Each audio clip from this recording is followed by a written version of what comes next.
Welcome to more World of Warplanes content from the Noble Q, and in this Tech Tree Flythrough video we're going to look at the Japanese Army Air Force planes from Tier 1 to Tier 10.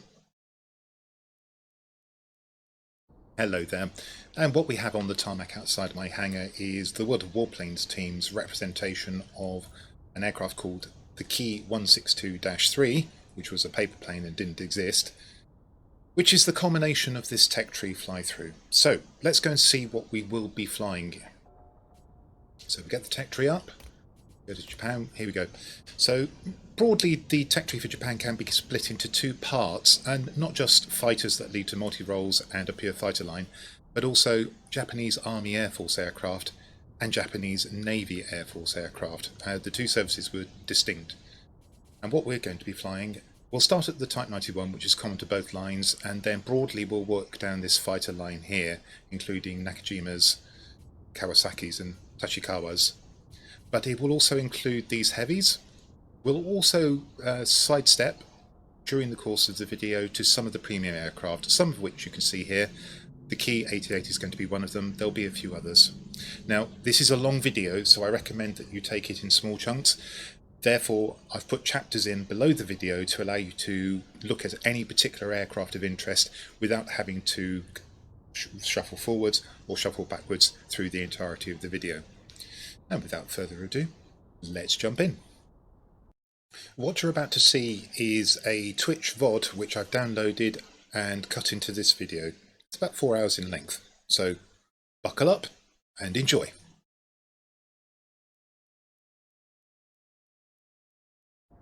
And we're looking at the Tier 1 Type 91, which was an Army aircraft. Probably not a multi-role actually, but in this game it's got a pair of bombs. And this was designed in about 1927, entered service in 1931, was operational in China. In fact, the Chinese also bought some of these, so they've used them against the Japanese. 12 of them, I think. And without further ado, let's get into it. Good morning to you all already. Grease Monkey, good morning. Bono, good morning. And I'm sorry, Dilly, there are still birds in the bird feeder. I will let you out, but not just yet, since you seem to be very adept at catching any bird that's within about 50 yards of you. Poor Dilly, she's really crying to get out this morning. So, how many aircraft are we going to be flying? Well, including the premiums, and there are some little known Tier 2s and Tier 3s which needn't detain us very long, but I will fly them for completeness sake. We've got 19 planes to fly, all the way through to the Tier 10 Key 162-3. So, I reckon that's going to be at least 3 hours worth of flying, what with chat and the like. I think this is going to be a long stream. And talking of which, I'm actually going to leave the queue because I'm going to have to put some boosters on. Why not? Let's get some 4-hour boosters on. Why not? Well, because they cost you gold. Well, in my case, that's irrelevant because I've got too much gold. Most of us, it's something to go, oh, I'm not sure about that.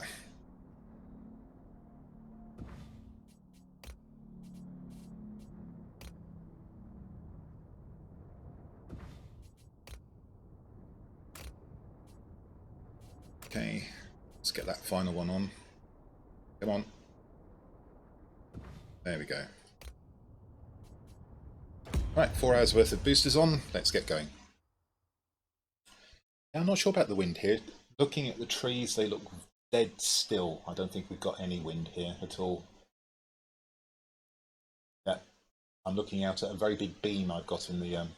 not sure whether it's a white beam or a horn beam. Probably a horn beam.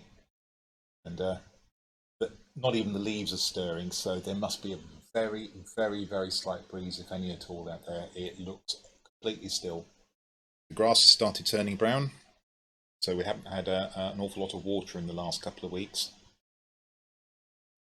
And today is not going to be the hottest day.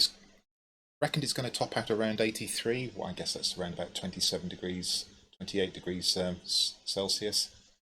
And we're predicted to have a scorching day on Monday. We shall see.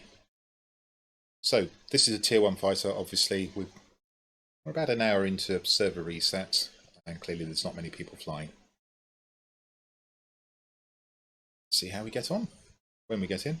I hope it's not going to be an all-bot battle. That's beyond my control. So, what do I mean by Japanese Army Air Force? Some of you may not know that basically the two major services in the Imperial Japan were the Navy and the Army, and they basically had separate air forces, and they continued with that virtually to the end of the war. You are entering the combat zone. Get ready for battle. That means we won't be flying Zeros today. We won't be flying the Japanese Multiroles.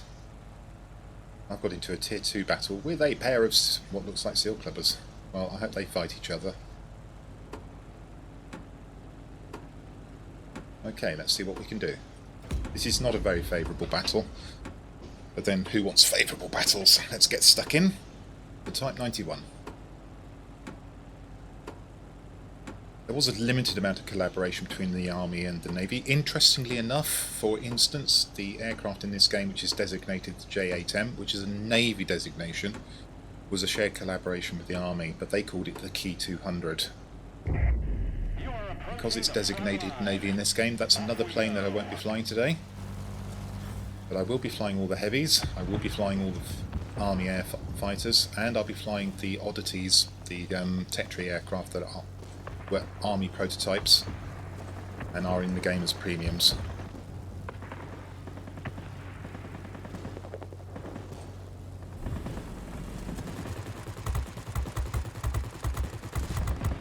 So pretty lightly armed, as you can see. I know this is an air defence heavy, but even so, I'm taking quite a while to knock it down.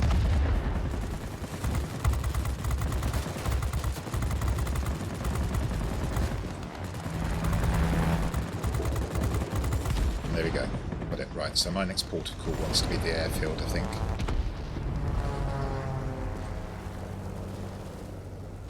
How have I built this aircraft? Well, gun sight and lightweight wing frame, those are the only two equipment slots I've got, so I've built it for manoeuvrability. Shikass is already kicking ass. The XP-31 has been shot down. Okay. Not very fast, this aircraft. Also propensity to burn, which most of the Japanese aircraft have.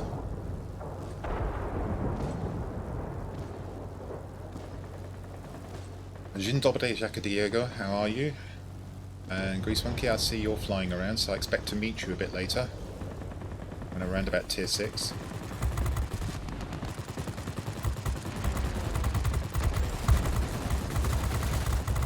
Not sure I should be chasing this aircraft. Still, I don't want him coming back and putting shells into me, so let's have him out.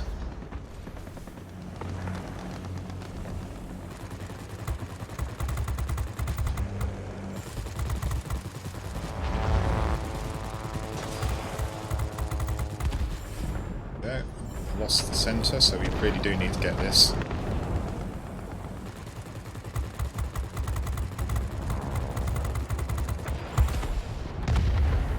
Done.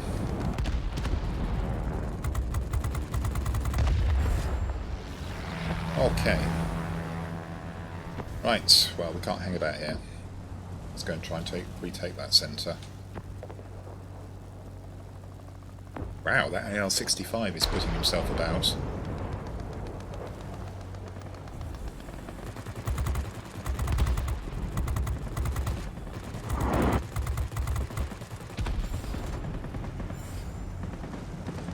Let's just fly upside down for a while, shall we? Let's try and get these bombs away. Don't know if they're actually going to do anything. Apparently they are, so that's good.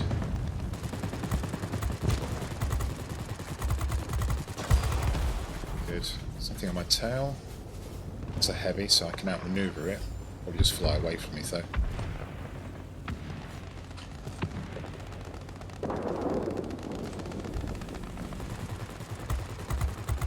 Let's get the aircraft orientated correctly.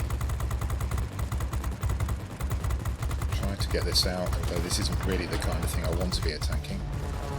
Oh, he's flown very conveniently back into the sector. And that gives us the sector.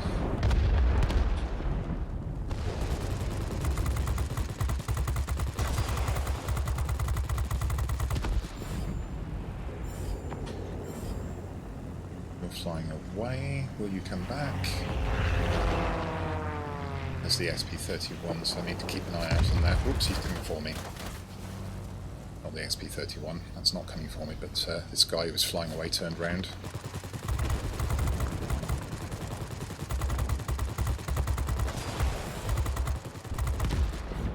Good.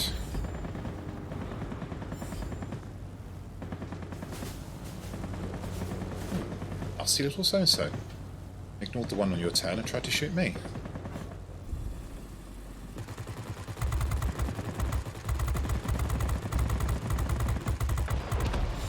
Good. Do we go off and try and establish dominance? Do we try and defend? What do we do? Well, I got the bombs back, so may as well try and use them, I guess.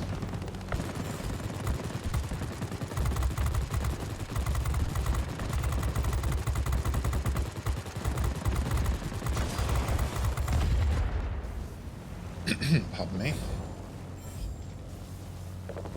Didn't want that sneaking around the back and trying to take our garrison. The enemy seems to have been pegged into his own sector. Home sector, I should say. So if I want to get anything done, it looks like I'm going to have to go and look for it.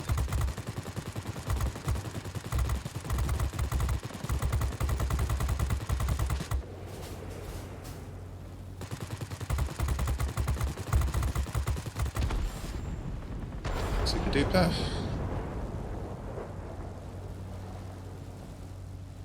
Ooh, we have 2 specialised aircraft.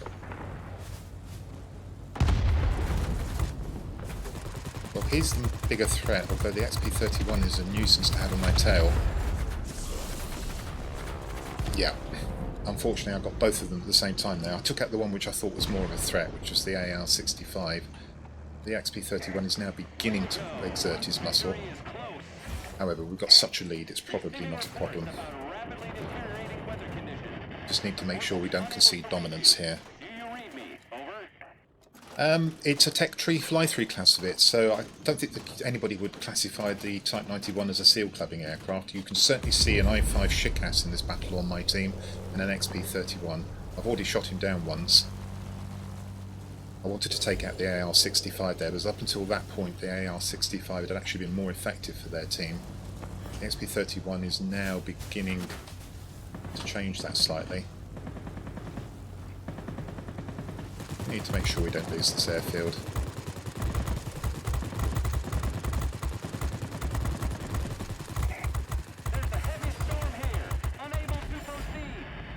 Very good.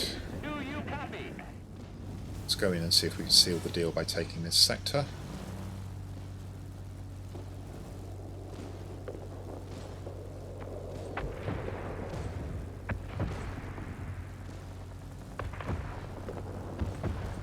Should be able to do this. If we take this, it's a done deal, I think. Everything's flying away from me, which is awkward for a Type 91 because it's slow. There we go. Have a contestant. Going off. I could have dropped the bombs, actually. We've actually lost an aircraft here, unfortunately, which means this won't do.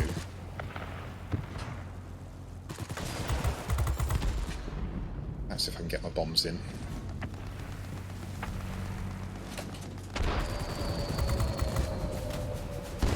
Lost another aircraft. Something's behind me. It's a specialised plane, but it didn't matter. We weren't in serious threat there. There you go. There you go. The Parasol monoplane, the Type 91, the Tier 1 of the Japanese Army aircraft in this game. Of course, it also leads to the first Navy aircraft, but we won't be going down that line today. So it's a multiple line class of it. I'm intending to fly the Japanese Army aircraft today, from Tier 1 all the way through to Tier 10. That's 19 aircraft. It encompasses the Army line of fighters, which are the Key 43s and the Key 162s, not the Zeros, but it also encompasses the 3 heavies.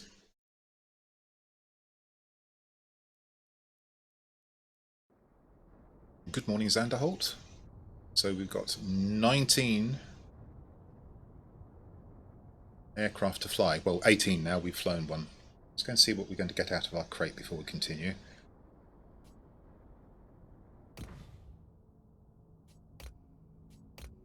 What have we got? Have we got anything exciting? No. No. Actually, that's very useful. Happy with that. That gives me 6 days worth of premium in total. Means I might have to spend 150 tokens towards the end of next week, but I was looking at having to spend it in the middle of the week.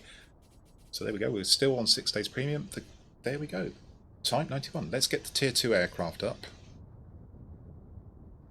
So, we won't be flying the A4N. This was a Navy aircraft. The one that's in the line next is the Key 10, so let's look and see how it's improved. The gun armament is the same. Bombs and rockets, it no longer has bombs and rockets. This is a true fighter. Airspeed is a bit better. Maneuverability is quite a bit worse. Similar builds, so it is really quite a bit worse. And the altitude performance is a little bit better, so we need to be a bit wary of that. Now, these two here, the Key 8 and the Key 5, were also Army aircraft. We shall be flying these. They're little seen premiums. Should you bust a gut to try and get these? No. Don't worry about them. Not unless you're a collector. You don't need them. They'll drop out of crates or things like that. There's no need to try and find them particularly and buy them. They're not really worth it, in my opinion. So without further ado, can we do anything with the pilot? Can we do anything with this pilot anymore? Getting close, but no. Right, Key 10 it is. Oh, got the wrong emblem on there. That shows you how long it is since I've flown this. Probably a month of Sundays. Can I get that emblem on? There it is. Why was that the wrong emblem? Because this gives 5% aircraft experience, which in this case will convert to crew experience, because I've got accelerate crew training tricked even. Whereas the others just give 2% crew experience. Okay. So what was the Key 10 about? Did it see service? Was it a good plane? The Kawasaki Key 10. This was the last biplane fighter used by the army, Japanese army. And it saw combat in what we call Manchuria and what the Japanese at that time called Manchukuo. Japanese occupied China, basically. And again, it's pretty similar to the time. It's just a little bit faster. It's a little bit less manoeuvrable, which gives a bit of a worry, actually. And I've actually got polished skin on this. Right, we'll have that off straight away. I don't know why I've got polished skin on this. That's why it's a little bit less manoeuvrable. Lightweight wing frame straight away. Have we got one in stock? Woo! Advanced experimental. Well, I'm going to stick it on because it's the only one I've got free. 2 of these? Good God. Okay, stick it on.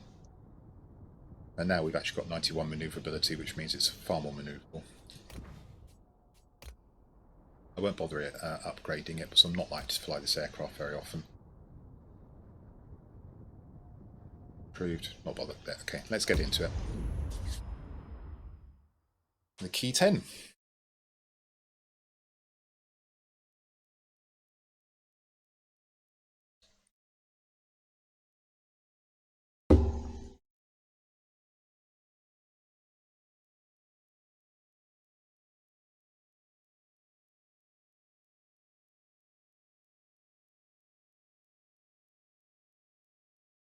So pretty much this aircraft was obsolete by 1939, no surprising.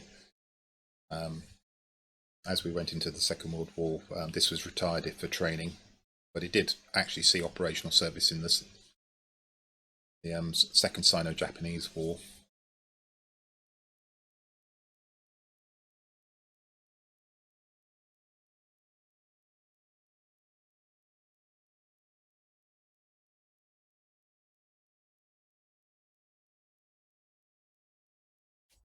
Let's see what we can do.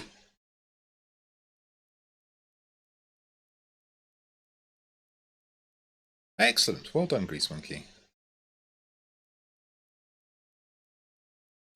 Define anything exciting. Well, I'm excited to be doing a Tech Tree Flythrough class of it. I used to really like the fighters, the Japanese fighters, both the Zeros and the Keys. Key, by the way, stands for Kitai, which just means airframe. So basically, it's a project number. So Key 8 is Project 8, Key 10, Project 10, and so on and so on. It's a project based around an airframe. It's why you get the Key 94 1 and 2, which look to be completely different aircraft, and they are, but they're actually based on the same airframe. Oh, well, thank goodness for map variation, eh? Oh, I've got an all-bot battle. That's actually slightly disappointing. I know it's Sunday morning, but that makes me a little bit concerned for the number of players in the game coming through into the game. Really would like to see quite a few players at tiers 1 and 2. Okay, to be fair, you can shoot through tiers 1 and 2 very quickly, so people probably won't spend too much time here. We have just seen an i5 Shitcast and an XP31, so clearly there are still people who want to play at those tiers. Let's get stuck in.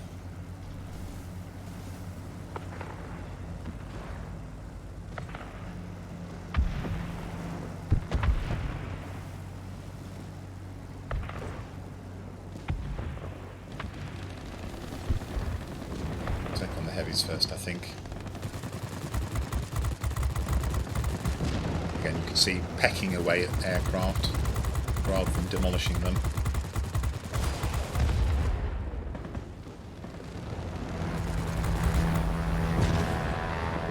Got it, right. Right, straight off to the airfield again. I always think the airfield is the next most... It's always the second target. Gives you an advantage if you can spawn in 2 places.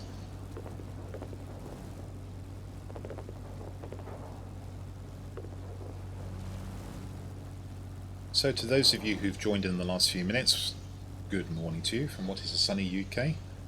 Temperature's not quite building yet. Still a relatively cool 20 degrees out there. Unfortunately it's about 26 degrees in this room, so it's going to get hot. Do I chase that? Don't want to chase that. But he's turning, so I do want to try and damage him. Well, now I've committed, so I may as well finish him off.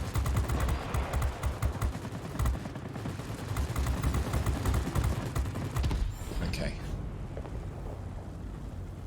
Perhaps shouldn't have let him distract me, but Heavy can wreak all sorts of havoc in the sector, so let's go and try and get to this airfield now.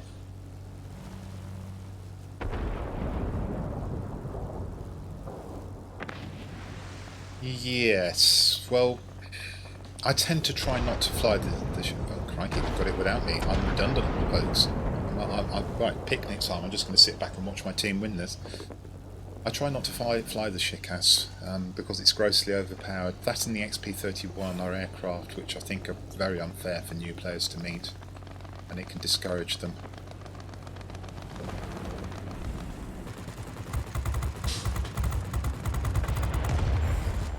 Okay, what else have we got? What have you just knocked down, Dilly? The birds are sort of almost off the bird feeder, so you might be able to let you out fairly shortly.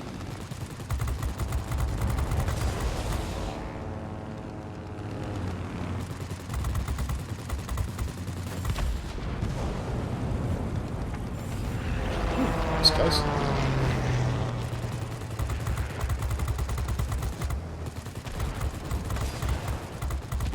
There we go.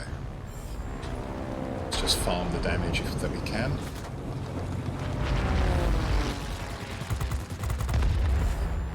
I'm going to try and get this battle over as quickly as possible because it is an all-bar battle.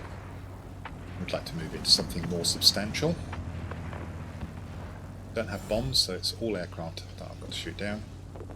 Don't know where I'm going. Obviously need a compass.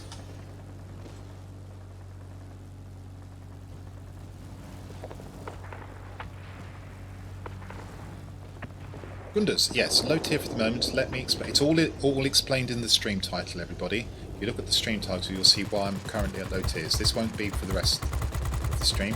I'm actually doing what I call a Tech Tree Flythrough, and I'm flying all of the aircraft of the Japanese Army Air Force. in the game. That's a total of 19 aircraft. This is the second one, a Tier 2 Key 10. I'm afraid there will be a couple of premiums that I'm going to fly to complete this. I wouldn't recommend anybody to pick them up particularly.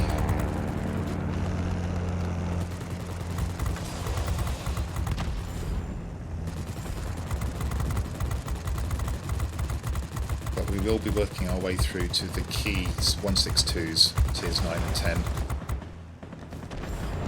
It's going to be quite a long stream. Buckle up, everyone.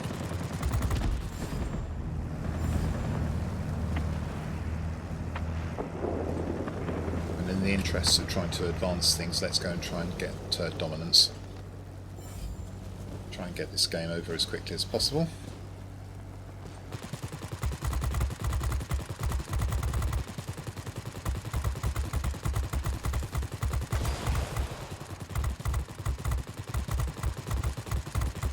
Second time he's flown me towards the spawn. Right, let's try and get this. Actually, I'm the wrong person to ask, Yakadiaga, because I don't often fly. This is the only time you'll see me fly below tier. It's not quite. It's almost the only time you'll see me fly below tier 4 on stream. And I don't do it off stream either. So when I do tech tree fly-throughs, I will start at tiers 1 or 2, depending on what the line is. If somebody makes a special request for a low-tier aircraft, I will sometimes do that. On the bombs, we've got this, but we've lost the airfield, funny enough. Let's go and get that. The long and short of it is, because I'm rarely to be found at tiers 1 to 3, Yakadiego, I don't know what the seal clubbing situation is like. I can tell you that in the previous battle we saw a specialised I-5 Chickass and a specialised XP-31, which tend to be indicative of seal clubbing. I have to say that neither of them were particularly well flown, so perhaps those weren't your regular seal clubbers.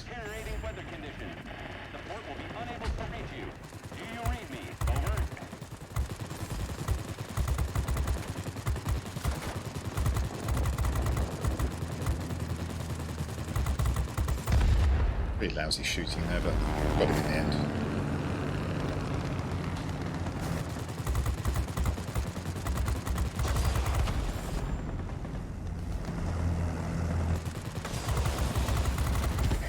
There we go. Dominance established. This is what we want.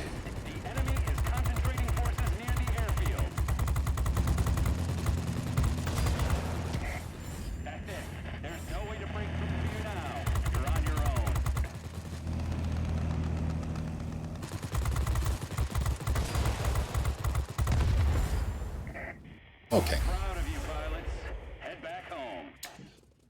That was the Key 10. So again, fairly similar to the Tier 1. Just no bombs, making it a true fighter as opposed to a multi-role.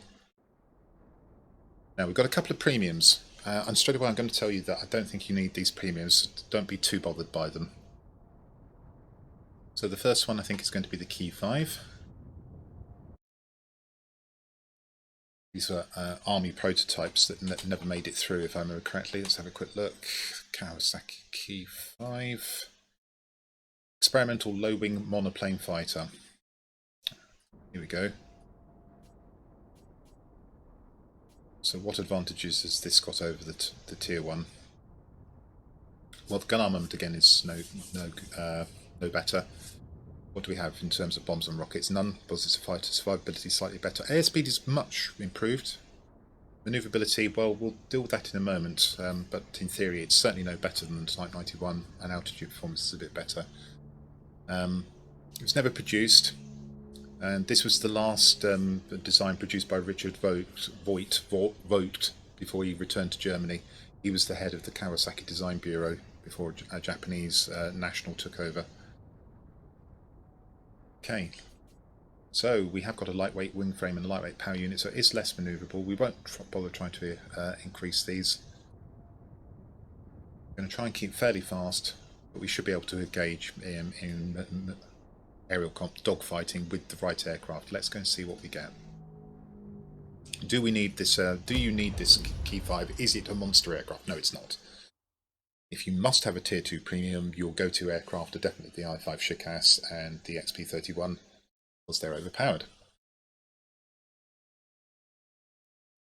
Just bring that into position. Let's bring that up. Let's bring the chat back into view, and please stop moving.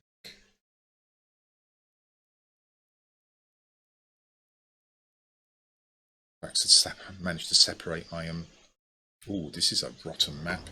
This is a Tier 3 battle and a big one.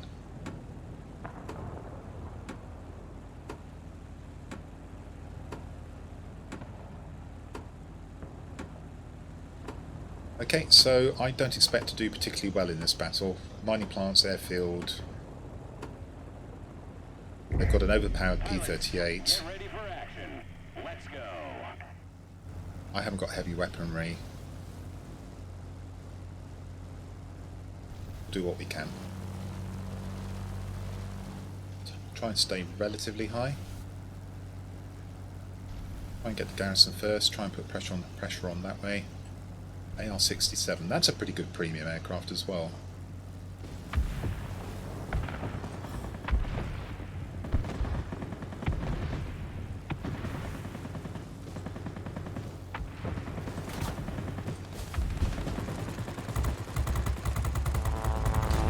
As is traditional with these low-tier premium, low-tier Japanese aircraft, we're pecking away at the enemies rather than taking big lumps out of them.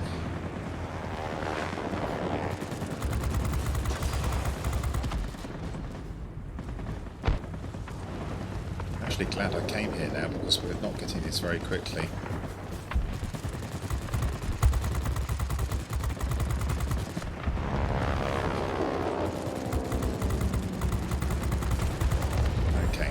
Super duper.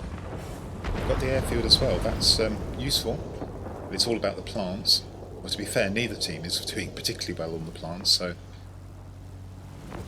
let's go and see if we can clear the airfield and maybe try and get across to the garrison.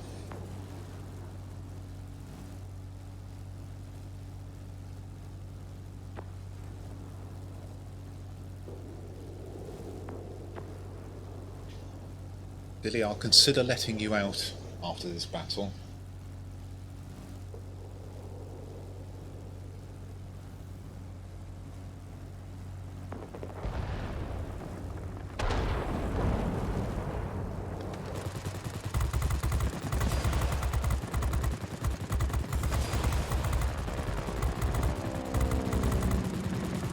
Wow, I was actually too fast for that.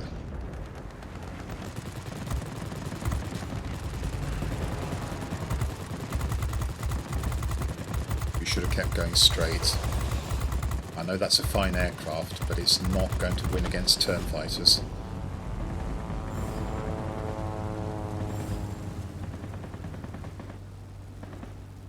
Okay.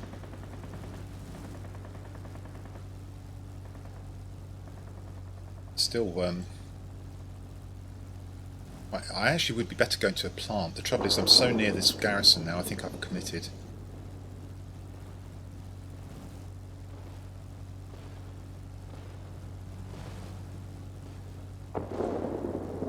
Let's try and capture it then. If we get shot down, we will go to a plant instead.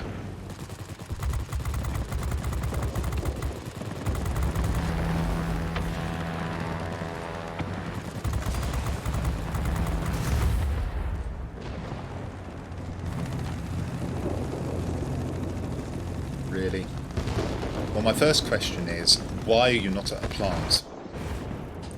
Why is the Wirraway going for a garrison? Okay, let's use that, turn that disadvantage into an advantage. We'll clear out the airfield and then try and get to the plant.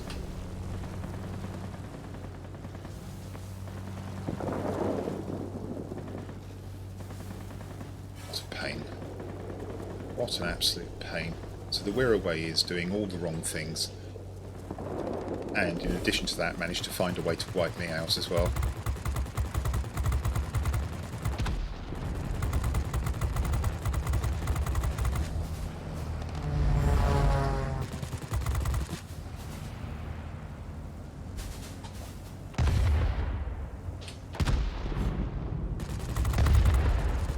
Turn fight.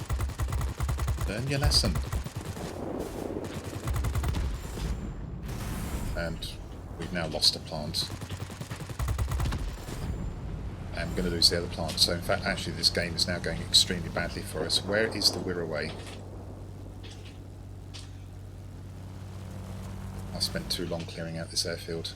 And we lost the airfield anyway. How did we lose the airfield?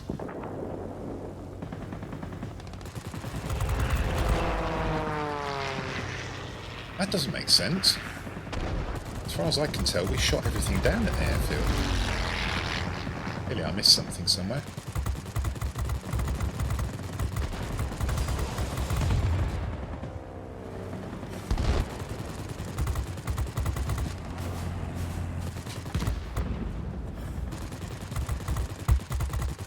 Having flown through them all, let's kill this one and get the airfield back. Oh, we've lost both plants.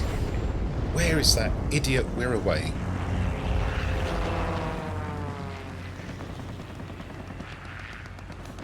I should have gone to the plant originally. I shouldn't have gone to this garrison. Now we're in big trouble. Let's hope that fighter stays over there. I'm going to go and clear him out.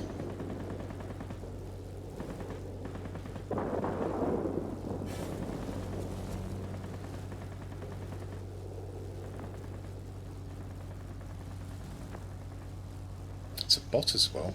I thought it was somebody being clever. Okay. We should have him. He's busy.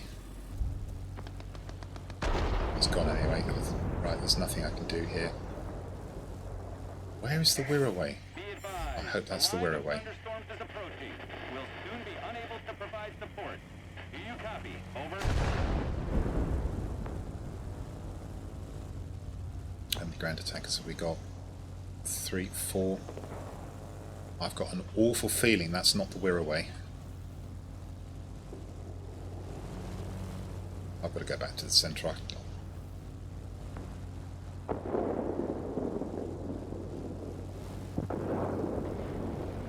That's not the Wirraway. What the hell is the Wirraway doing, I wonder?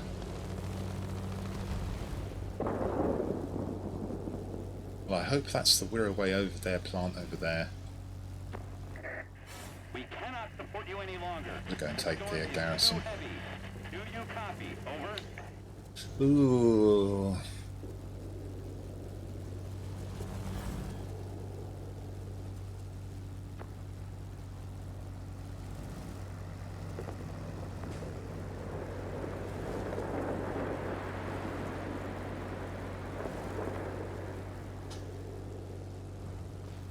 If we don't get one of these plants soon, we're going to lose this game.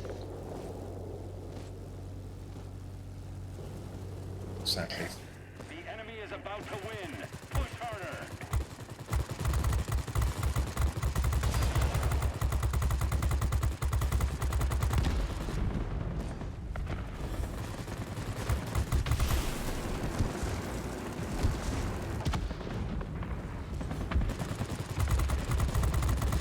We've lost the airfield as well.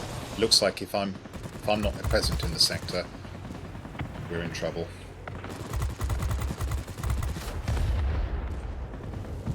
And we're making no impression on those plants.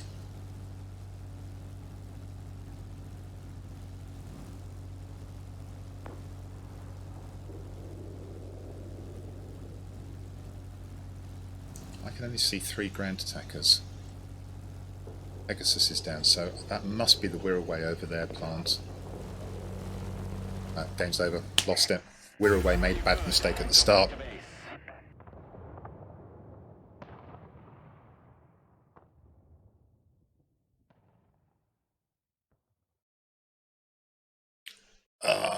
Grease Monkey, what planes have you got? Basically, you want something that's heavy hitting and deals a lot of damage and can probably take out a lot of bombers, ground attackers, and other heavies. So you're looking at your best heavy with its best armament.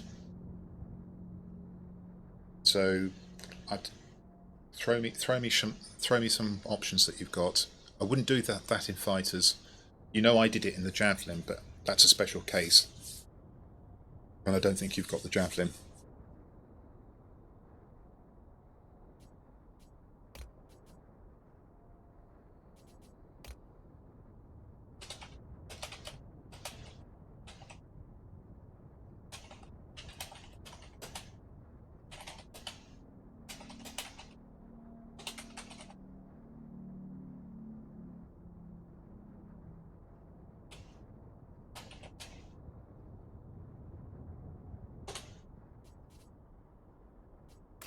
Okay, so that was the key 5.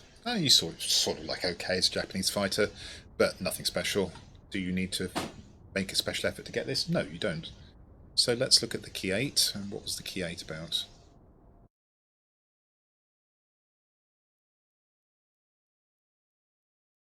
Just a second, I'm going to reorganise things here. I've managed to separate my browsers into too many. I've got too many now.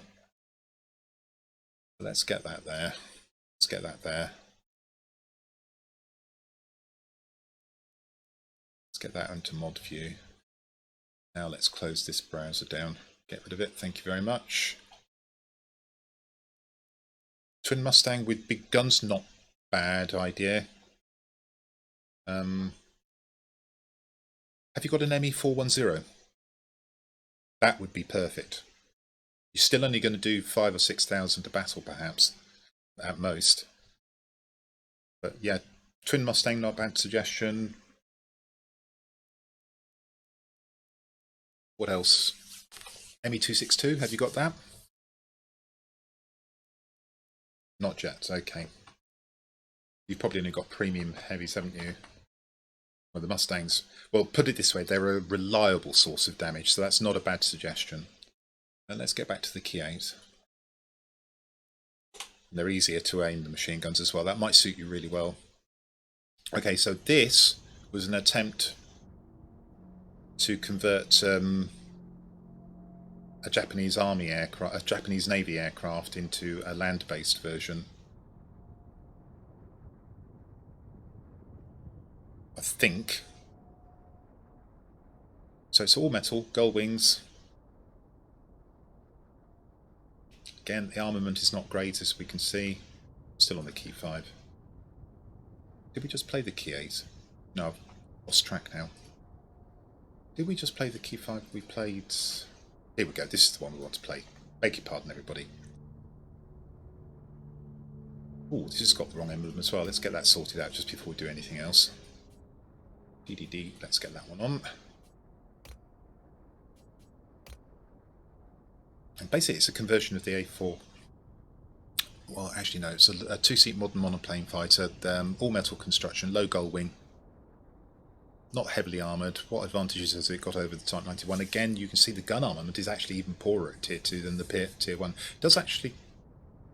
We've got that the wrong way round. Okay, let's do it better. The gun armament is a little bit better. I've got the Type 91 selected, so don't be surprised. Bombs and rockets aren't only. Survivability is a little bit higher. Airspeed is a little bit higher. The manoeuvrability, that's interesting, considerably worse. That really is a shocker. Wow, wow, wow. Well, it's a premium. I'm going to put a better pilot in there and try and get some manoeuvrability into this aircraft, because this is going to be pretty hard to fly otherwise. Put that one in. Got a rear gunner as well. Wow, I didn't realise that. I'm discovering things here. Who can I put in here? Yeah, I'll stick that one in. So we're up to 81 manoeuvrability. And to all intents and purposes, this is like a multi-role without any bombs or rockets. Going to have to rely on the speed here. Let's just compare it to the standard Tetri aircraft. So the Key 10. It's not quite as fast. It's not as mobile either. And I could actually do a lot of work. These are only improved, but this is not your typical Japanese fighter. It's going to hit a little harder. You're going to have to watch your dogfights quite carefully. Let's get into it, then we can get into Tier 3.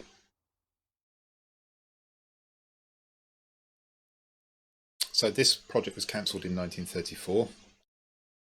There were 5 prototypes, and unsurprisingly it wasn't considered to be any better than the Type 91, which is why it never went any further.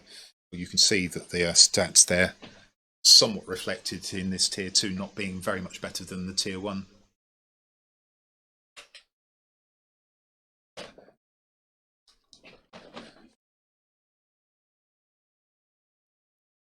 Okay,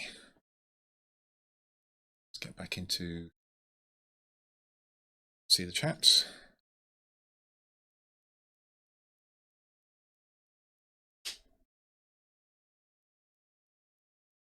Yeah, it's interesting, isn't it? As I say, he was head of the Kawasaki Design Bureau in the interwar period.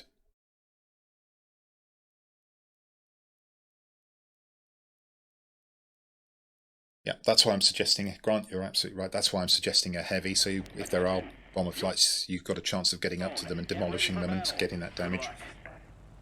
The other thing is, if it's a map with a single mining plant and you're in a heavy, what you might consider doing is just sitting over the plant and, if you can, if you're allowed to, just farm the bombers and ground attackers as they come in.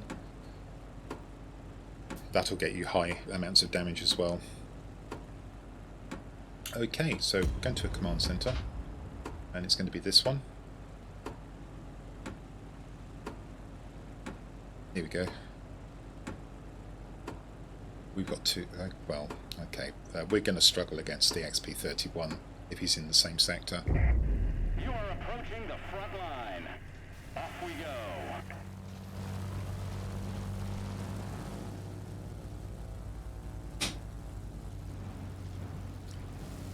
And would I recommend that you bust a gut trying to find this aircraft in the game? No, I definitely wouldn't, even less so than the Key 5 that I just flew.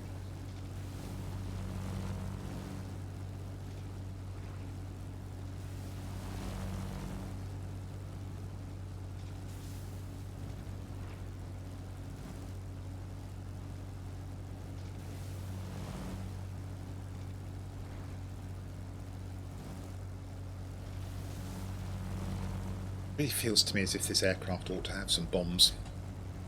It feels more like a multi-role than it does a fighter.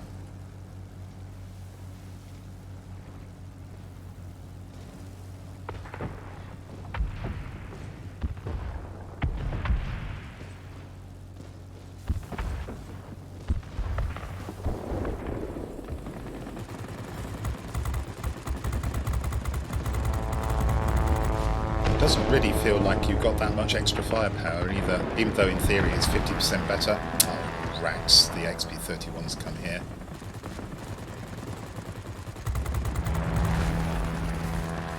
Well, let's see what this guy's like.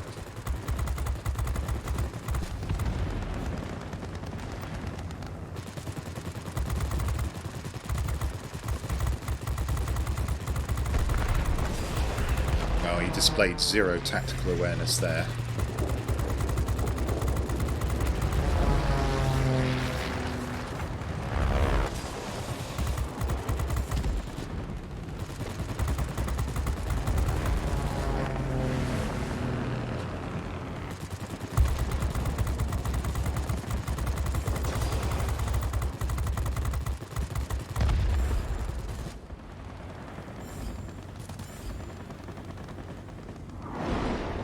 It's a heavy, easy turning though he's turning.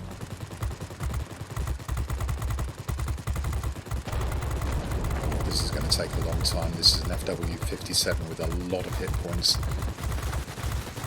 What my worries are... there he is again, and this time, because I've shot him down, he's come straight for me. Oh no, that's not the...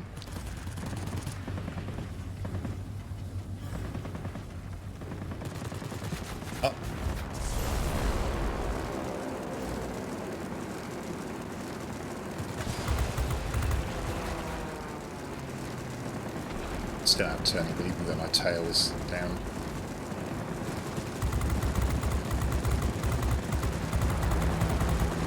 But the XP-31 is likely to come back in and clobber me, I suspect.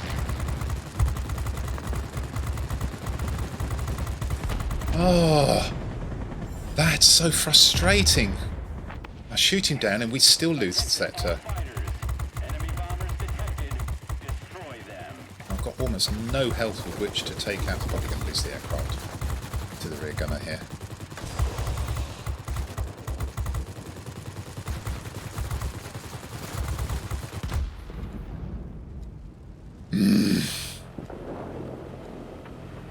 That's something I find really frustrating, when you shoot down an enemy aircraft and the sector instantly flips to the enemy and you just sit there going, well, how can that be? It's just a matter of bad timing.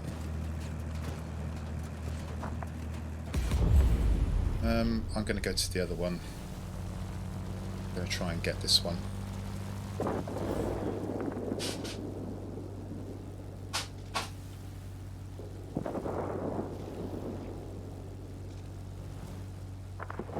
Tommy Lobster, no, he's not a new player. And I've seen him often at mid-tiers. In the XP... this is the first time I've seen him in an XP31. He didn't fly it particularly well there. My A4N is struggling. Basically, the jig's up if we don't get this sector.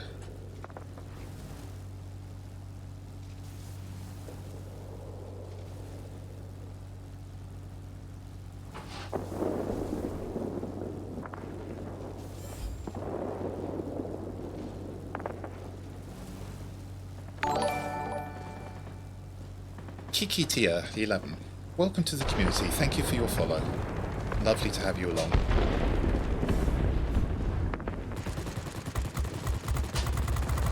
Can't afford to spend time beating you up at the moment.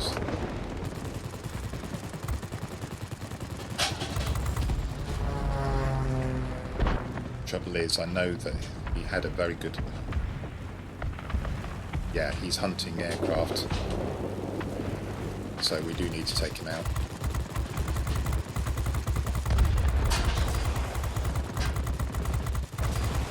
Here's somebody who believes that ground attackers ought to be played as dogfighters. This is a very bad habit to get into. The trouble is, the low tier ground attackers have got a modicum of manoeuvrability which can sucker you into playing like this.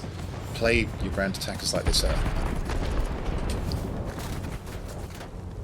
higher tiers and you will get apps. Wow, he's making a good effort at that. Now we've got him. There we go.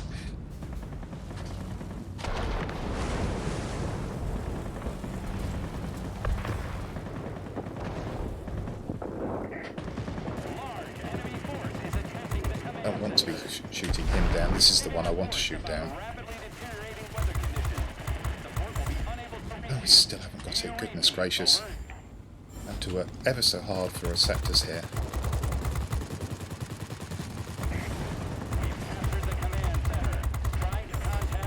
I don't need the skewer anymore, which means I can perhaps get hold of this heavy.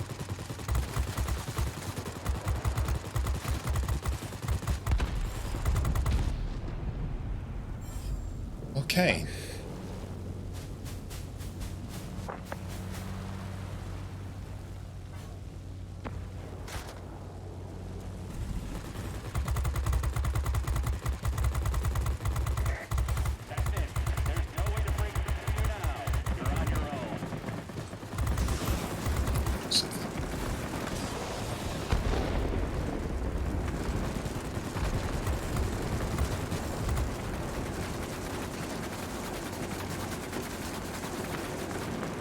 Is that the XP31? No, it is. Well, in theory, he's got me back to rights, so I shouldn't be able to turn with him.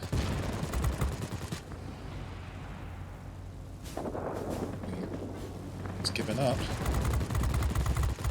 That's a mistake.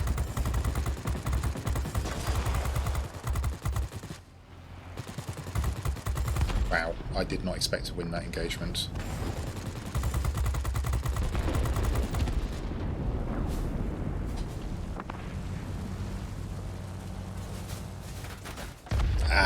Just couldn't avoid him long enough. It doesn't really matter. My team's making no impression. This. So, as you can see, is that an aircraft worth having? Definitely not. I was actually even struggling to fight the ground attacker there. I got him down twice. The XP-31 badly flown. I shouldn't have been able to compete with that aircraft, and I got him twice as well. But yeah, as you can see, we haven't got much in the way of weaponry. We haven't got that much in the way of speed. And the Key 8 is an aircraft you can safely ignore. So let's return to hangar and let's move into Tier 3. So we'll go for the tech tree. Unfortunately, there's a pair of Tier 3 premiums as well, which I feel on about bound to fly. But we'll do the Key 27 first.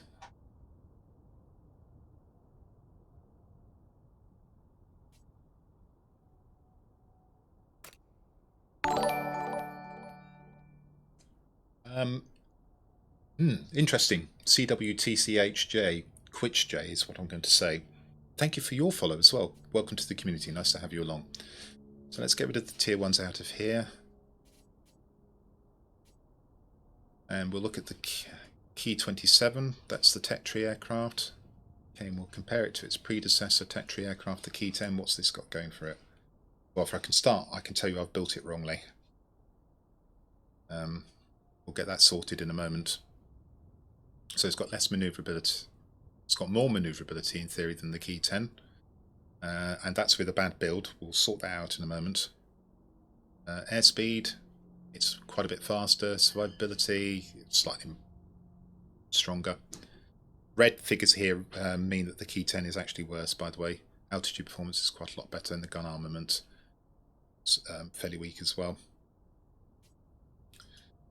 So yes, this is a considerably better aircraft than the Tier 2, and we can make it even better by actually building it correctly for my playstyle. Now this, wait, I've got the wrong emblem. Yes, this shows you that I haven't thrown this, probably haven't flown this in over a year, if not more, probably a couple of years. It's going to get the correct emblem on. You have this emblem. Most aircraft should have it applied if you can apply them. Service. Because this aircraft is weak, I've put on a reinforced skin. Ridiculous. Lightweight wing frames straight away. And all I've got in the depot is an experimental one, so let's stick that on. Uprated engine? No. Lightweight power unit. Let's get the manoeuvrability of this aircraft right up to buy one. Let's improve it.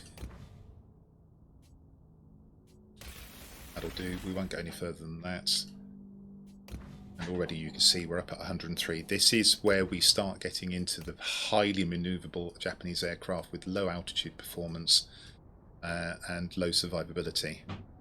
But this thing is beginning to resemble the following aircraft, the Key 43-1, both in terms of appearance and in terms of what it can do in the air.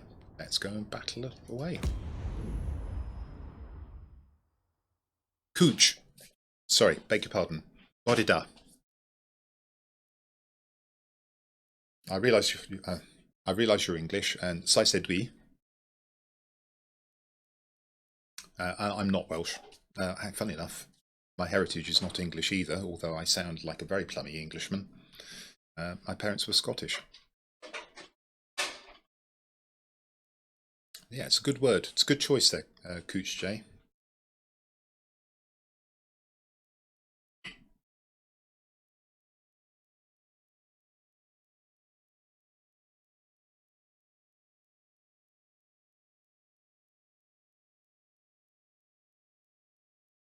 As it gets hotter, I will be able to give the truth to the statement, which means I'm very fond of ice cream. Hey, I don't suppose anybody expected to hear any Welsh on the stream, especially from a Scottish person who was brought up in England. Okay, we're bottom tier again. I-17, I can outturn him, but he'll slaughter me if he gets behind me. Oh, they've got a bomber, an HE-112A. This is going to be a difficult battle. And they've got a SEAL clubber in an FW-57 as well, so this is not a favourable battle for me. Let's see what we can do. So what we're doing, ladies and gentlemen, those of you who've joined a little bit into the stream, we're doing a tech tree fly-through of all the Japanese Army Air Force aircraft in the game. The air forces in Japan were originally separated into Navy Air Service and an Army Air Service. We're doing all of the Army Air Service aircraft.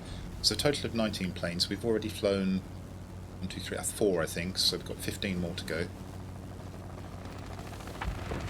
And obviously these lower tier ones, I will say, I think aren't that interesting.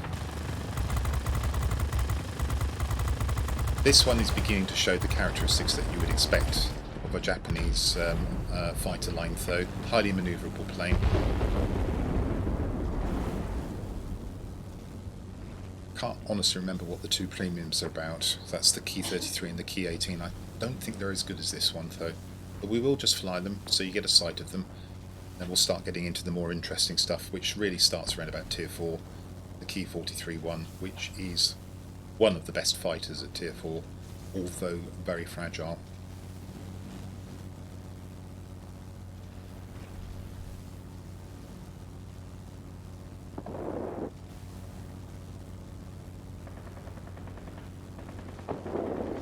And slow, comparatively. Imagine this thing up against a BF-109B, and that can happen.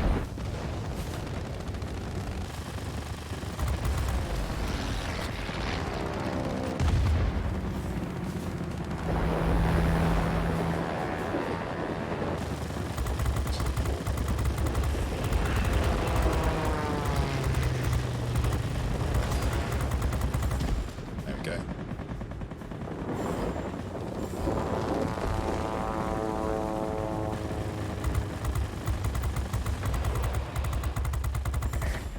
That's a good one. What's that?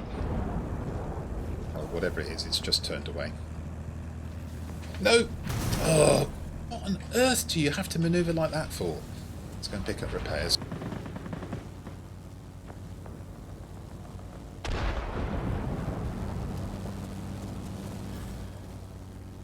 Rams me and then shoots at me as if it's my fault.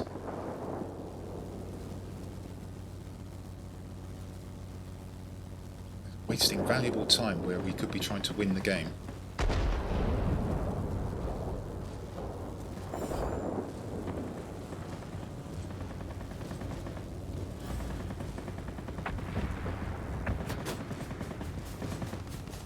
Basically, that's a little boy who shouldn't be playing the game.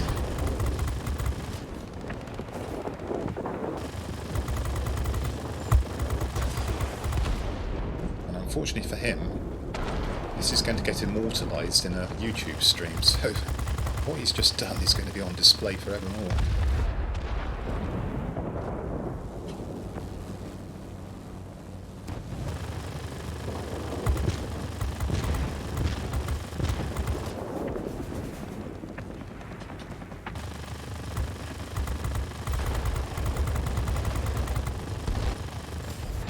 Okay, good, we've got this sector. Let's go and try and get another one.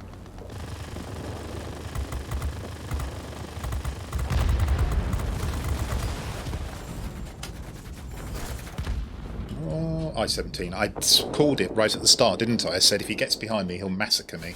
That's exactly what happened. We need to try and either retake or protect this if we can. Probably retake, I suspect, with all those aircraft there.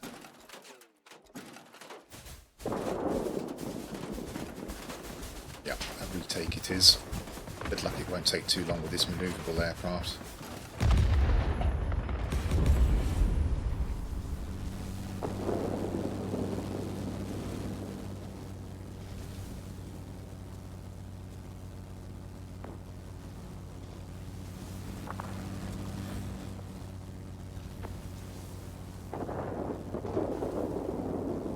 Let's hope we get their local garrison. It's looking promising. Let's concentrate on what I have to do now.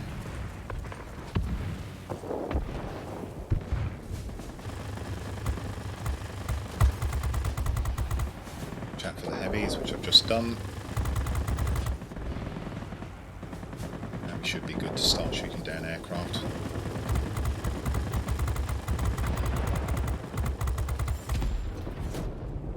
Crikey, they didn't get that local garrison. Now I've got the heavies behind me, which is uncomfortable. Here they come.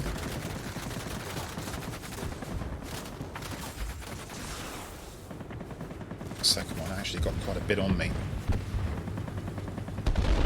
Guys, why haven't you got that garrison?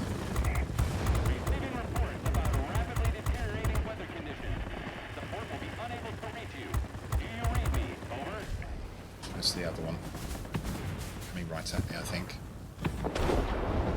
Okay, we've got this. Wow, they defended that garrison? That's horrendous. Okay, let's go and try and defend the middle.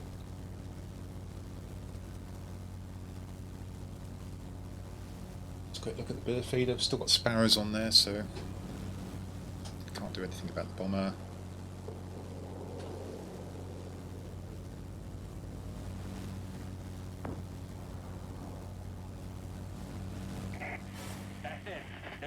I-17 is the one to try and get hold of. Well done. Well played, sir. Guy in the D4 is doing a splendid job.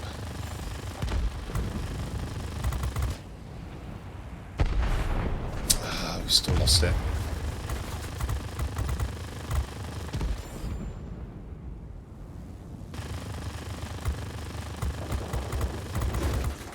No, somebody's going to shoot him down, so I've got to. Yeah, the I-153 has been doing a really good job, but unfortunately he's out of the battle now. So my job is to try and retake this if I can. It's going to be difficult. Let's get stuck in. Okay, that heavy's missed me. Got about 6 aircraft around me at the moment, so pretty tricky. Ooh, wow, we got it back already. Nothing to do with me, I was just the bait in the middle.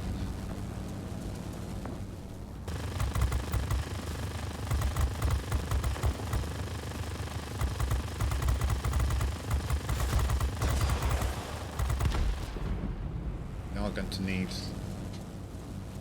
this sector over here.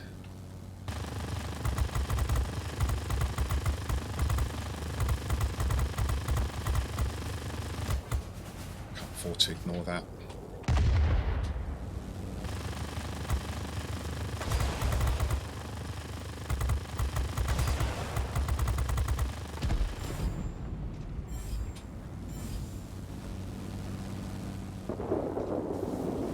He's not in the sector, so I can't go for him. He's a FW-57, I can't go for him directly.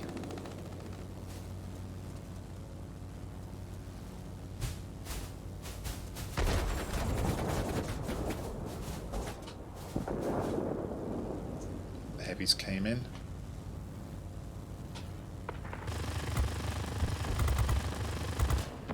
Two A's specialised, but won't be able to outturn me, but we're very close to losing this battle now.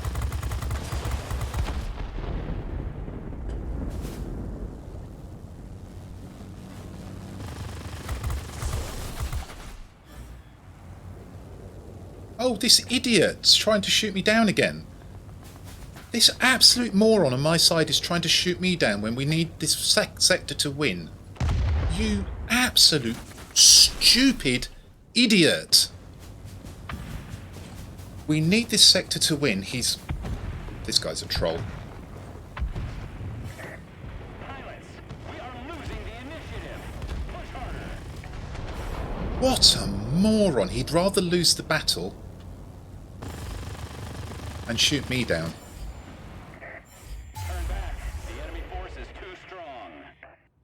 So instead of winning, because I was about to shoot down an aircraft to flip that sector, and that would have given us probably just enough to win the battle, I had to avoid my own player.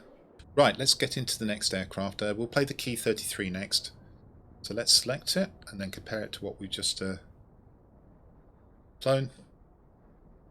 So slightly less manoeuvrable. Better gun armament though, that's interesting. Survivability is much the same. Airspeed slightly slower. Altitude performance slightly better. Okay.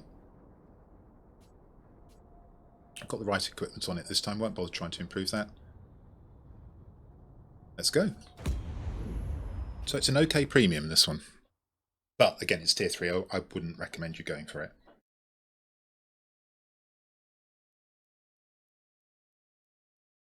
No, I haven't heard that particular phrase before, Clausewitz. I like that.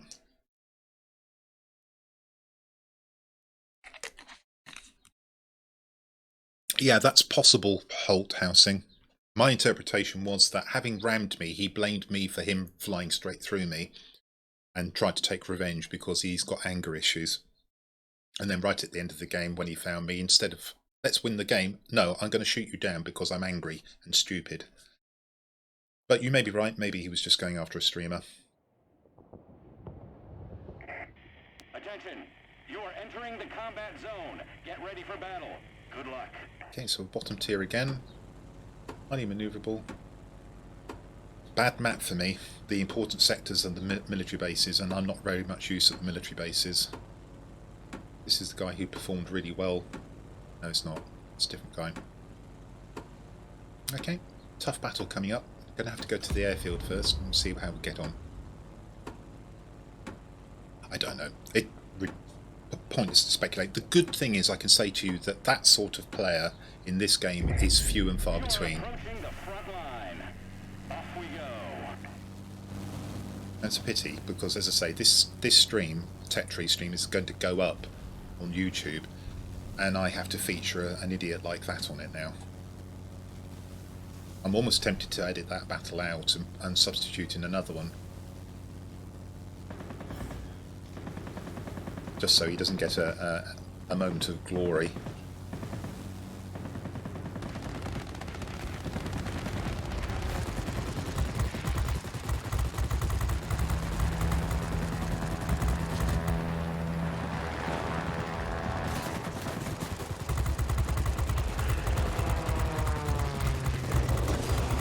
It doesn't feel like it's got better guns, I can tell you that. But anyway.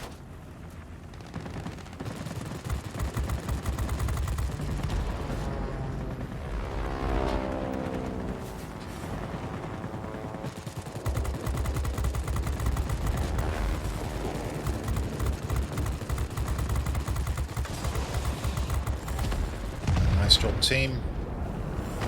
With 2 sectors to 1 down. This is not a repair base, so I can't pick up repairs. Let's go and try and take the middle. Let's hope we get our military base fairly shortly. Otherwise they're going to get there. Let's hope that heavy can shoot down that bomber over there.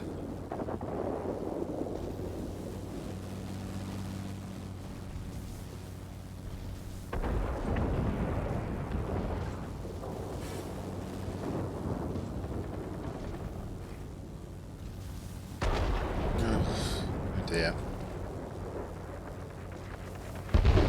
It's not going too well at the moment. That, all that. Let's try and find some low health aircraft to shoot.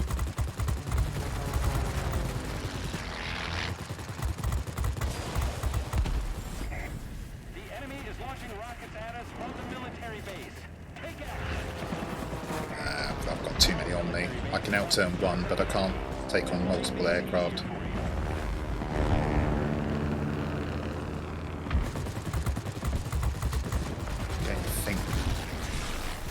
Yeah, tail damaged. Too many of them. We have finally got our military base, but we're now a bit stuffed because we can't fly through the middle.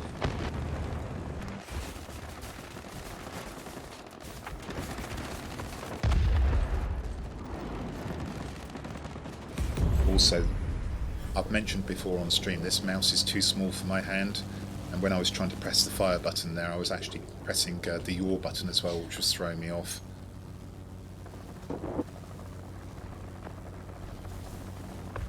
So we'll get their airfield fairly quickly. I need to remain isolated here.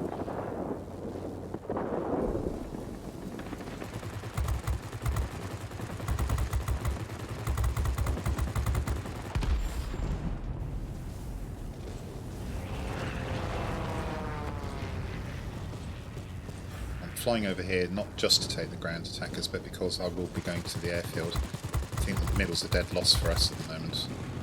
Actually, that's not necessarily true any longer. One thing's for sure, we can't afford to lose this military base. Not particularly suited to taking out ground attackers. The weaponry's not heavy enough, but So there we go. We've actually got the middle. Okay, I will go to the airfield then. Let's get my hands off the controls. Let's recoup some boost.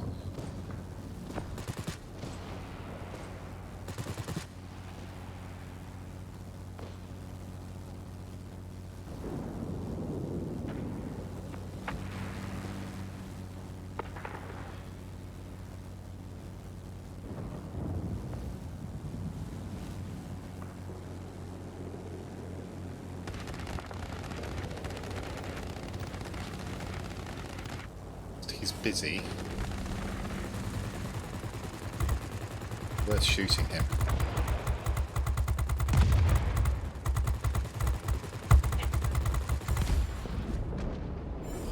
And he was just within the sector? He was indeed, so we get the sector, that's good news.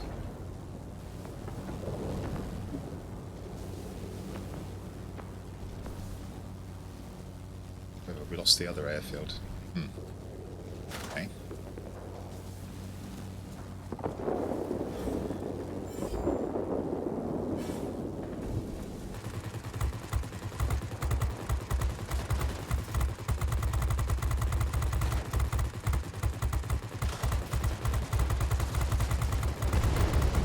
Well, you can see this is a whir away, and I am taking an absolute age to whittle it down. This would be very dangerous if there were more aircraft in here. Thank you for that, Model 81. I really appreciated you flying straight through me, taking all my health and making it easy for the 57 to shoot me down and flip the sector. Low tiers. Wow.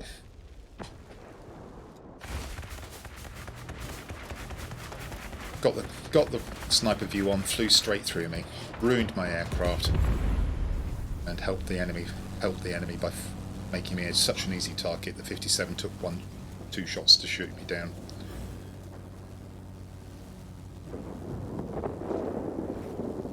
Okay, let's see if we can get this airfield. I'm not chasing the we're away. The AR-80's got better guns than me, and besides which he's going to get out of the sector, and we need this sector. Hang in there. You'll soon be cut off from support. I say again, support will not be available.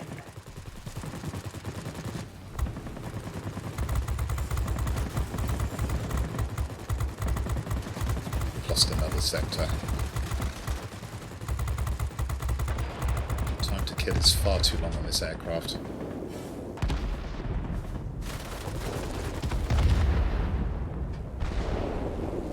Okay.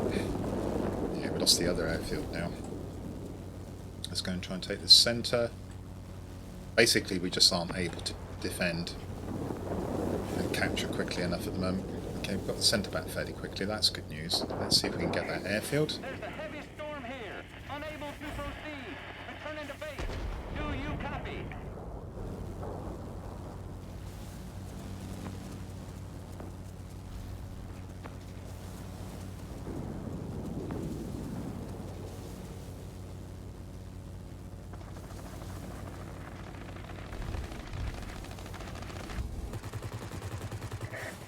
Step it up. We're losing the battle. Oh, the 57's guns! Oh, they're so long range. Oh, he picked me out. I was the easy kill. Well played to him. Okay. Well, we won't hang around. Let's move on into the next battle. And again, as you can see, sort of manoeuvrable, but again, far from an essential premium. Anything but. I wouldn't describe any of the low-tier premium Japanese aircraft as something that you should make a particular play for. They're just not good enough.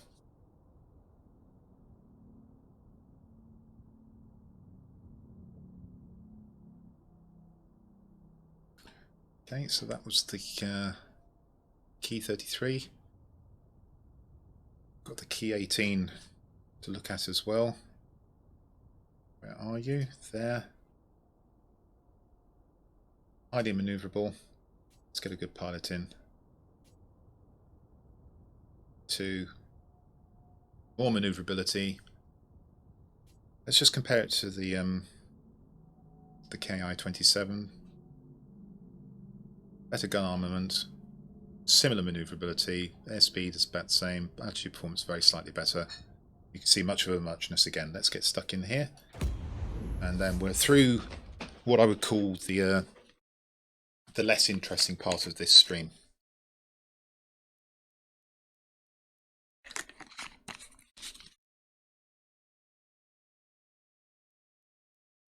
Lots of low-tier Japanese premiums, none of which are good enough to warrant your consideration, in my opinion.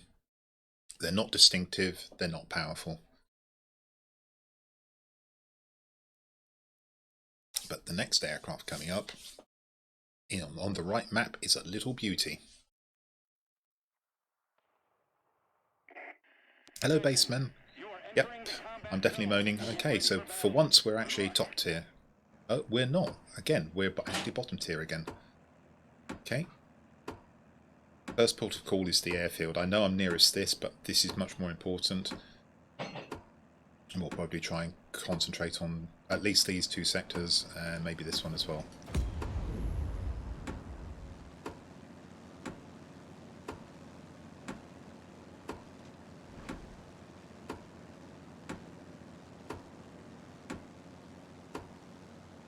Well, I'd say from Tier 4. I think the Tier 4 is really strong, House.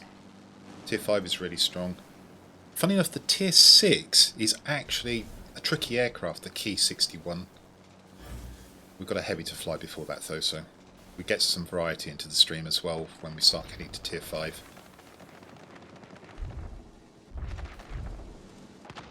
It's gone.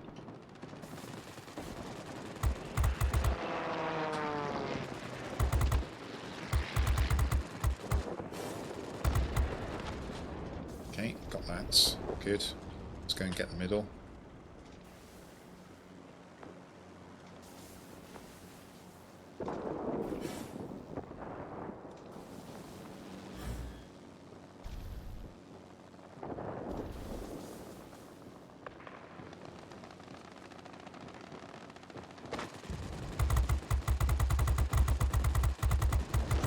Let's leave that alone for them. This aircraft is not suited to shooting down ground attackers.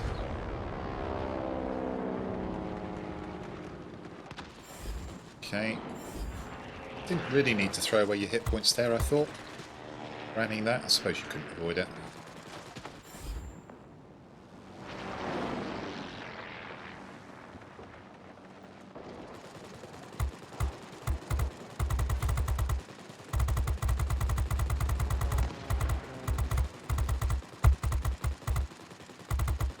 Away again because I'm bottom tier. I think that may be my first kill. It is.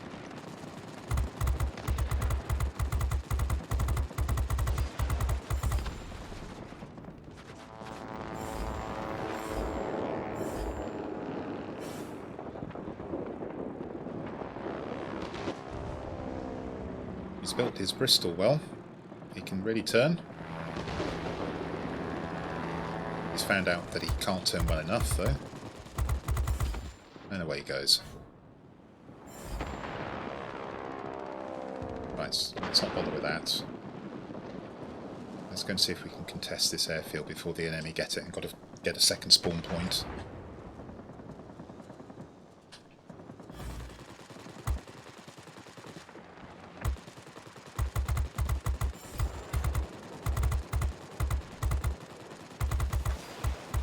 It's a long time since I've flown these low-tier Japanese premiums.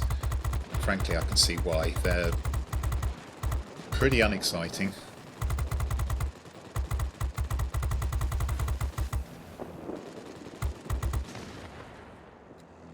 That's the third ram in 3 games. You really are a dolt.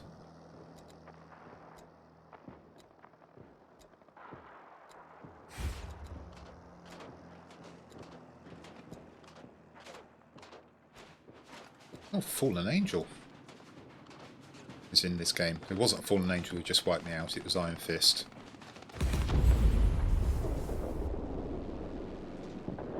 Oh well. Let's go and see if we can get this garrison back.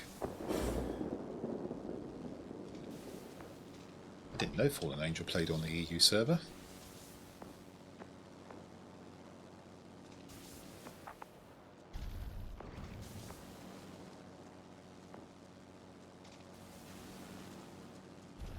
Oops. Does it spawn them below me? Surprise. Ooh! Didn't spawn in the right place. That was a nasty readjustment.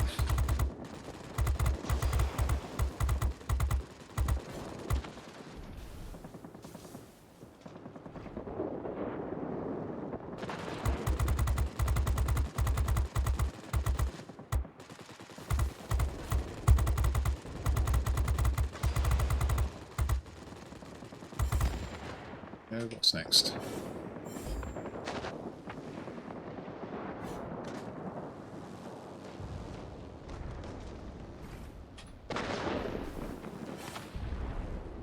Right, so we're going to have to take the middle back again.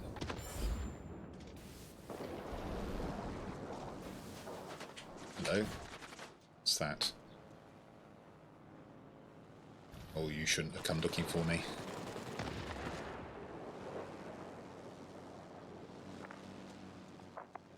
Mr. 146 trying to shoot me down.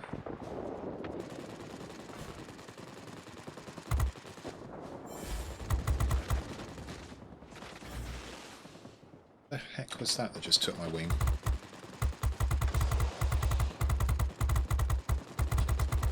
Oh wow. Get a mark on the calendar when I next kill an aircraft.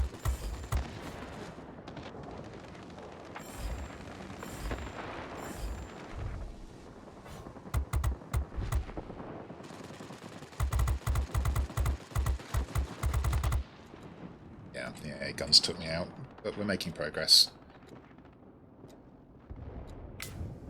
Should be able to take that sector, especially if I can get back in with a full health aircraft.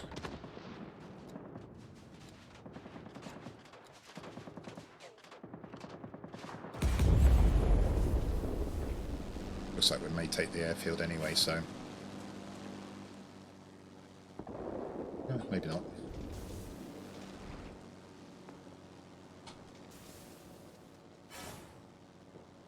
Oh, we have.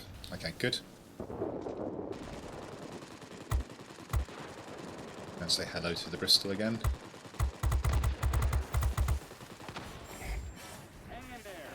It's a key kill.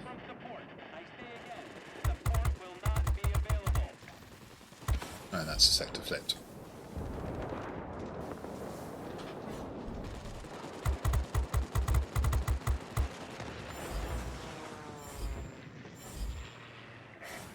Keep it up. Victory is almost ours.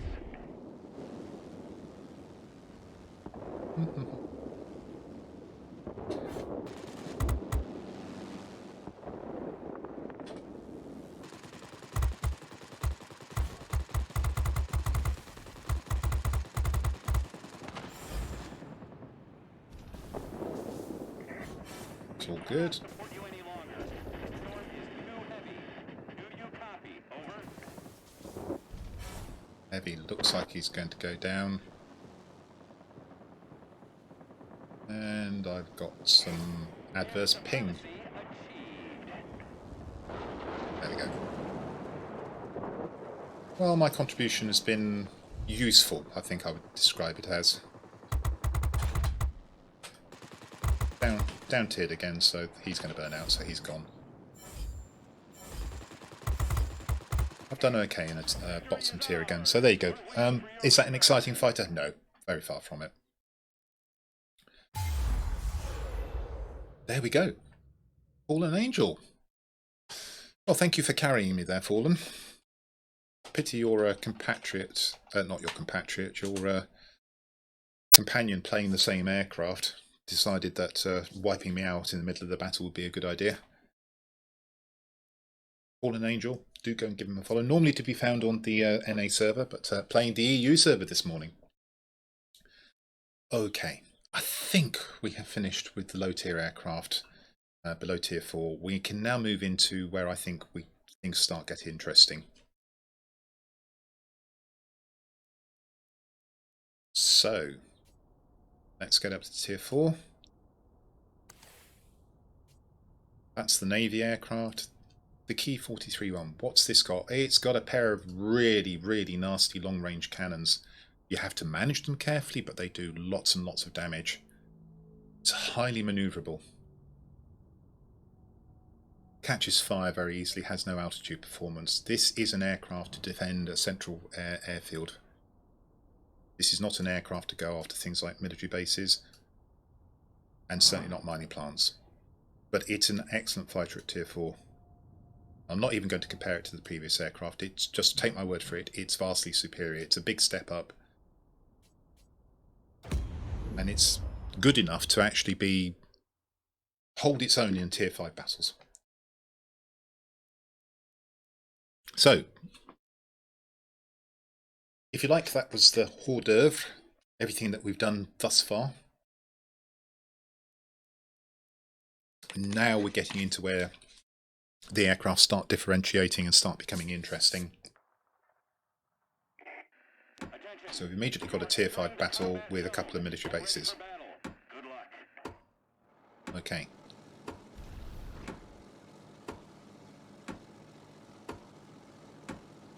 One of the few aircraft I can one of the few aircraft he cannot outturn is me.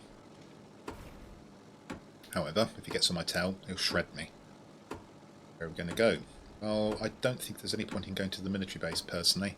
I'm going to try and take the tactically important. Pilots, get ready for action. Let's go. Garrison in the centre. Slightly dangerous. Thank you so much, Alex QQ06, for the follow. Welcome aboard. Nice to have you along. Slightly dangerous. One of the things about Japanese aircraft is you don't really want to be the first into a sector. You don't want to take the AA hits. You don't want to be the first thing the enemy focuses on. Fortunately, being slow, that's not too hard to achieve, being second into a sector.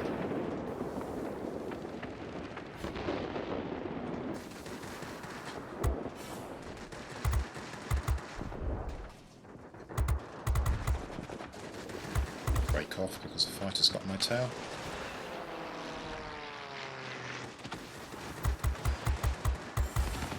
No bother. Blow up. So we've got the tactically important sector. Strategically, it's of no value whatsoever. No, that's come straight at me.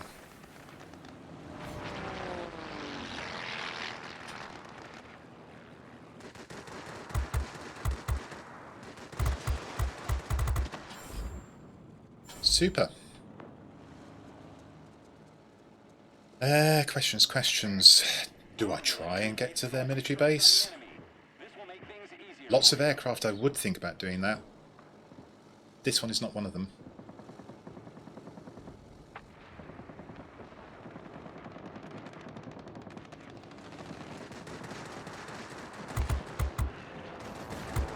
Got to deal with the I-17.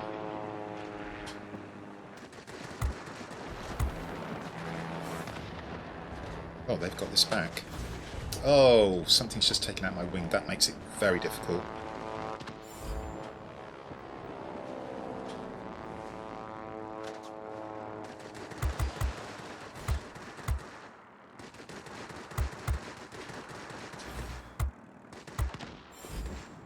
Is he down? No, he's not down.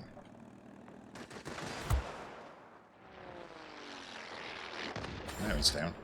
Fortunately, I didn't really want him to go that quickly.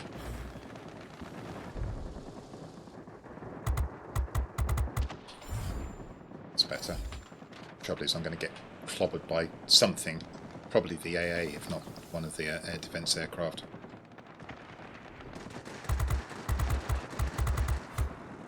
There you go, you saw how destructive these cans are. Bear in mind, that's a Tier 5 bot that I've just demolished. Okay, so we got this back nice and quickly.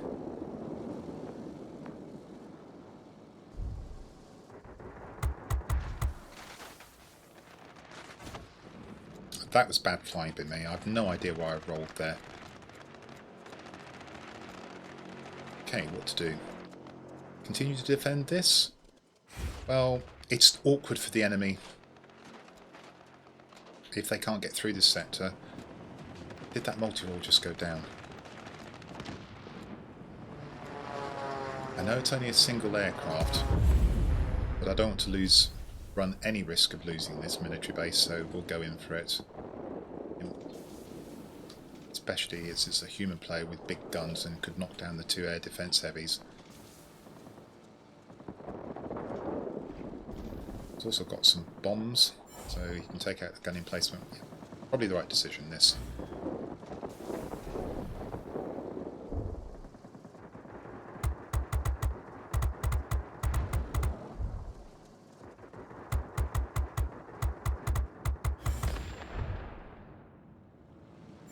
And bear in mind the Hurricane has got a nice big hit point pool, and didn't last very long, did he?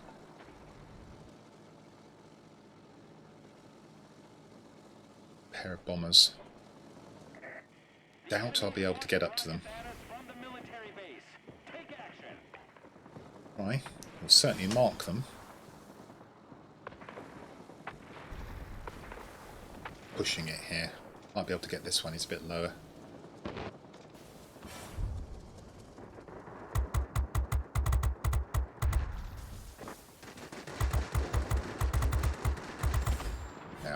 Don't think I'm going to bother with the other one. There's only so much I can do.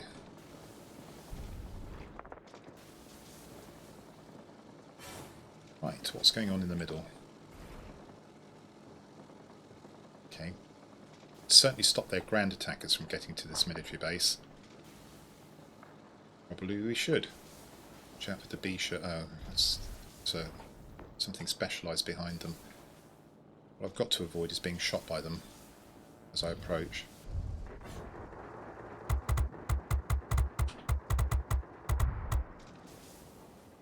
He's still busy. Oh, okay, that's one important kill.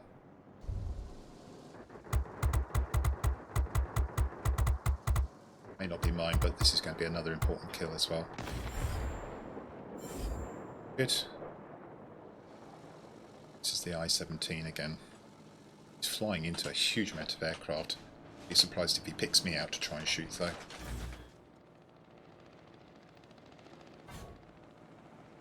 You're not out-turning me.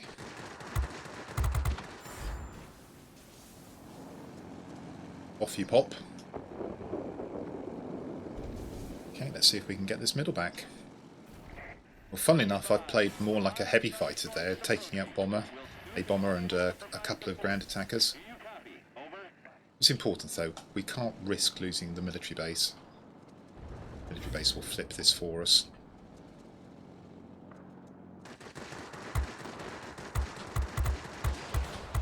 Just look at those big hits. These are glorious cannons.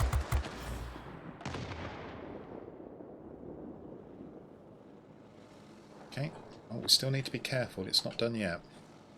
We're probably going to lose the garrison. The military base is going to take quite a while to flip the other garrison. There's no way to break through you now. You're on your own. It's going to burn out.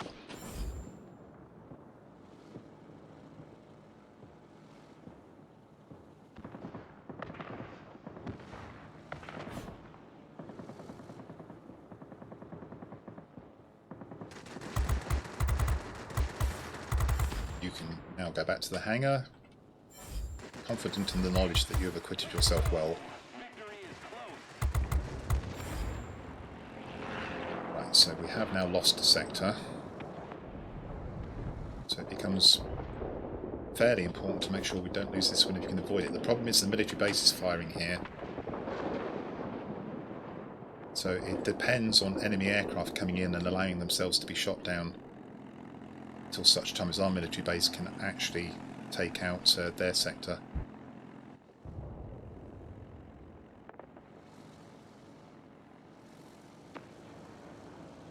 Very close to losing our military base, but nothing's defended it. We're in trouble here. We are in big trouble. That guy's flown out of the sector. We've got nothing we can do, and the bombers are making hay over our military base. This team is making tactical errors. Where is our heavy? We have lost. We've lost. Our heavy has been in the wrong place. He's not defended our military base. I don't know where he is. He's just got himself shot down over their military base. What a disaster. This game, which we had won, we have now lost. Because we failed to defend the military base.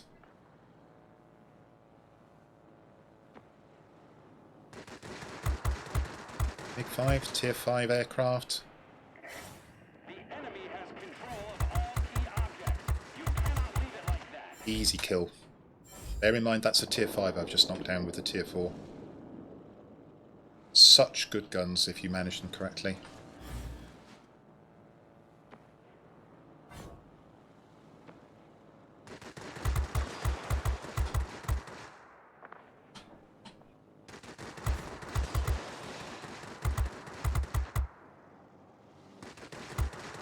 Might try a bomb trap here. He did. Oh, that's very disappointing.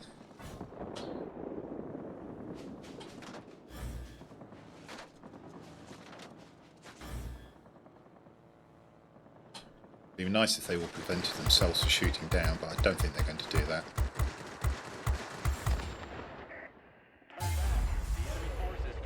Ah, dear, oh dear, oh dear. I mean, I'm not really suitable for defending that. Our bow fighter made a play for here and failed, and that cost us the game. I'm not going to say that was the wrong decision. We only know that with hindsight. But once we were 3 sectors to 2 up, I think I might have gone conservative and tried to defend here. And sadly, he didn't. I mean, I can't blame him. If you get both military bases, you're going to win the game. So it's a shame. But that decision ultimately cost us that battle. But what you did get to see is how competitive those guns are.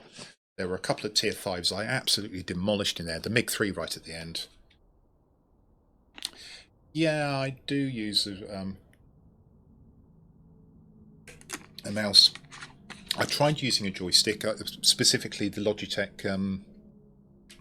3D Pro. I just couldn't get on with it.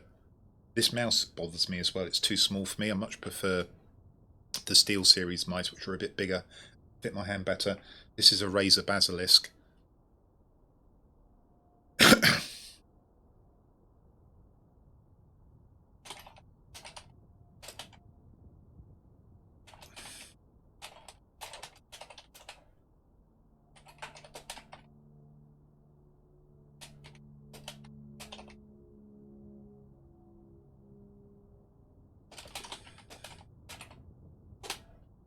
Okay, that's nice of somebody to apologise on behalf of Iron Fist.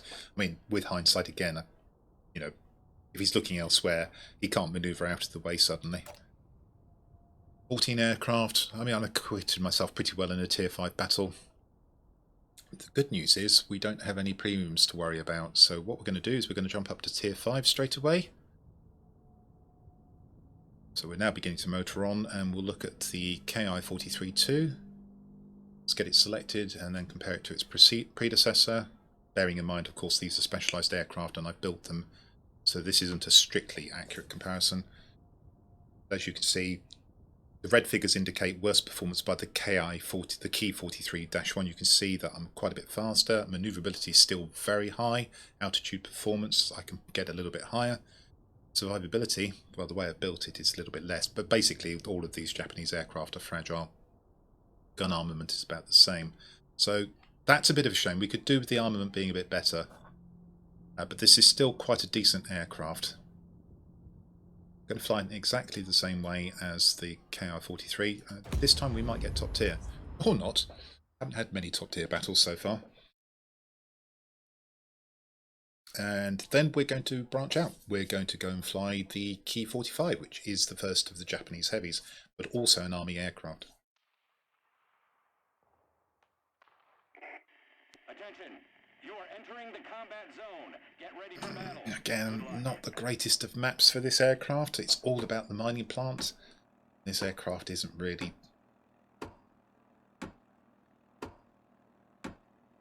robust enough to go and compete there. I'm going to go there anyway. But what we'll do is, I think we'll probably circle at the edge. We'll look to see what comes in rather than just dash straight in there. And then try and start picking things off.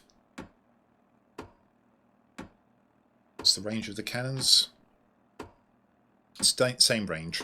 Still 1969 feet. So we're not going to boost. Also, we've got to be very careful that my team goes into the centre. Plenty of players are very reluctant to contest the centre.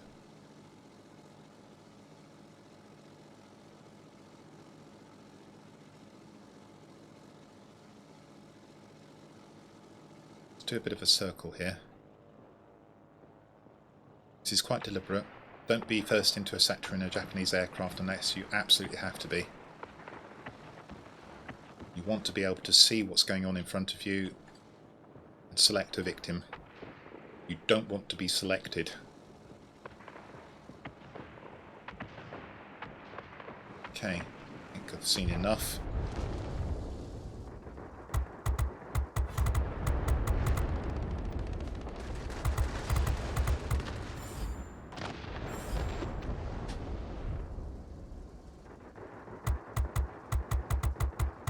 Not really want to be shooting at.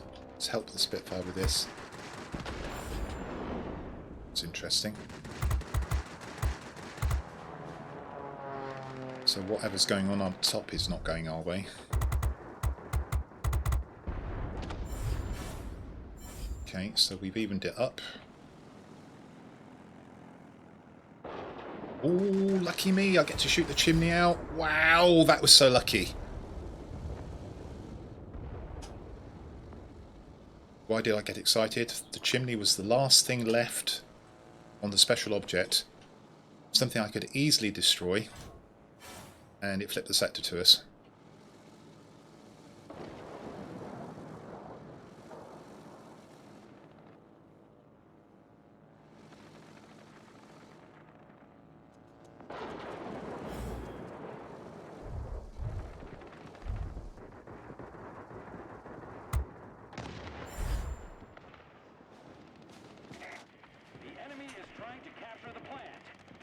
Sure is. Allow me to introduce you to the manoeuvrability of the Key 43 Spitfire. Goodbye.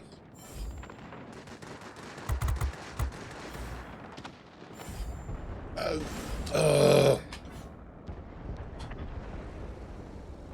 6 of one, half a dozen of another, really.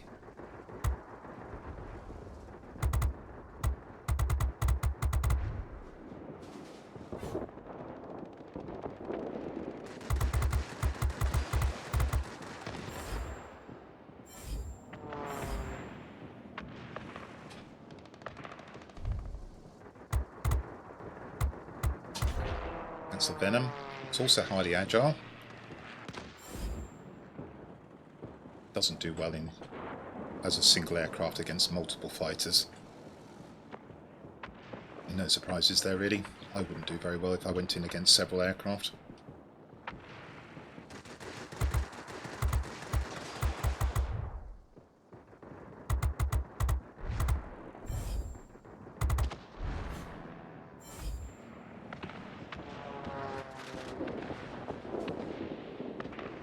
Take a chance here. Oh, no contest. I didn't actually need pneumatic air control there.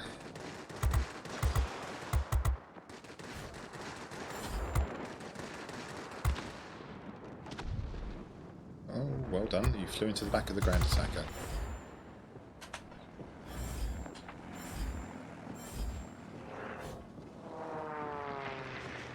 Oops, he's shooting at me. Let's go upwards. Let's go over. I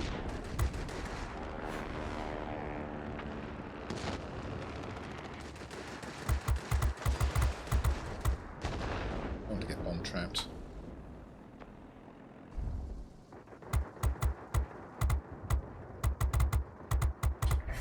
Break away because I don't want to hit my own player. I was very close to doing. Go.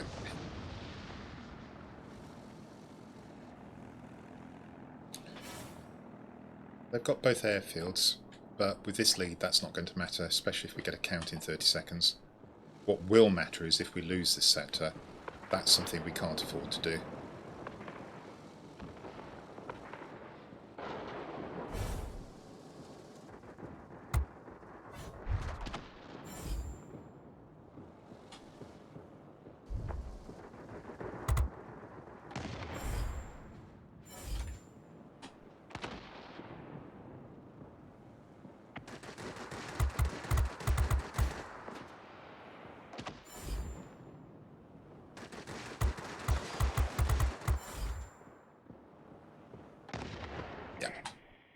Easy win. Well, all Predator as well.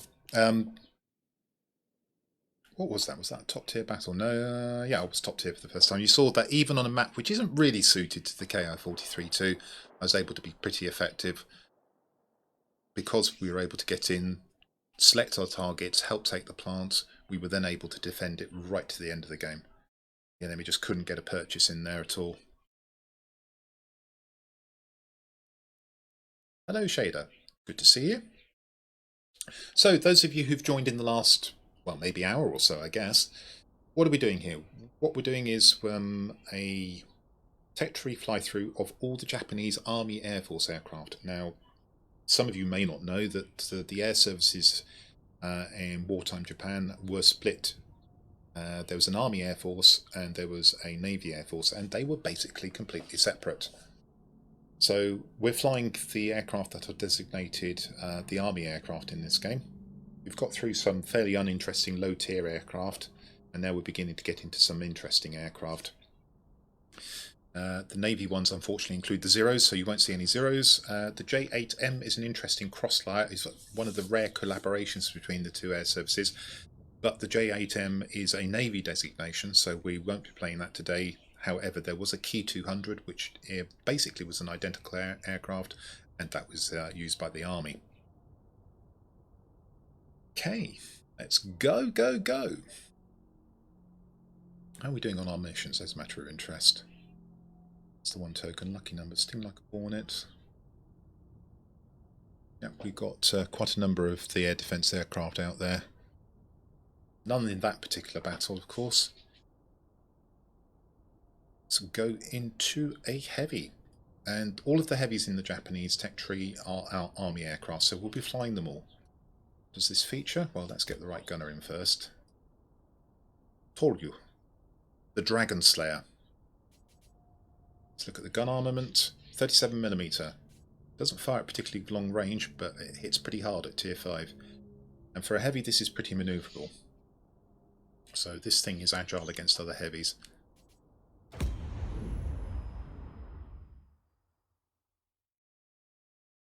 Yeah, they were very much separated. As I say, it was unusual for them to cooperate even on the J8M.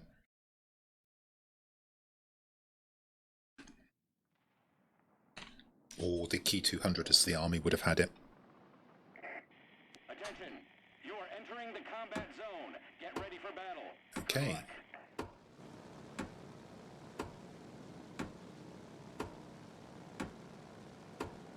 Got a couple of bombs. Try and clear out the top of the command centre first. Got to watch out for the MiG-3. That's a deadly threat. Hope you come back. Not that probably I'll be spending much time shooting at you.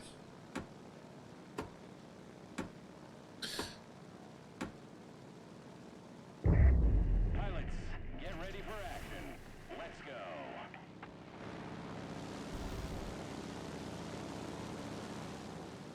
Not particularly spectacular altitude performance, and as I say, the MiG-3 is what I've really got to watch out for. If I were in the MiG-3, I'd be looking for me. Trying to get on my tail and shoot me down.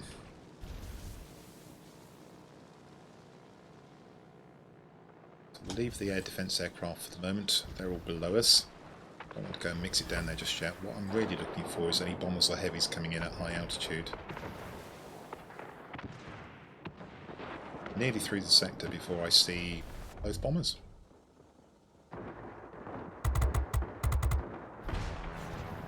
Okay, so we'll swing onto the other one because we set that one on fire. We'll let the fire do its work.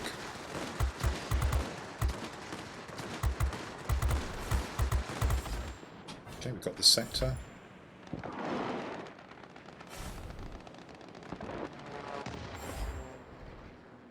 Worth me going down to see if I can get this multi-role, probably.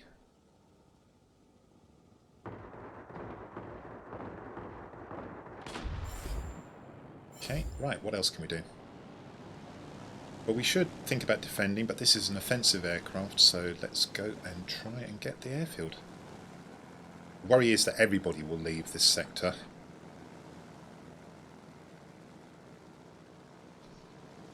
I'm trying to keep an eye on that.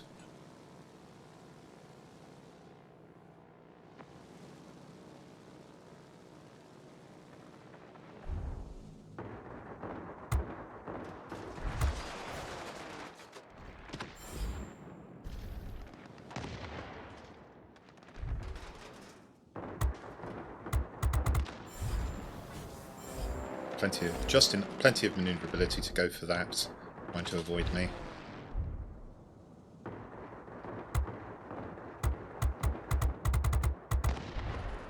I think we should use the bombs, don't you?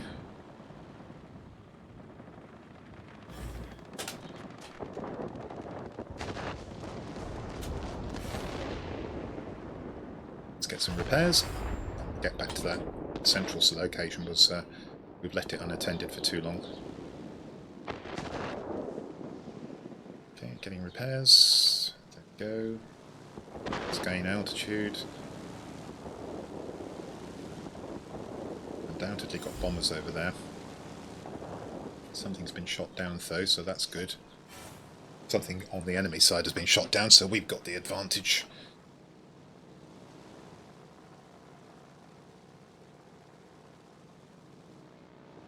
Turn for the bombers. One of them's just been shot down. I'll go for the second one.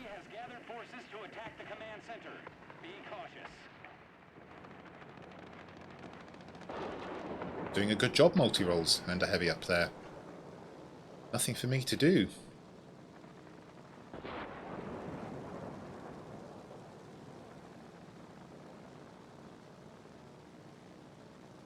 Okay, so interesting choices by the players here.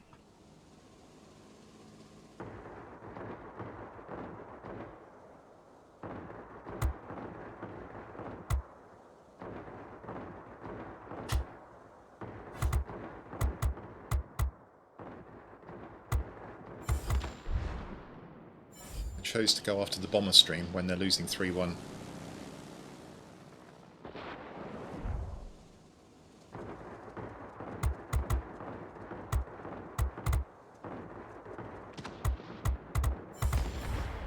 I wouldn't have done that. And also that was the MiG-3 that presented himself to me there. I was quite happy to be able to shoot him, I tell you.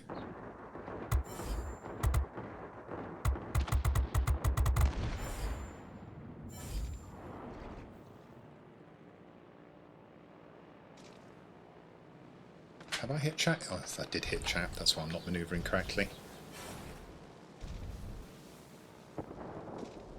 Quite sure how I did that.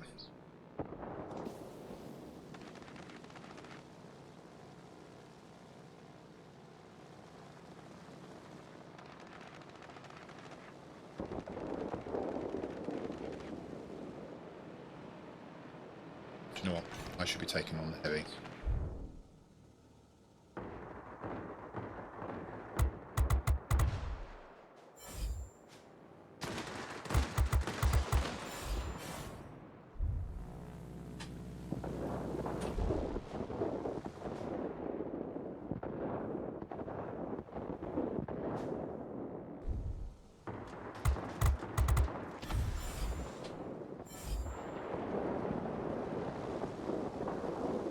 Try and get the bomber.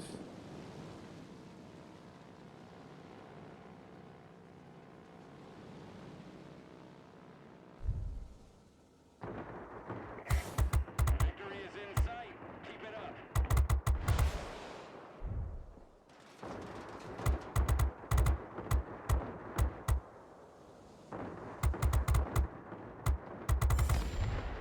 Good. Another one.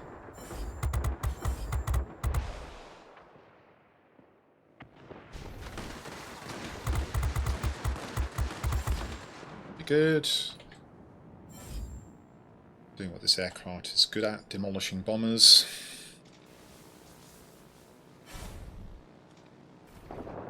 It's a lot of red. Let's hope I can catch something by surprise.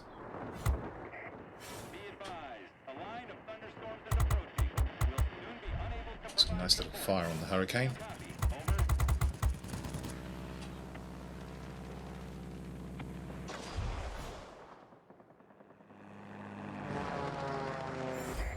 Okay, easy win. There you go. Got to see that aircraft muddering things. I think we can now go up to tier 6. Flying Dutchman, hello to you. I've got a couple of mods on which I'm using to try and help my eyesight, because of course I've lost most of the eyesight in this eye. I can't say that they're particularly helping. So one mod is from the old Hacker Base mod pack. That removes the clouds, fog, glare and dust, which sounds like a good idea, but unfortunately the game gets darker, which means I struggle to see aircraft against the background. I've also put in a reshade mod to try and counteract that problem, but that doesn't seem to be doing it either. So yeah, the game looks cleaner, but it's actually not giving me any advantage. If anything, it's actually making it a bit more difficult for me.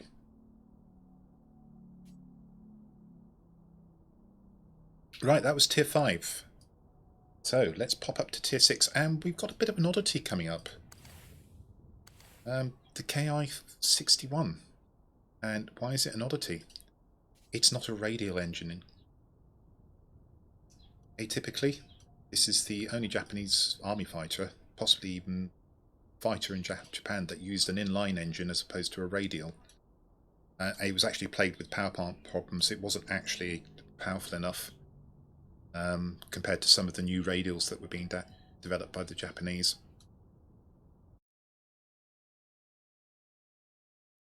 So, KI-61 did actually see service, and if anything, what this really looks like is an Italian fighter aircraft, isn't it? And in fact, the Allies mistook this first for a Bf-109 and then for a Maki. They didn't think it was a Japanese plane at first, and that's why it was codenamed Tony in the end. Mike first, then Tony. And 3,000 of these were produced. Now, in the game, it's a little bit anemic, to be perfectly truthful. So if we go and compare it to the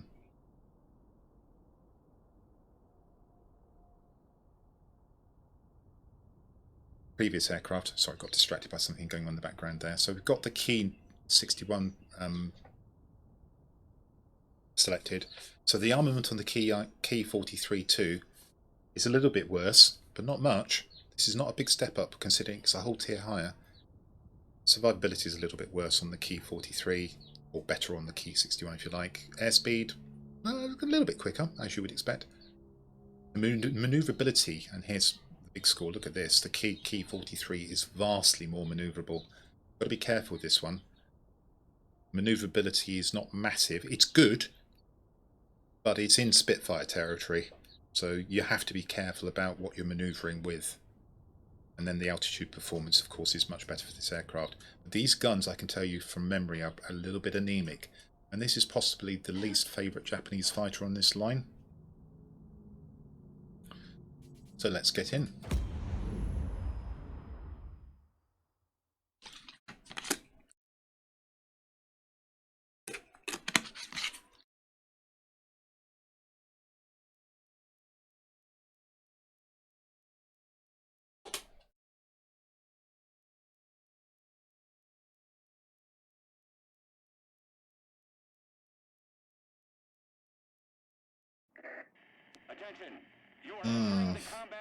Good news, top tier.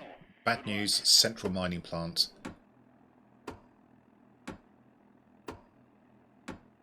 Bad news, A6M5.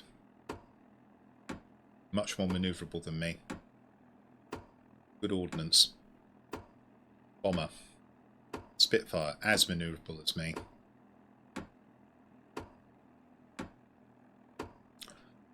Wow. Well, certainly in terms of aircraft, the enemy have got a massive advantage here. You are approaching the front line. Right, Off we go. let's see what we can do at the mining plant. Nasty suspicion this isn't going to go too well. What's the range on the guns?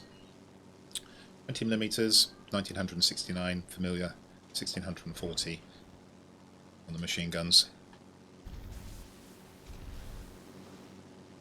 This could be a struggle.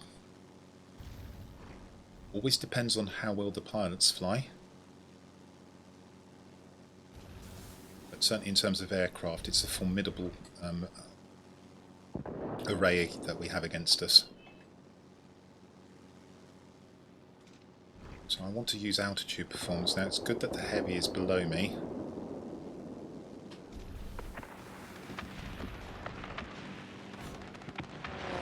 More the bomber behind him.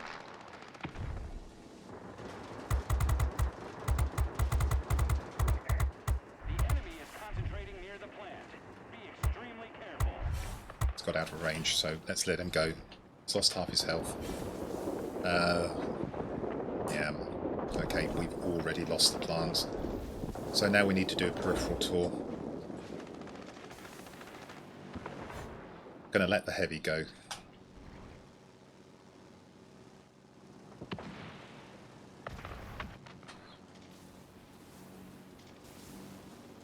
Okay, so that really isn't very good.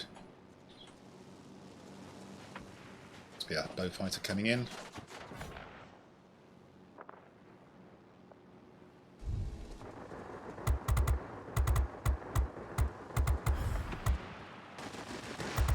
We'll watch out for this heavy again. Oh, it's a different heavy. This is the P-38L. Okay, that's good.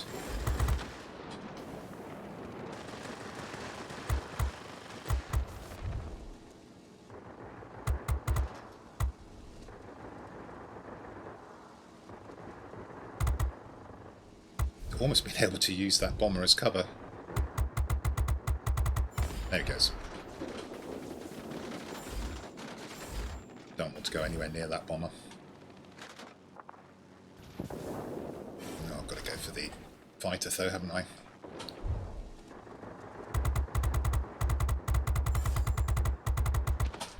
Lucky me, he wasn't intent on me, and now I'm behind the bomber, so now I really must try and shoot it down.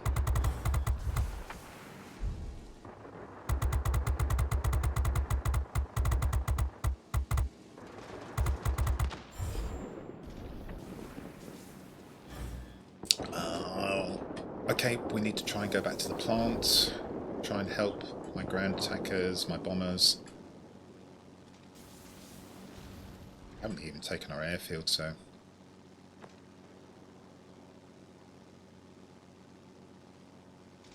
Got a player on 50 points. Tricky. Did say it would be tricky. Potentially tricky, that is.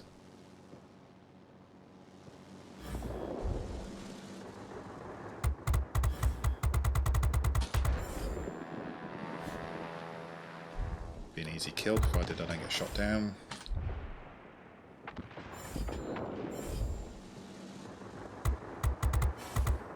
Get a ram off that.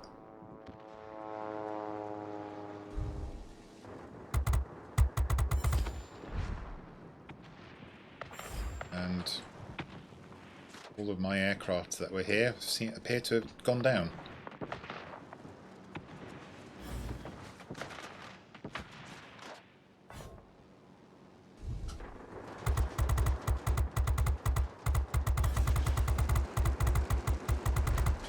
Done without losing my engine there. That's the other heavy behind me. It's managed to do that.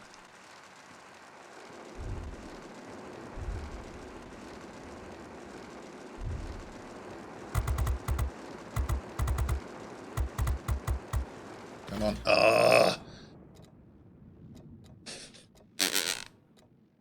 And my BF-109E... Oh, actually, I think he may be going in now.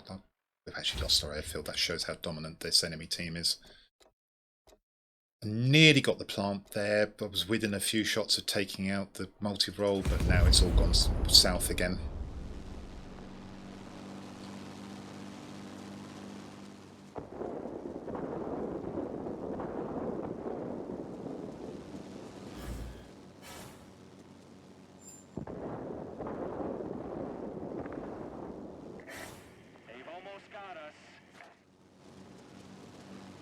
Even if we now get the plant, it's all too late.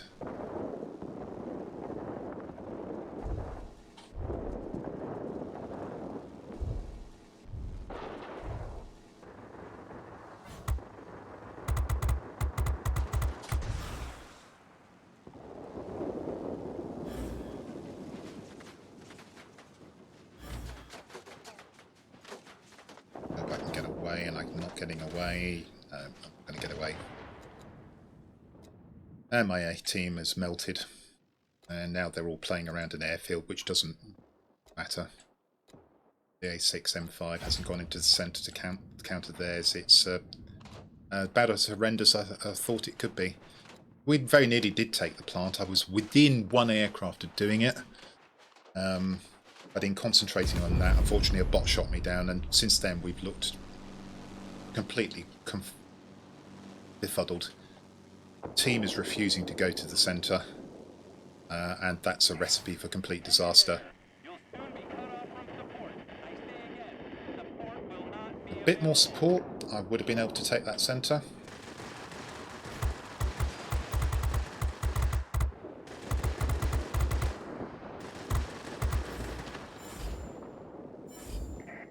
You've done what you could.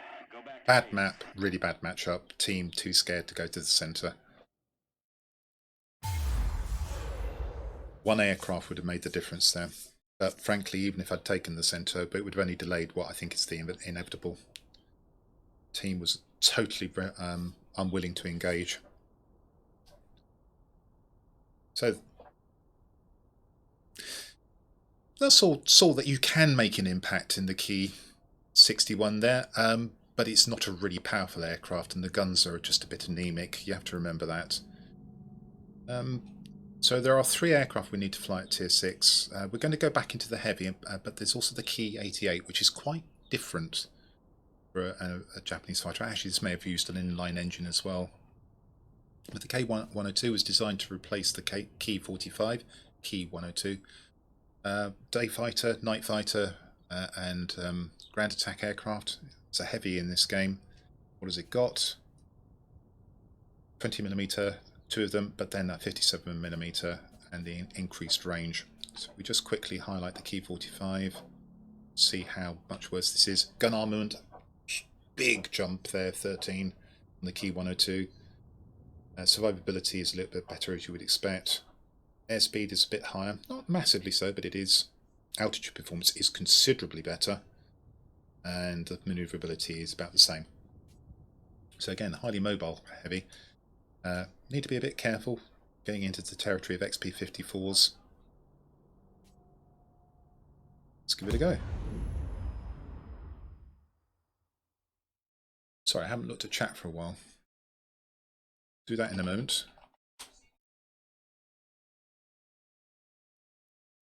Dizen, hello.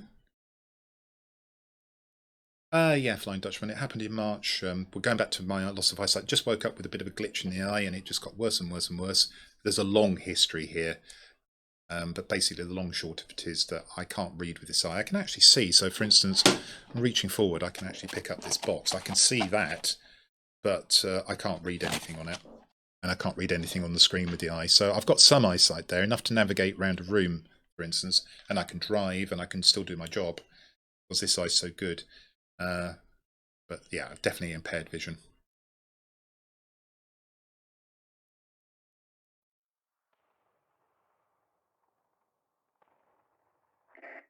You are approaching the area of combat.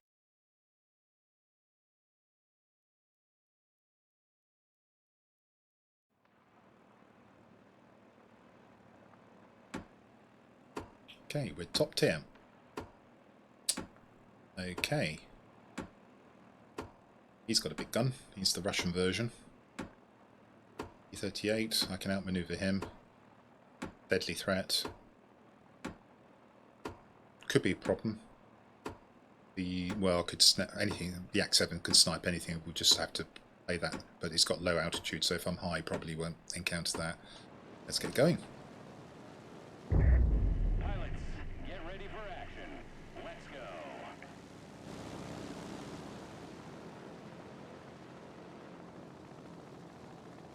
Where's your friend? There's your friend. Friend is coming straight at me. Your friend will not enjoy that.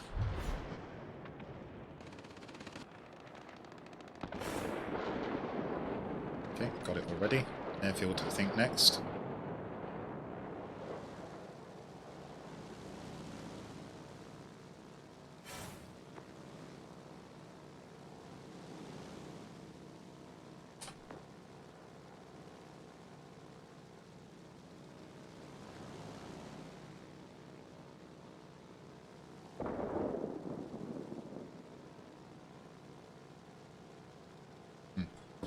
Both gone low. The heavies. Doesn't really suit me. Boom. Not quite boom though. Only hit him with the 20mm unfortunately. Let's go after the heavy. That's not heavy. Boom. Got it, right. Good habit to pick up repairs.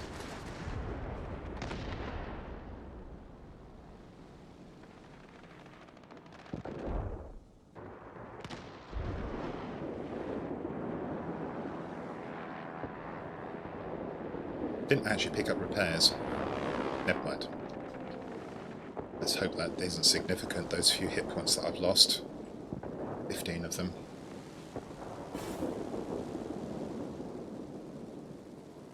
$17. Oh gosh, they got this. It's a bit of frustration. Well, I need to chase the B-17 down then, because otherwise he'll flip our local garrison and we don't want that.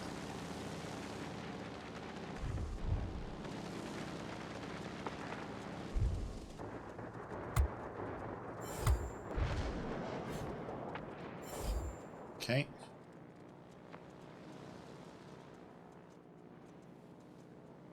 Bombers there. Let's recoup some boost while we saunter towards this one.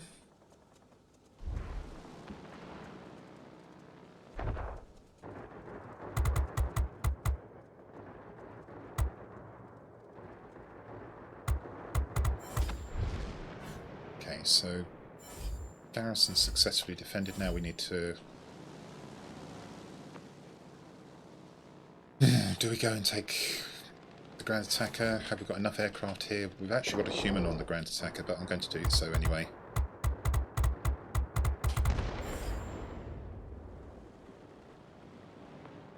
Now taking the middle, which is good. Bombers coming from the airfield, of course. That would be the B-17. Let's go and address that.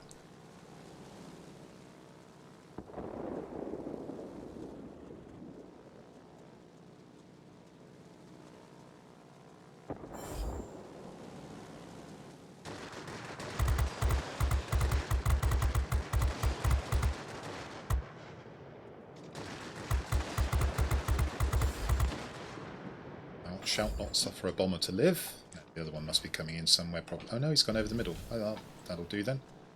He's nearly dead anyway.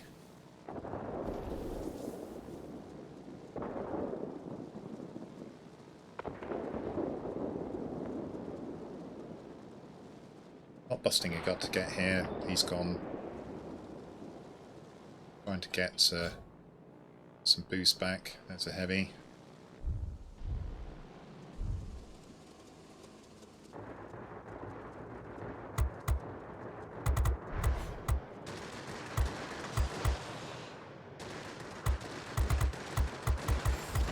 There was a heavy. To be fair, that aircraft is fairly fragile. Lost the centre again, that's frustrating.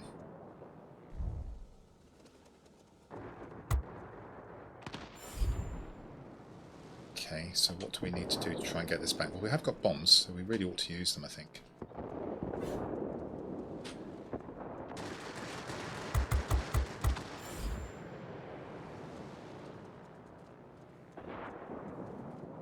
Stop this from getting to our garrison.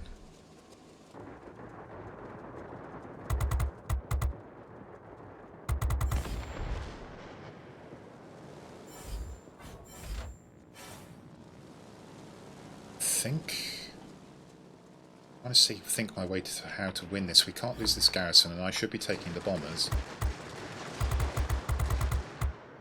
But the same time I need to be a bit more offensive, so trying to combine those two things is a bit difficult at the moment.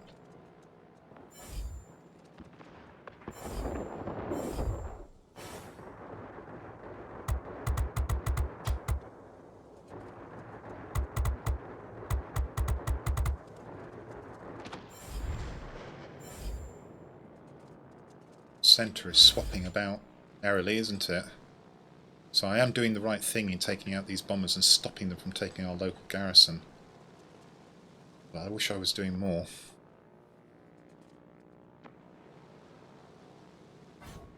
What I'm very tempted to do is wait for school line, get rid of the bombers and the ground attackers, and then go off and be offensive.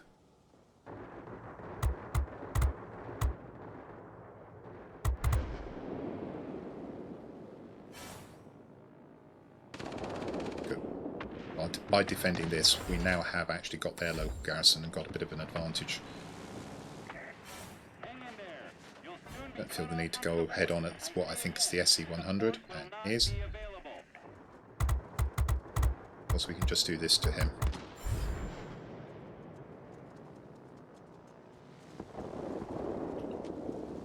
One of their bombers has gone over the middle again. Okay. Beginning to build up an advantage now. One of their ground attackers is over the middle as well. Leave the other players to take out the ground attacker. Once he's gone, he's not. Well, it depends. He probably won't come. Well, he won't come back if he's shot down more than 5 seconds from now. This bomber is definitely not going to come back if I kill it.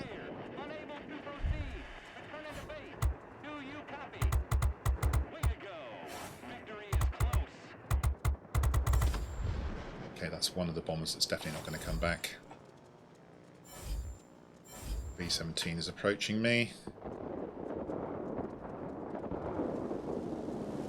Well, that's a Dornier. They've got a human bomber. Right, okay, it's time to engage engine cooling so we can get to this.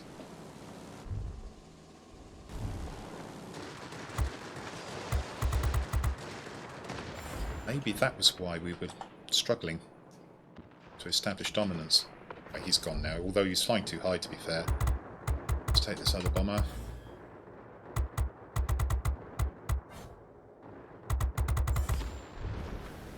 On their ability to retake sectors is being seriously whittled down.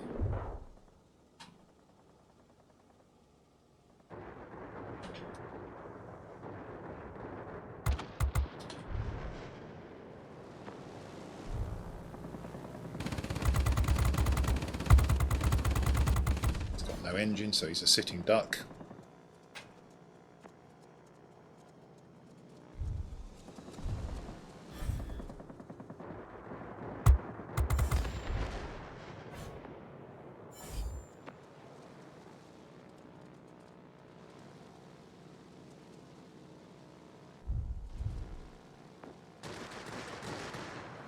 Again, no need to go head on at that.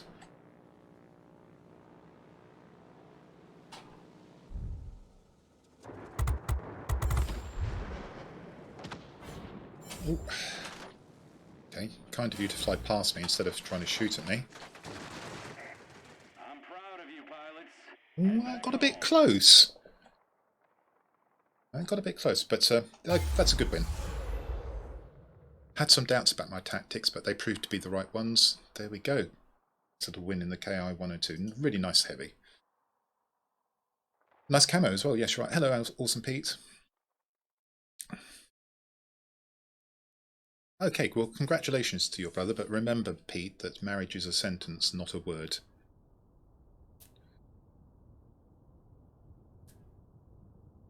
Right, so we're going to divert into the Ki-88. This never made it into production, this fighter. It was a proposal for the army, and the calculated performance of the prototype was so poor they decided not to proceed with it. Ki-88, what's it like as a fighter? Well, this is a bit different. So we'll select it and we'll compare it to the Ki-61. Remember, red indicates that the Ki-61 is worse. Gun armament is better, and we'll talk about how this looks in a moment, because some of you might be going, oh yeah, that looks familiar. Survivability, it's a bit worse on the Ki-61, so a bit better on the Ki-88. Airspeed, the same. Maneuverability is much, much, much, much better on the Ki-61. And remember, the Ki-61 is not that maneuverable, a Japanese fighter. It's maneuverable, but it's sort of Spitfire class as opposed to Zero class. And then the altitude performance is a lot better. Why does this look like some other aircraft in the game? Well, it looks like a Bell P-39 Airacobra, doesn't it? And that's what this design was based on. Right down to the fact that it has a 37mm cannon at the front. Yeah, this thing hits pretty hard. But the cost of having that cannon mounted is that you've lost a lot of manoeuvrability. This is a high-energy fighter, and it's pretty unusual for the Japanese line. This is to be flown much more like a Bf-109, but using the firepower of an Airacobra. Quite interesting. Let's get a better pilot in there. So we'll put the Ki-94-2 pilot in there. That will help matters. Now I'm going to take a very brief break. I shall be right back and we'll get into the Ki-88.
Right, thank you for your patience, everyone.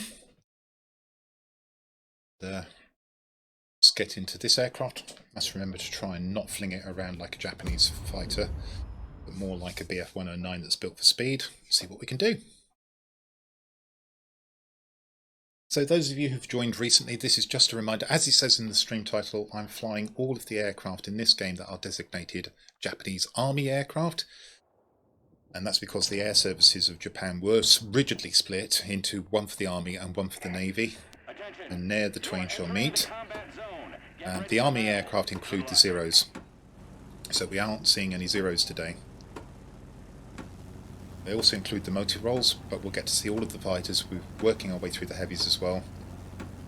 And we're working through this particular premium aircraft, which I can't recommend to you. Wouldn't say this is a particularly good map for it either. I play here, I think it's to go to the garrison and then possibly try and get here.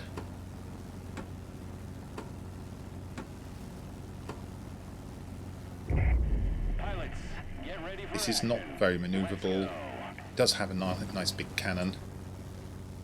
It's got a decent altitude performance, but fairly short range weaponry, unfortunately. So you've just seen 1700 there.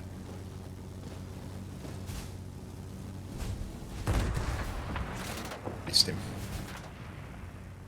Certainly manoeuvrable enough to deal with the heavies.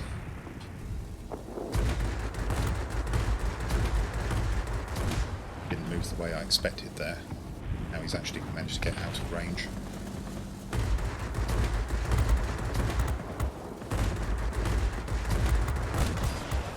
There we go. Big gun just took out his tail. Boom. Okay, now.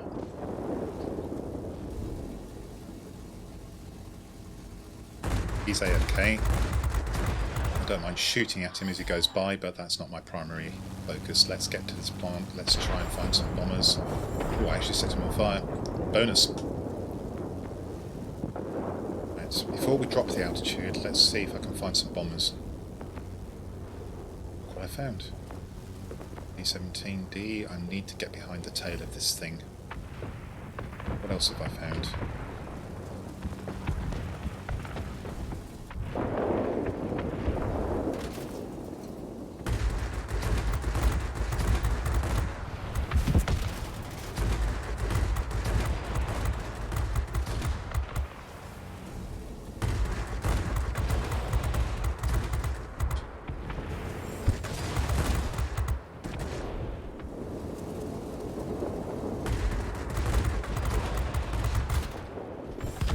Good. How many Japanese fighters would you have been willing to sit behind a B-17D? Let's go and get the ground attackers.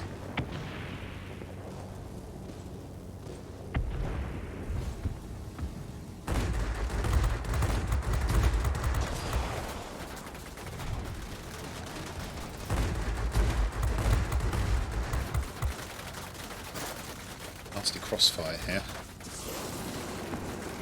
2 criticals from that. That's frustrating, and they're going to have to get pretty close. And one thing I haven't done, which I should consider doing, is taking off the fire extinguisher and putting on a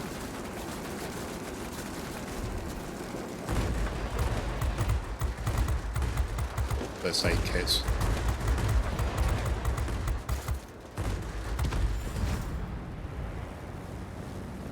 Second time the pilot's been injured, so I definitely should consider trying to find a way to get a first aid kit on this. Still, I'm definitely holding them up at their plant. That was my intention, so I'm happy with that.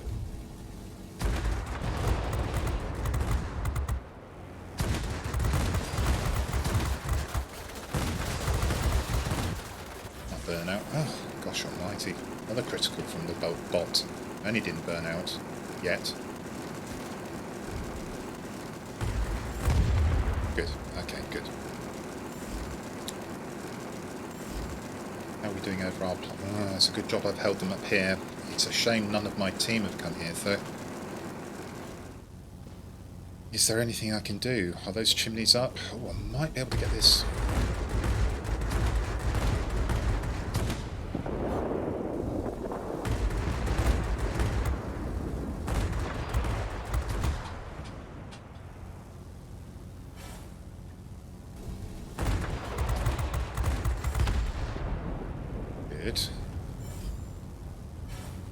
Oh, they've captured our plant. Can you believe it?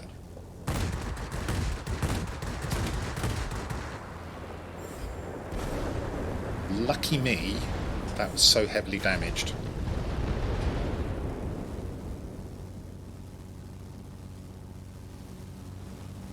Be the B-17. I don't think I've got... Oh, actually he's badly damaged, so let's go for him. It's not the B-17, it's... Okay, we need to be careful here. I don't want to go at him from behind. I want him to turn, so I've got the advantage of being able to pump shots into him. So I'm going to go for the ground attacker first and try and encourage him to turn towards me. The bomber, that is.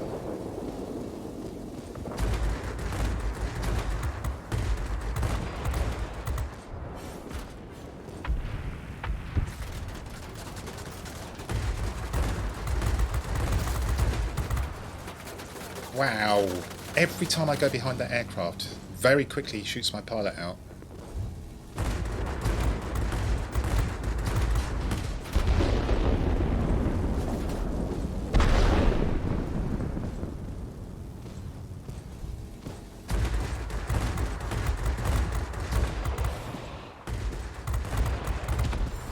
Good. Where's that bomber? Gain altitude. Funnily enough, I think I've probably got, almost by accident, I've got the right tactics here. I've actually managed to take this plant, and I've managed to defend it as well. Feeling their bomber has actually decided to disappear.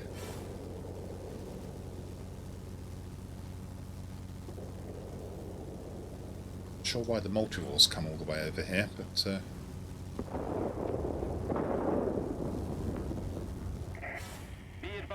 okay, the bomber has actually gone to the airfield. Got our plant back. I don't think the bomber's that important, really, for once. So we'll go and take the Junkers out. We may as well just protect this plant. I must put a first aid kit on this in future, though, if I'm going to play like this.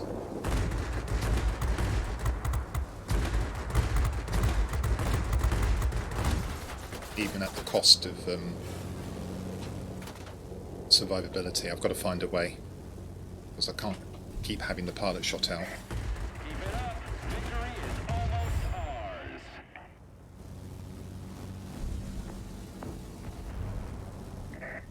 We cannot support you any longer. The storm is too heavy. Do you copy? Over.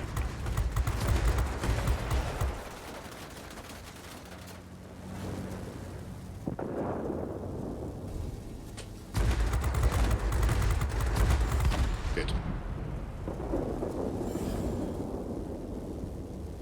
Interesting job that I've done here, and this is not a job that could have been done by a standard fighter. Yak 7. You watch him land the shell.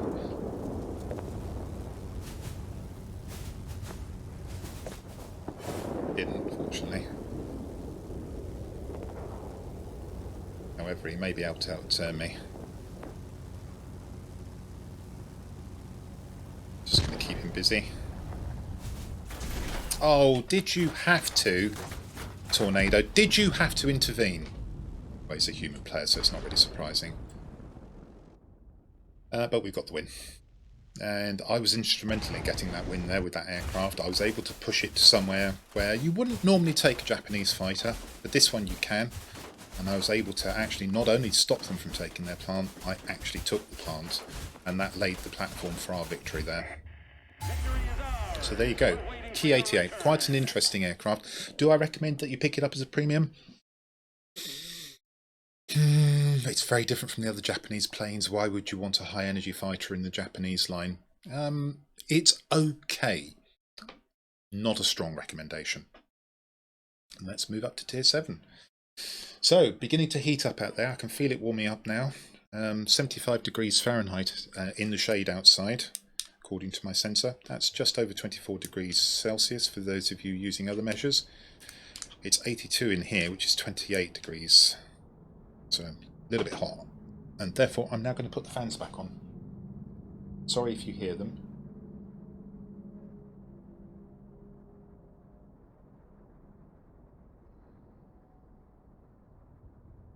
Oh, that's better. Right, I think we go up to tier 7. We're making progress. What have we got at tier 7? Got a pair of aircraft, 3 aircraft to fly for you here. And the first one we'll fly is not going to be the A7M, that's the Navy fighter. So we're going to fly the Ki 84.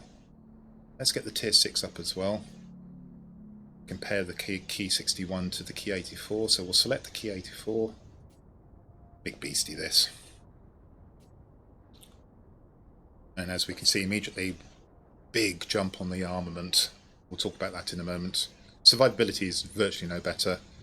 The airspeed in this particular build is slightly worse on the Ki 61, so slightly better on the Ki 84. It's not particularly fast. Maneuverability, well, we're now talking tier 7, so we've slightly more mobile, slightly more maneuverability, and it's pretty decent. But it's not, again, hugely agile like the earlier aircraft in the line, the Ki 43s in particular, and the altitude performance is spectacularly better. This is beginning to be able to get quite high. Gun armament, a pair of 20mm and a pair of 30mm. This thing can hit pretty hard. Okay, let's get into the Ki 84. What other aircraft will we be flying? We'll be flying the last of the Japanese heavies in the tech tree, which is the Ki 93. This is a true heavy, it's not that mobile. And then also the Ki 94-1, which is a bit of an odd aircraft and which I've done a video on recently, so we won't talk too much about that. This is basically a bomber destroyer. Let's get into the Key 84.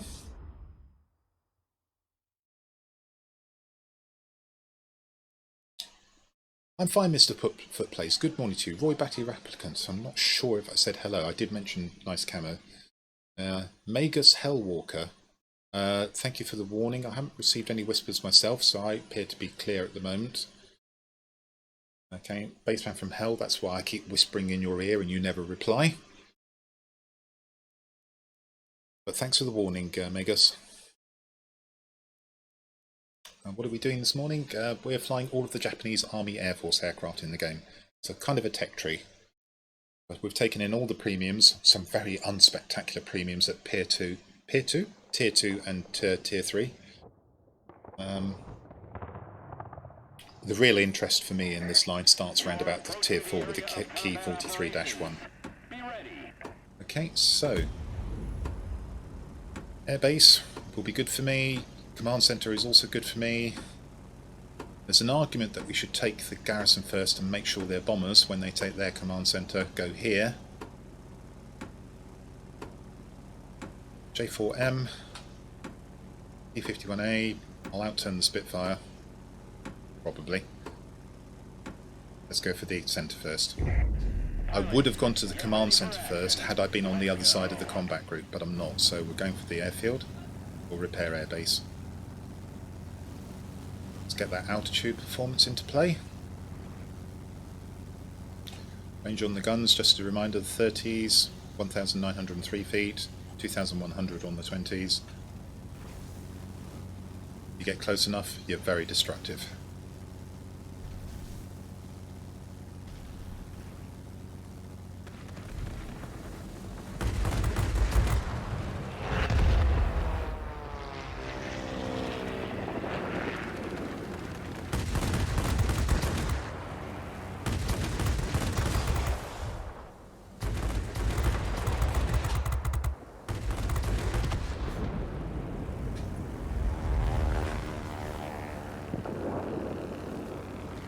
Okay, let's go for him. Yeah, sure has.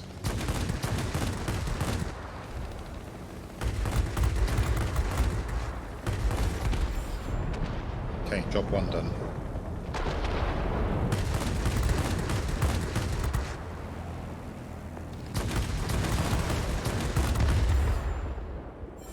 Now, do we need repairs? No. Can we get to the command centre? Maybe. We're going to try.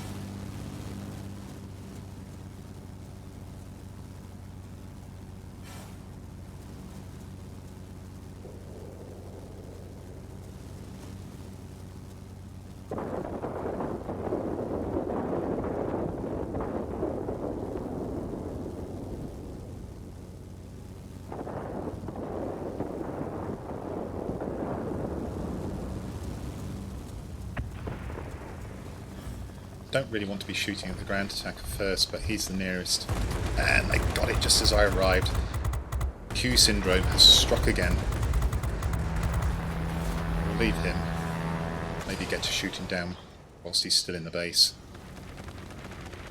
The Focke-Wulf bot is going to kill him anyway, so what the hell.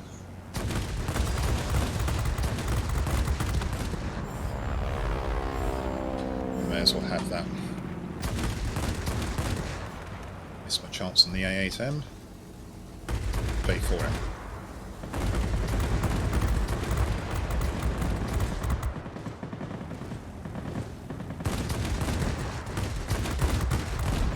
Okay, that has counted. That's good.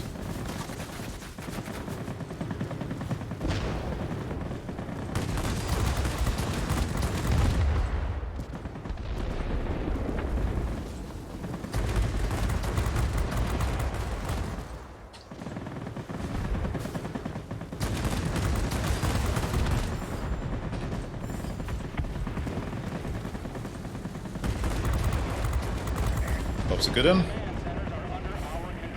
Let's go and get repairs.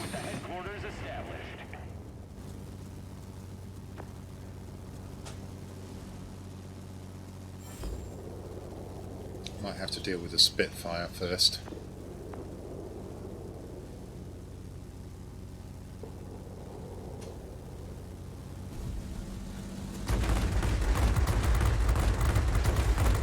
Oops. Flew across me. Didn't live very long.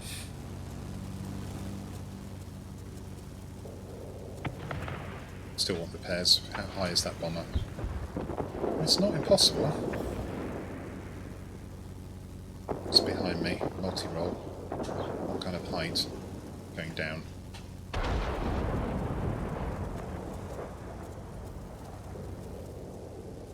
Human player though, so...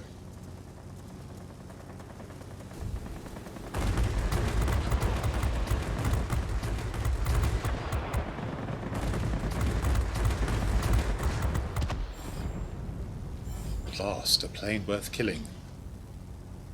Okay, let's try and get repairs. It's like we've got this game well in hand at the moment, but no opportunity to relax. Don't know why I keep turning that off. All fingers and thumbs this morning. Have a check on the boosters if I remember after this. Should be fine. If I want more trade, I'm probably going to have to go to the command centre. It looks like we're going to lose ours. The command center. Don't let them gain a foothold. I've got a nice lead, but things can turn around quickly.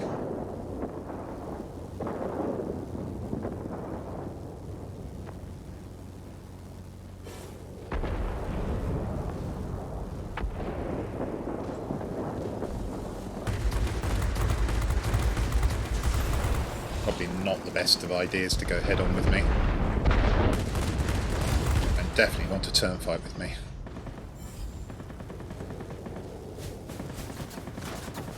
Oops, didn't see that heavy there. Large enemy force is attacking the command center. Virtually cost me my aircraft.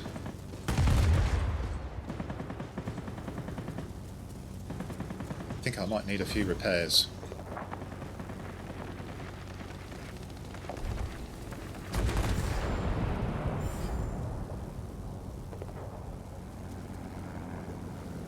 Pity, I would have liked to take on the ground attackers, but having been hit that hard by that heavy, wasn't any opportunity to do so. Let's hope this isn't destroyed. It isn't. Maintenance shed is intact. Let's go and pick off the repairs. Way to go! Victory is close. Be advised, a line of thunderstorms is approaching. We'll soon be unable to provide support. Do you copy? Over. What have we got? Take the multi-rolls. Leave the air. Fighters over there, I think.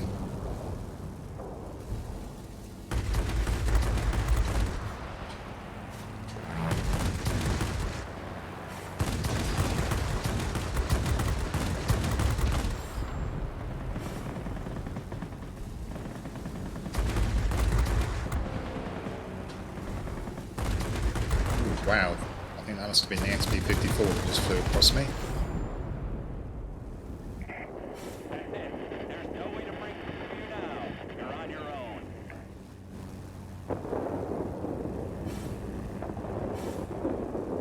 Right, let's just farm the last bits of damage that we can.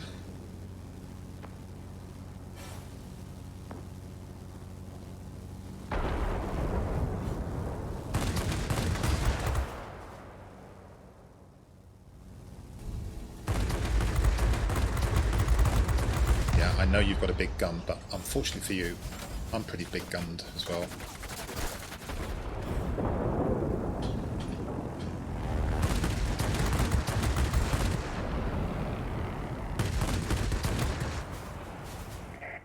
Great job today. And as you saw, no problem outmaneuvering that Spitfire, even though he's one of the best tier 6 Spitfire, in fact the best tier 6 Spitfire, possibly, arguably the best Spitfire in the game. That's the rather monstrous Key 84. Good aircraft. Still a bit fragile. Wongit, good morning. Oh, baseman. You're such a tease.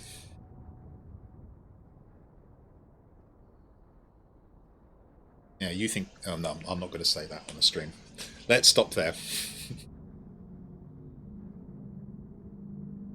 The way Pete flies, he's always drunk. bombers on the ground, heavies on the ground, fighters massively above their envelope. He's definitely drunk. What are we going to fly next at Tier 7? We're going to fly the heavy. Tetri heavy, the Key 93. Now the previous two heavies have been very agile. This one is not.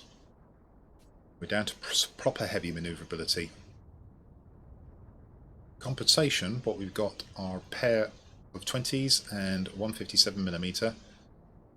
Let's compare it to the other heavy. So we've got this one selected. Let's hover over the Key 102. Gun armament has hardly gone up at all. Bombs and rockets the same. Survivability a little bit better. Airspeed a bit better. Manoeuvrability massively worse. Bear that in mind. And the altitude performance a bit better. This thing is a sitting duck for XP54s.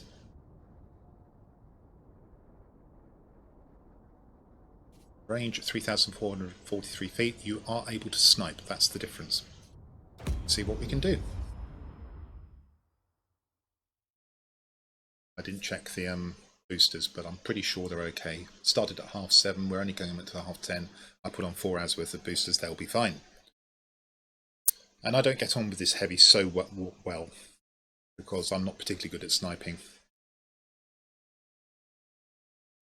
But we'll see what we can do.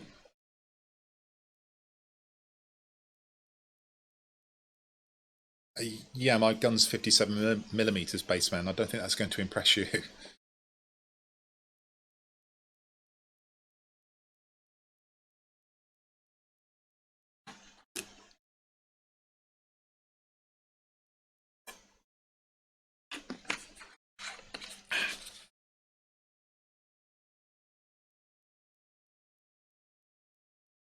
A little bit of a long queue. Sorry about that.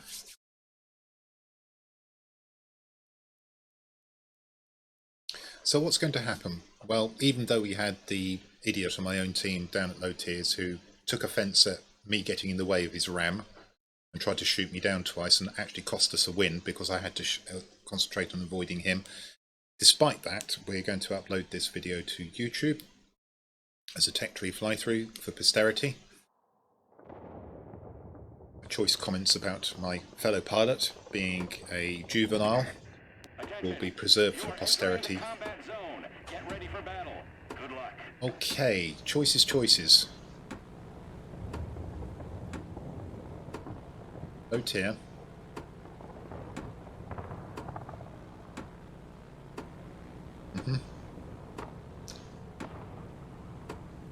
I think the correct play here is probably to try and take the military base and try and get across to their plant before they take it. I'm going to preserve the ordnance. Pilots, get ready for action. Let's go.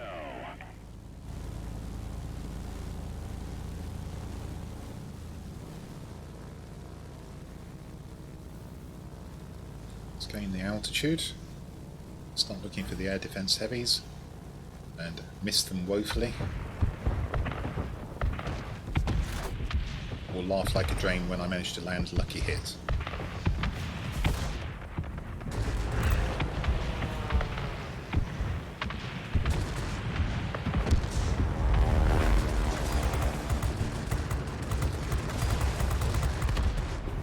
Okay. Fortunately the other one's gone on my tail, which is a bit of a nuisance, although he's being attacked, that's good. Now, questions. Do we stay here and use the bombs, or do we try and get across that plant as I suggested we would? I think we go to the plant if we can.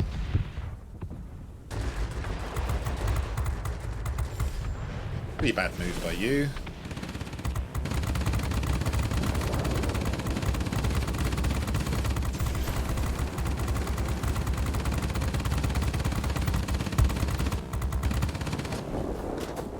That's actually taken a lot of my health. We have actually... He's out of range. How can he be shooting my wing? I've actually got and he's not letting go either. I'm going to have to keep boosting away. Let's try and get towards the plant though, rather than fly to the side of the map. He's still not letting go. Is that a human player? No, it's a bot. That bot is determined to catch me.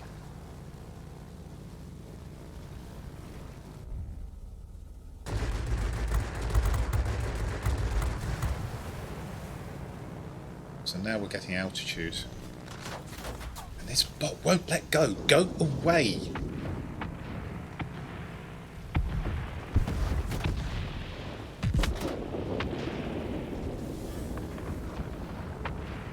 When is that bot going to give up?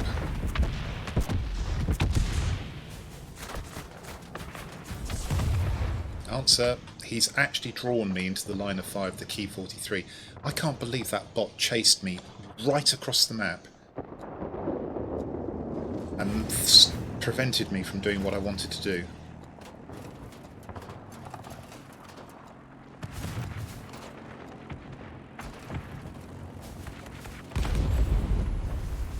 Okay, so let's get the centre. Completely put me at a disadvantage. I had to just keep running and running and running and running. I couldn't do what I wanted to do. That was one of the worst glue-ons by a bot I've ever seen. Normally they give up after about 30 seconds. But he didn't. He just absolutely continued and continued and continued.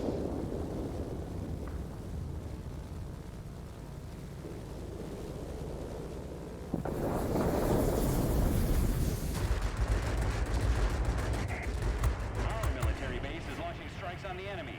This will make things easier for you.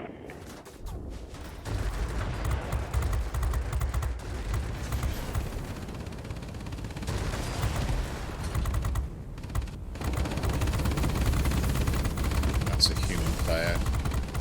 He's about to lose his aircraft.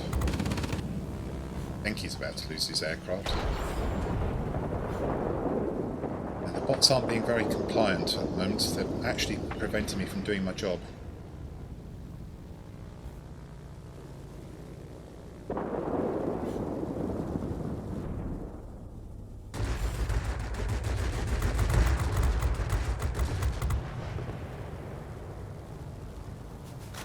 I haven't been able to get anywhere closer to their plant, which is what I originally intended to do.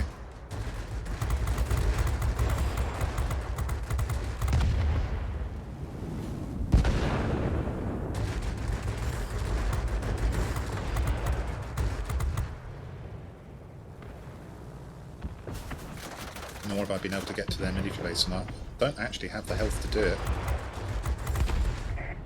The enemy is launching rockets at us from the military base. Take action.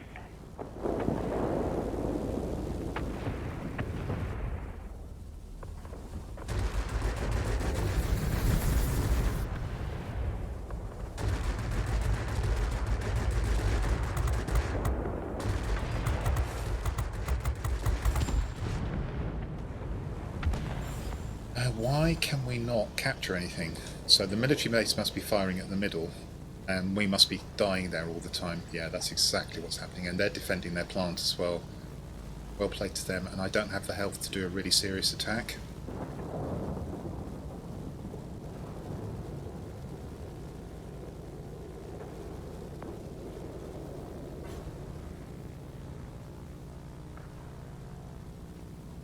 I've had to turn away.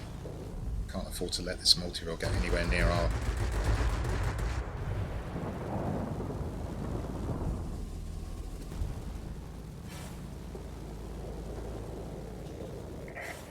The enemy has captured our plant.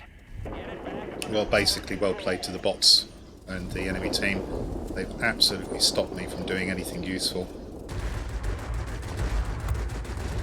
Been forced to largely defend. I haven't been able to attack at all.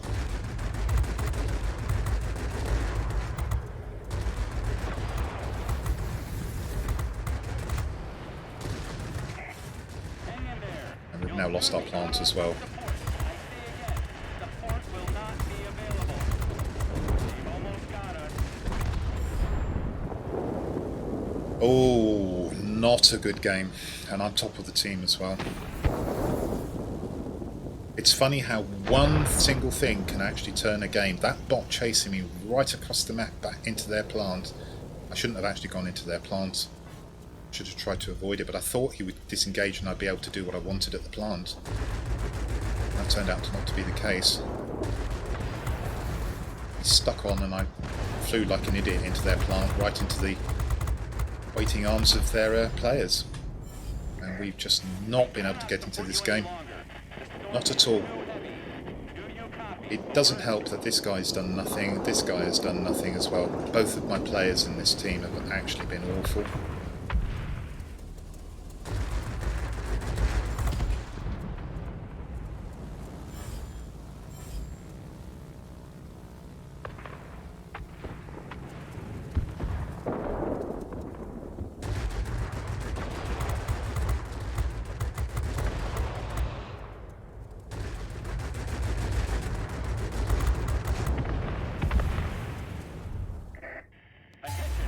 I just couldn't get into that game.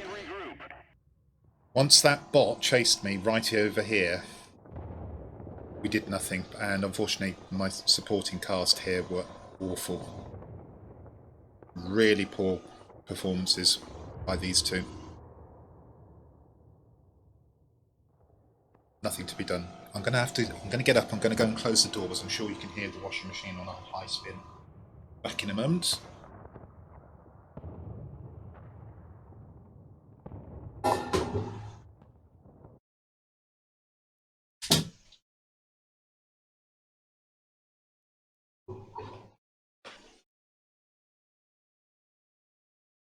Right, we're back. Right, okay, sorry about that noise. I didn't realise that it was happening until I came out of battle. I was concentrating so hard.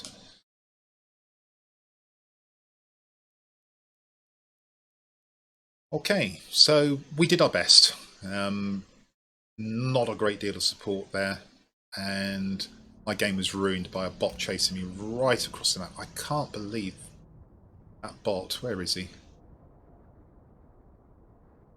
That one. That's the only thing he did in the game, the bot. He chased me right across the map. And because I thought he'd disengage, I decided to go into the plant, and he did not disengage, which meant I could do nothing at their plant. I basically just got clobbered by their Key 93 because I wasn't able to look around. And then after that, we were never in the game.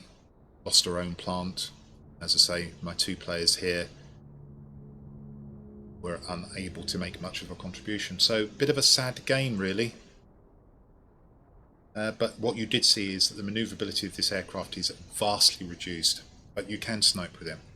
Which brings me on to the next Tier 7 Heavy, which is a premium aircraft. Now this is featured in a video recently entitled Spirit Warrior.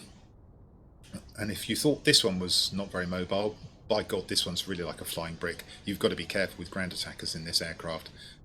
The German ones will outmaneuver you. However, got a special trick.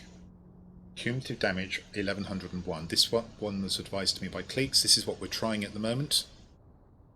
Huge output on damage. If we get onto a map with the command center and the enemy take their command center, this is going to demolish bomber streams. Let's see what we get.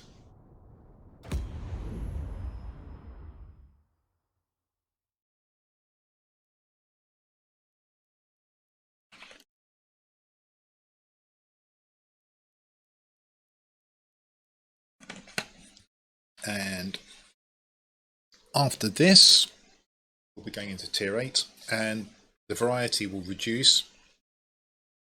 We'll be flying 3 more fighters. So, as you can imagine, it'll be lots of turn fighting.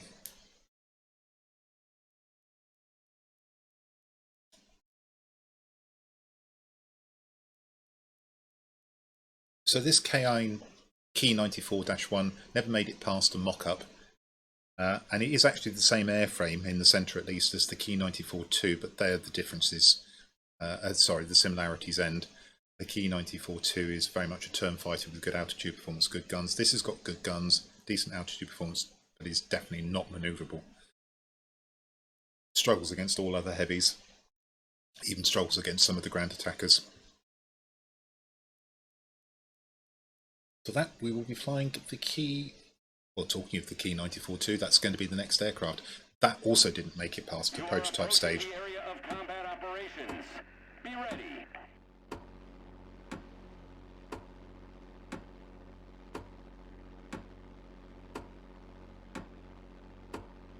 Okay. There's part of me that's saying I want to capture the garrison and then let them capture their command centre so I can go after bomber flights. Might do that. we'll see how it pans out anyway. So we've got an A7M as well. This is the Navy aircraft that I haven't flown today. Very agile, good guns as well, and we've got somebody in a P-38L. Approaching the front line. Off we go. Let's get altitude. And at some points in the game I thought this to be the worst aircraft in the game. It's not. I didn't know how to fly it. That was the problem.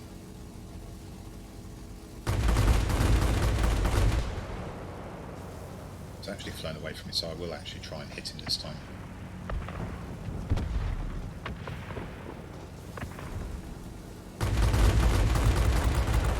Bye. Yeah, you do not want to get hit by this aircraft. Outfly it. Potentially even run away from it, depending on what you're in. But do not let it hit you with the guns.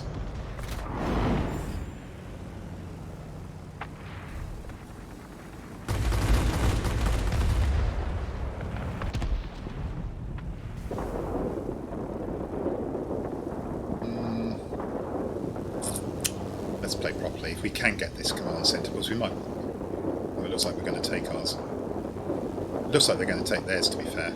There should be a bomber over here, with a bit of luck.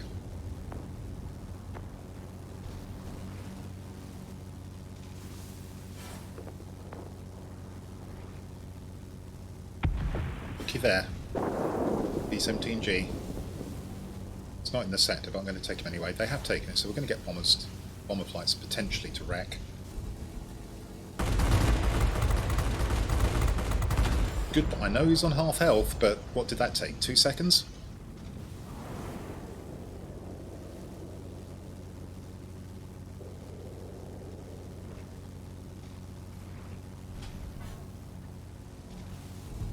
If I catch this yak unawares, he's going to be mighty sorry.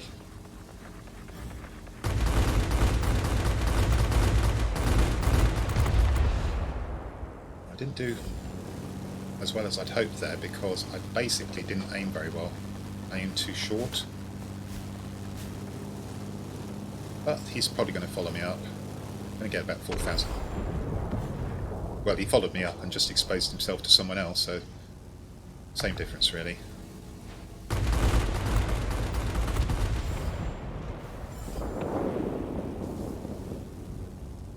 I'm going to deliberately fly to this bomber flight to see if we can demonstrate the potency of the weaponry. To be fair, this aircraft isn't very robust, so behind fire... well, we're going to change tack.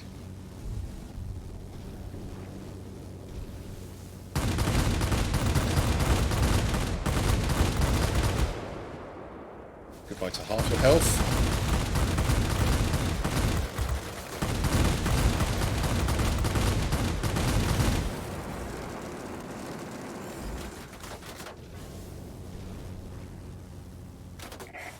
Attention all fighters. Enemy bombers detected. Destroy them. But a little bit slow here. I've got very sluggish. Bad mistake, but as you can see, the guns have no trouble taking out that B-17G. It's just I flew badly there. I bled too much speed. So now I've got to try and point the nose down. Let's take the rearmost of one of these bombers.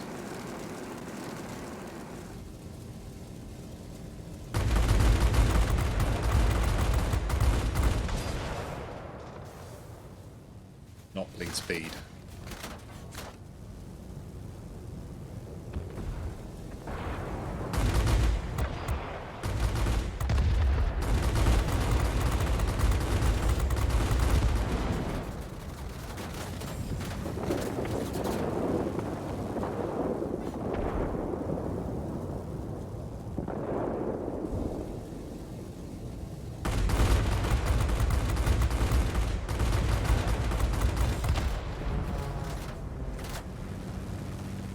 Well, it looks like we're not going to get much of an opportunity to keep taking bombers.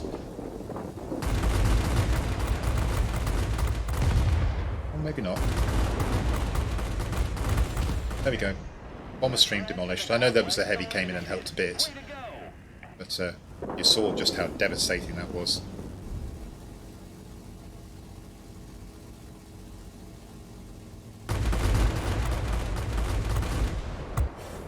It's a Spitfire with very little health left.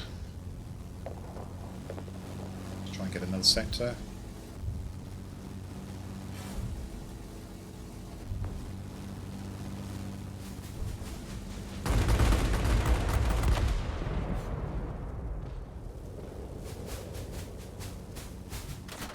Or that one, try and get the other one.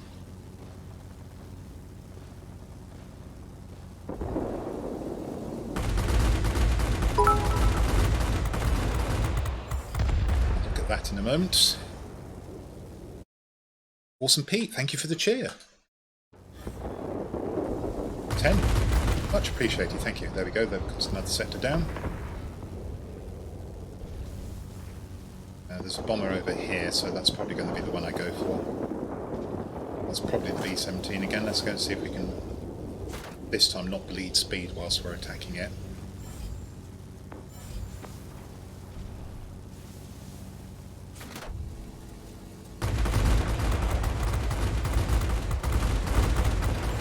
There you go. That's more like it. Get wrecked, I think is the right term there.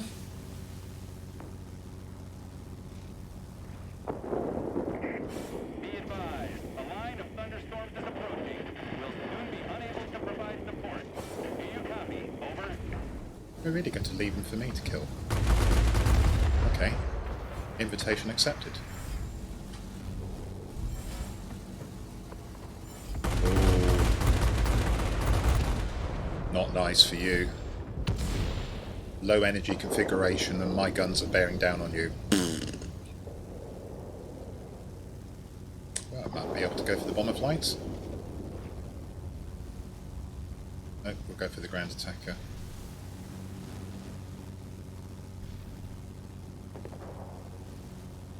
Probably get up for the bomb, provided I don't bleed too much boost. I can probably get back up for the bomber flights.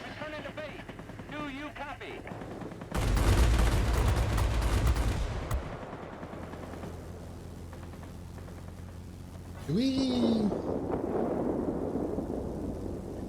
Don't bleed speed.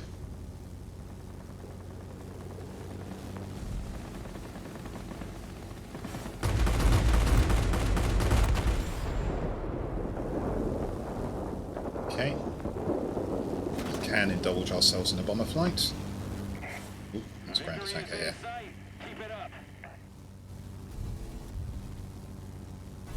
Since I'm at this altitude, I may as well.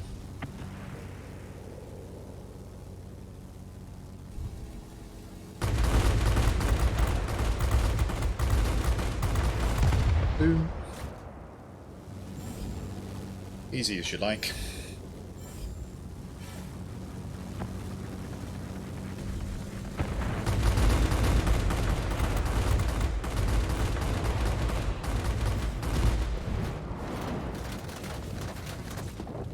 Well, if you're left unmolested by enemy heavies, this aircraft can actually be quite powerful.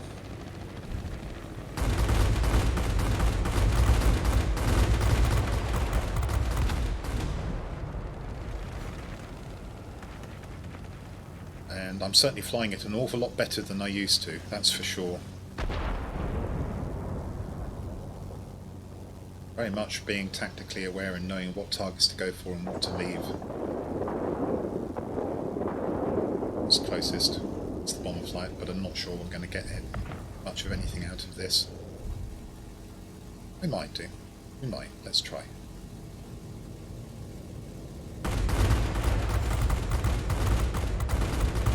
There's another bomber. I'm proud of you, pilot. There you go. Head back home.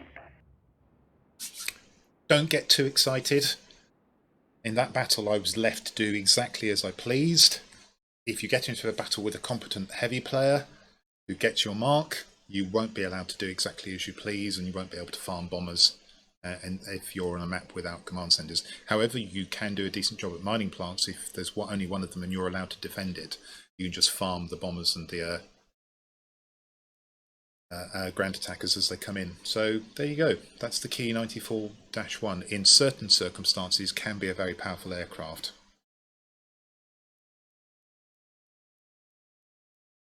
Yeah. But in other circumstances, you're going to have a pretty poor game because basically there are enemy heavies and they set about you and you can't get to do anything.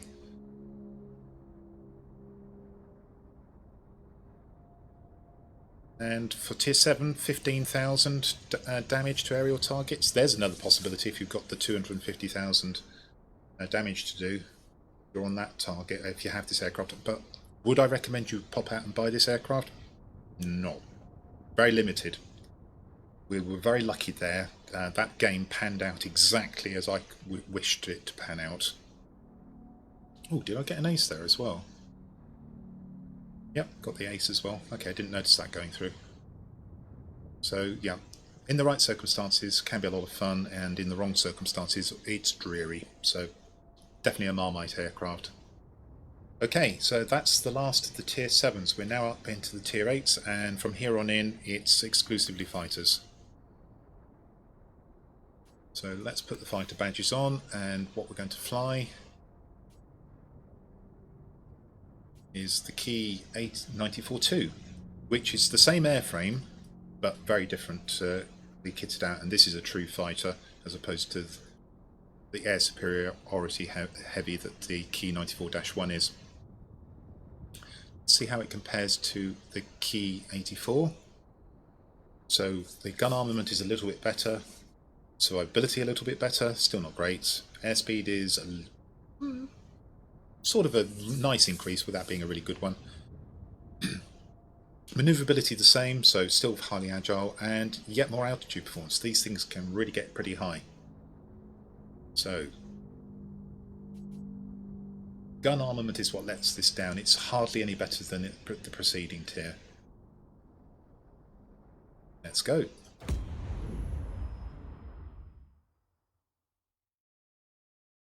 So, the top mark for aircraft Yakadiego is what I call a 5 chevron battle, but is also a grade 1. So yes, 1 is the top mark.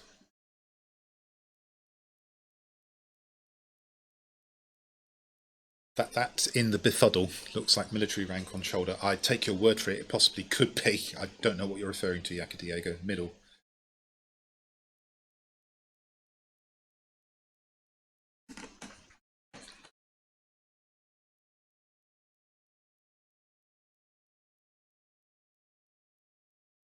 Right, so repair airbase in the centre is ideal for this aircraft.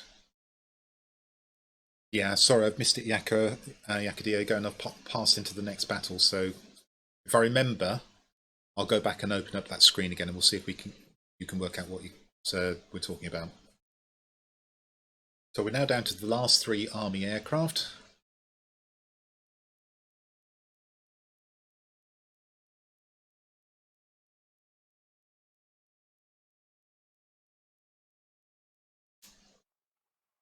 And what I might do next weekend, it'll be a much shorter segment, it won't be the entire stream, but I might do the Navy aircraft. There are only 11 of those to play, as opposed to the 19 that I'm going to be playing through on this stream.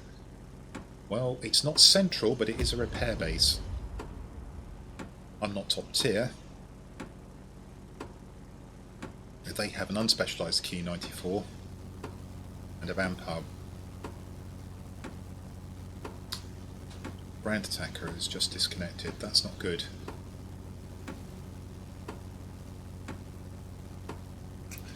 I think I'm going to actually support. Pilots, get ready for action. Unusually, Let's go. because the ground attacker is just disconnected, I'm actually going to try and support our B-20. Oh, it's air fight. Oh, this guy is obsessed with airfields. Has he learned anything? Please tell me he's learned not to take that to an airfield.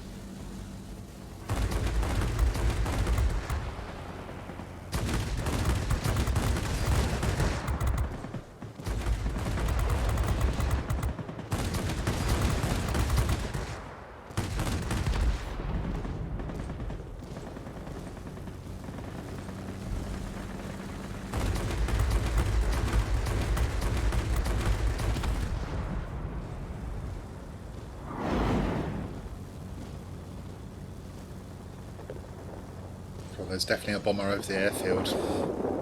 I'll bet you it's air fight.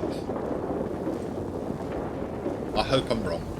It's been a while since I've seen him. Maybe he's learned the error of his ways, but it was almost a standing joke. Air fighting a bomber and an airfield. The only place he'd be the entire game was over the airfield in his bomber. Even if there was a mining plant, a command centre, a military base, he would go airfield.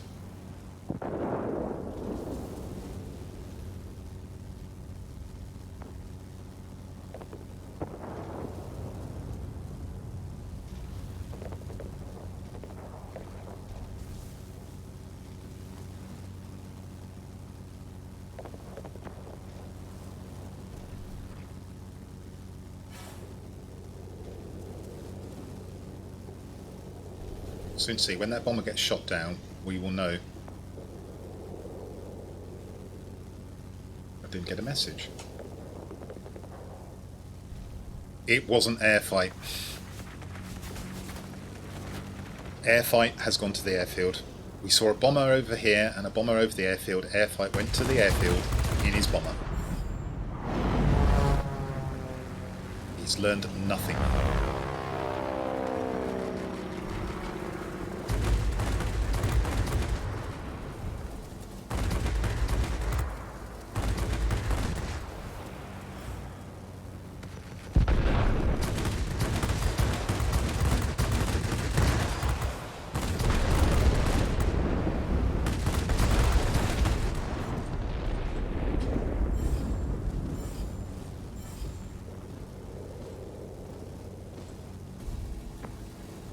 The only saving grace is we did actually take the airfield, but I'll bet you my bottom dollar he then went to the garrison.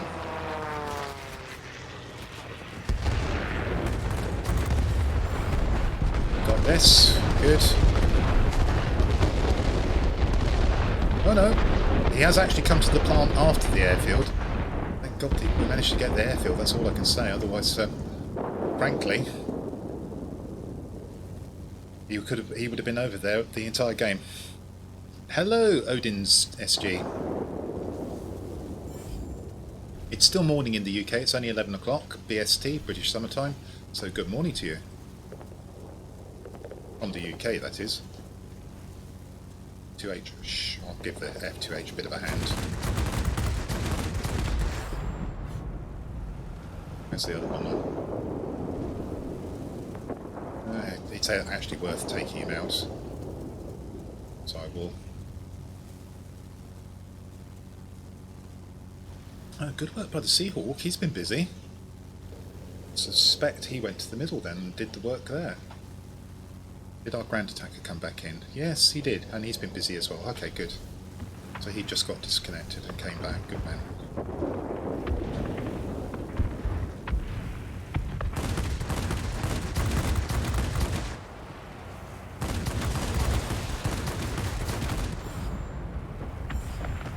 Okay. Well, let's go to the airfield. Let's see if we can find some action.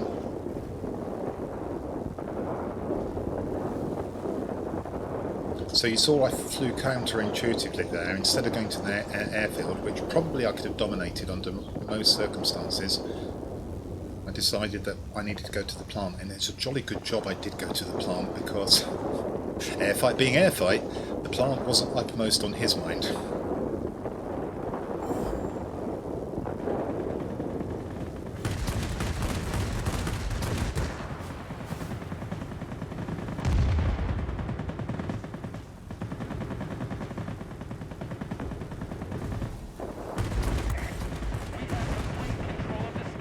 Ooh, that's two buttons at the same time. I keep saying this mouse is too small for me.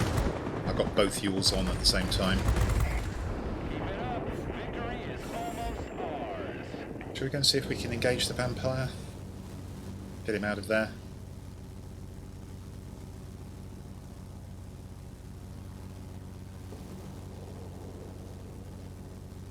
Oh my god, airfight. What are you on? Drugs? Oh, he's gone anyway. Go for the Grand Attacker, just to farm a bit of damage.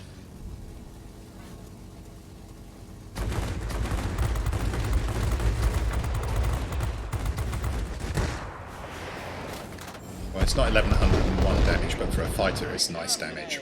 There we go. Oh, well done to the Seahawk. Tricky aircraft. It's a good score.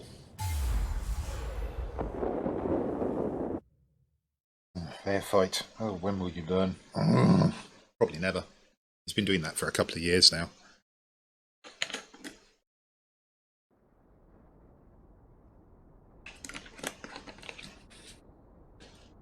That was the Key 94. And now we're into the most paper of paper planes. Two variants thereof.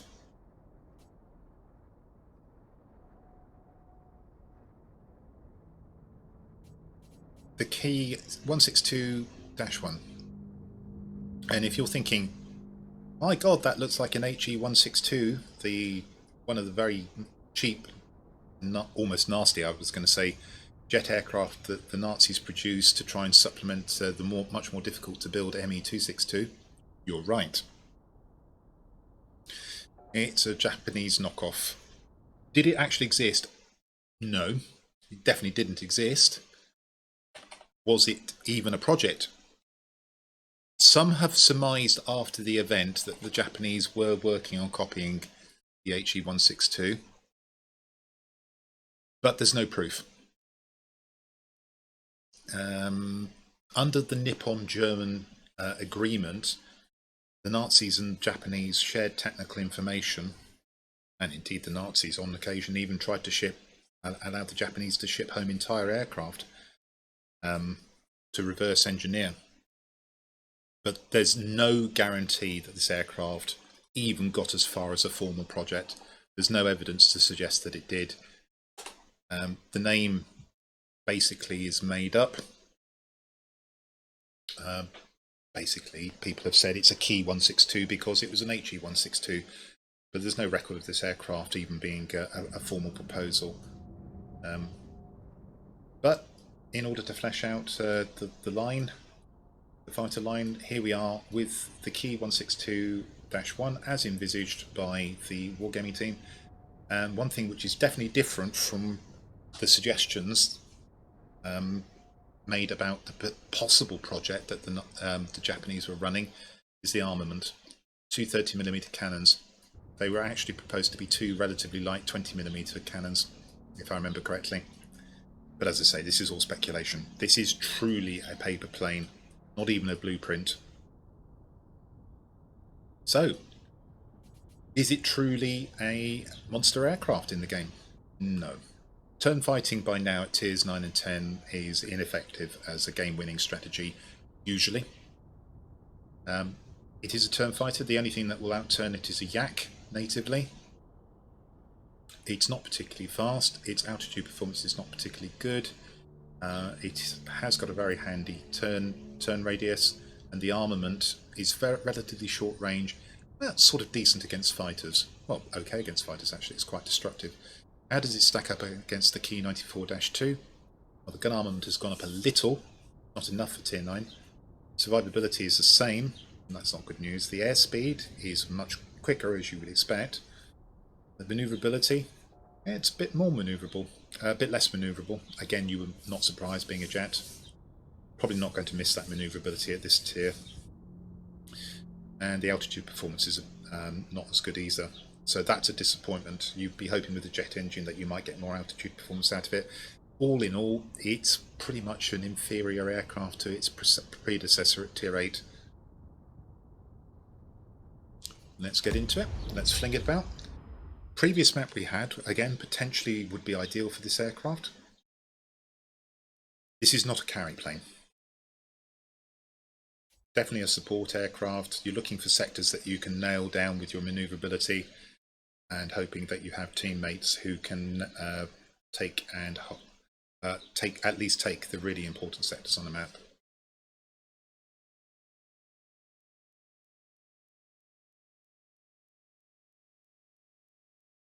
The Kika was also a completely paper aircraft. I think they may have got as far as making a fuselage for that. I'm not sure of my facts though. You are entering the combat zone. Get ready for battle. Good luck. It's a tier 10 battle, SU-10, XF-90, they've got a Yak-30, that's unfortunate for me. It's the one airplane I can't outturn.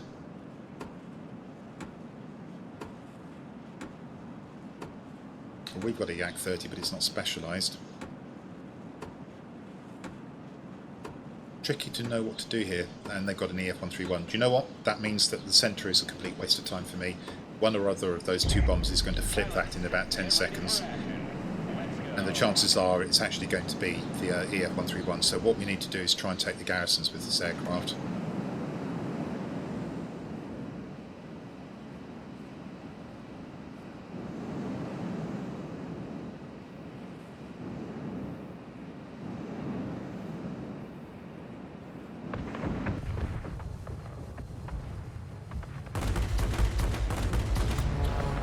I promise you, if they hit, they're good guns.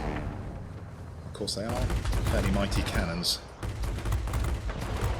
And now I don't have any 20mm to back them up, unlike the Key 94. Okay, our SU-10. Really, SU-10? You went for a garrison. Is that just simply an admission of defeat?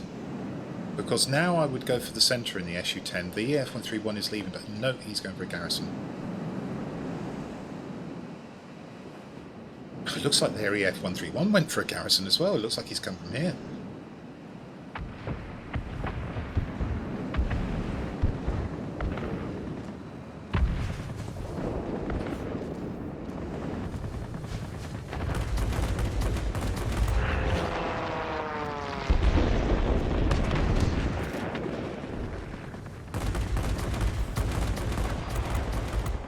It's taking me a little while to get the lead on the cannons. Bear with me. We'll get there. Go.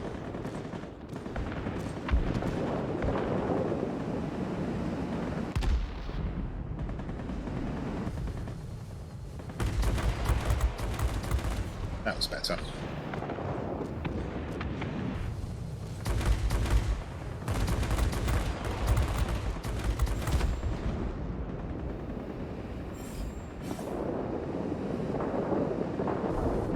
Too impressed with the SU-10's effort here. I don't know the bomber, so maybe that's the best he can really do. But what I am disappointed by is that he chose to go here and not to the centre. The problem is now he's lost most of his health. When he goes to the centre, he's probably going to lose the rest of it without flipping it. He's going back to the garrison. He's turning round. I have no idea what this guy's doing. He's going for the garrison. Really? I need to watch out for that. That's an I-215. You can snipe me out.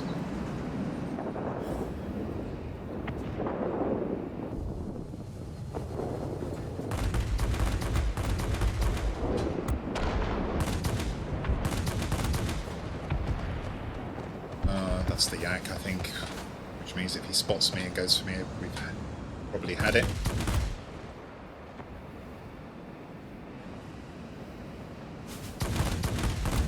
I needed a critical there. Oh, and I'm the one who's being critical instead. Got a fire on him, but the XF-90's finished me off. My SU-10 is not very good. So what we've, as it happens, I've followed him all over the map, and he has done nothing but go for garrisons. You must turn the tide of the battle.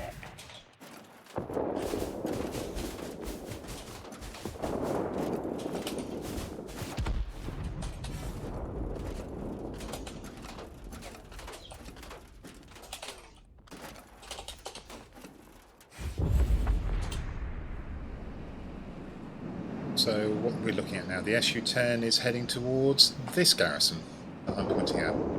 He won't go to the middle. We can't possibly win if he won't go to the middle.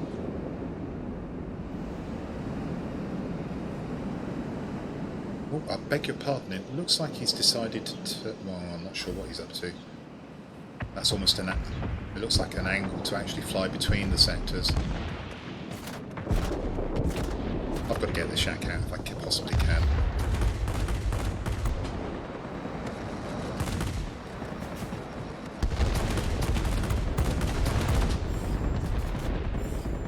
Might have a chance now.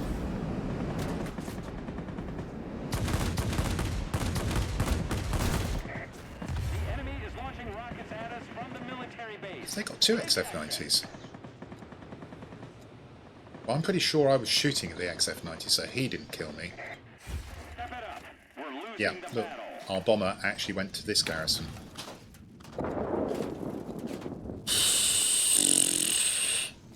What can I say? I mean, he's basically, the way he's played, he's gone for defeat from the very first moment of the battle. That's unbelievable what he's done. Oh, I beg your pardon, it's not him. That's the other bomber. Oh, what a disastrous game. If this one was a paper plane, my goodness, the next one is even more of a paper plane. Pure fantasy. Looks very much similar. It's got an extra engine. There we go. So we can expect it to be faster, but perhaps slightly less manoeuvrable. Shall we see? Let's get the comparison up. Gun armament, slightly better. We'll have a look at that in a moment. Survivability, slightly better. Remember, the red figures are showing how the key 1621 is worse than the aircraft that I've got selected, which is the tier 10. Airspeed, a little bit faster. Manoeuvrability, we've lost a little bit of manoeuvrability here on this particular build. And altitude performance. Sorry, we've gained a little bit of manoeuvrability, I beg your pardon, so it's slightly more mobile. Still won't outturn a Yak 30. It will outturn everything else though. And altitude performance, again, very slightly improved, but this is definitely a low to mid altitude fighter. So, in the game's meta now with the EF-131s, this aircraft is pretty much redundant, as indeed the Yak 30 is. But let's give it a go. Let's see what we can do.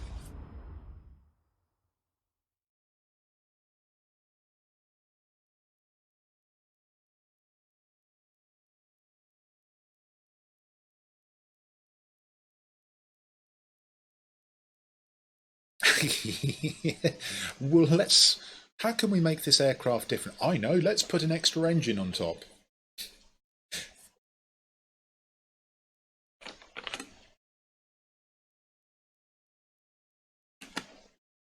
Before the advent of the EF-131, this aircraft actually had some advantages over the Yak 30 insofar as you could take down ground attackers.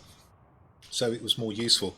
But taking down ground attackers now is not that important. Oh my goodness me. They have 2 EF-131s. We have 1.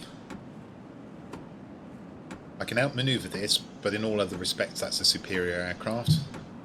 Got to make a play for the middle. See how we do. But with 2 EF-131s on a map with 2 mining plants, simply by weight of numbers they are going to win. That would be my prediction. We do have a ground attacker, but he's so slow compared to the EF-131s.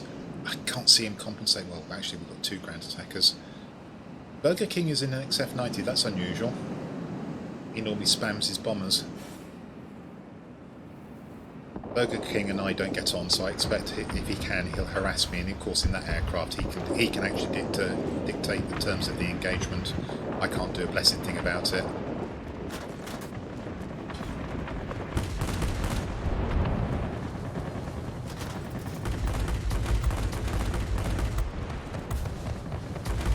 Right, we'll leave that to the ME-262.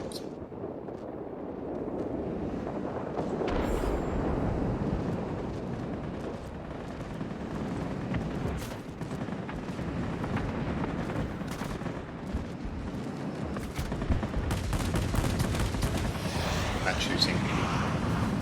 A bit concerned about the 101 getting on me. More bad shooting. Something definitely did get on me because I felt fire. Oh, I want the 101 to turn with me. Oh, go on, do that. Go on. Oh, he's now going to fly off, isn't he?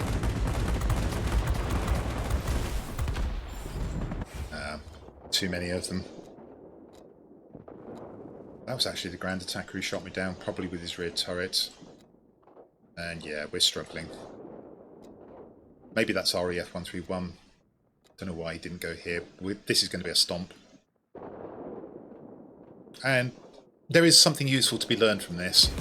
It's how utterly irrelevant the turn fighters are at tiers 9 and 10 these days.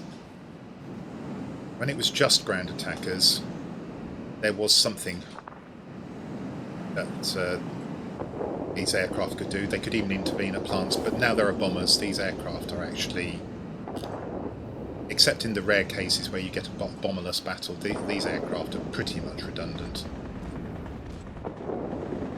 Sadly. Show you what you can do with the weapons against a Grand Attacker. Oh! I've lost concentration as well.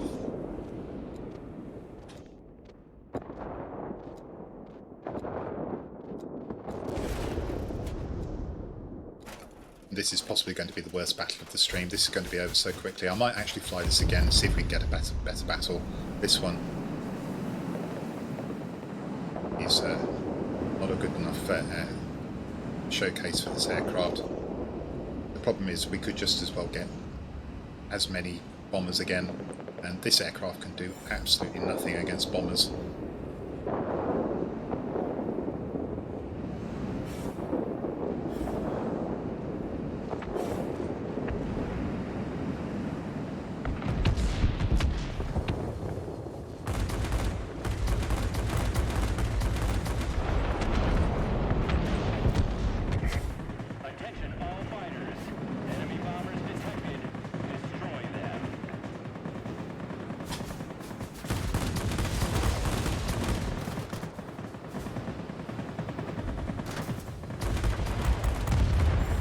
You shouldn't have tried to turn, just fly away.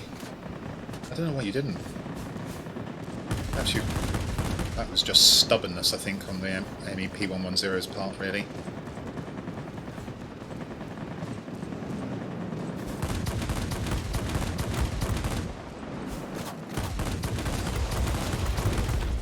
I can't do anything here. There's nobody from my team in the centre at all.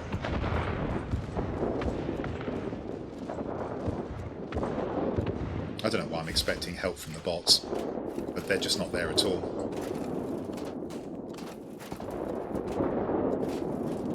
Well, we'll try one more battle in this because this is such a bad battle. We'll go and take this garrison. No, we won't. We've already taken it. And you did get to see that you can easily outmaneuver the MEP1101. He probably doesn't see too many of these. They're not often flown anymore, and with good reason. Until the bombers are rebalanced by World of Warplanes team, there's a whole swathe of aircraft at tier 9 and tier 10 you just don't want to bother flying if you want to have competitive games.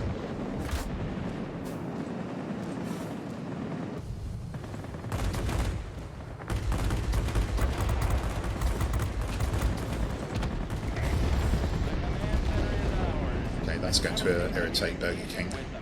Although actually I wasn't the one that killed him. The enemy is about to win. Push harder.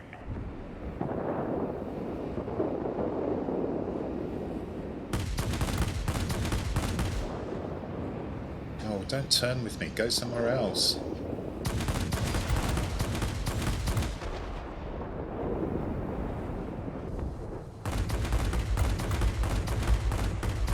Oh, yeah, my concentration is appalling.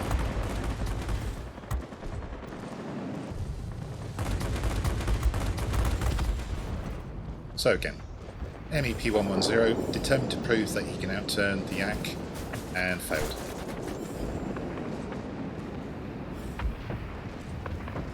Is he going to turn? He shouldn't, and he isn't. That's quite right, Bert from Burger King.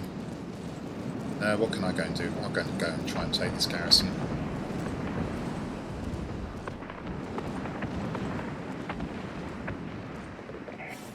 Hang in there. You'll soon be cut off from support. I say again, support will not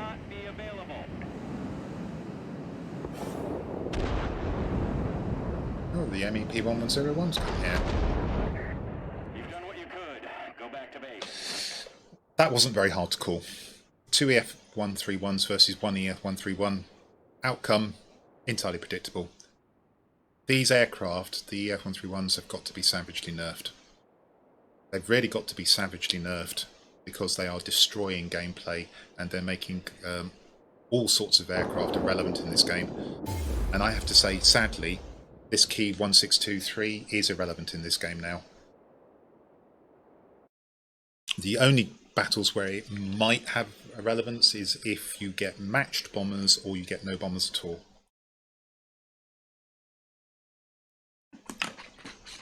No Yaka Diego, it has pretty much the same cannons. They've just been tweaked slightly to output slightly more damage. And this is why I don't fly at tier 10 very much, because I don't want to fly heavies all the time, and I don't fly bombers.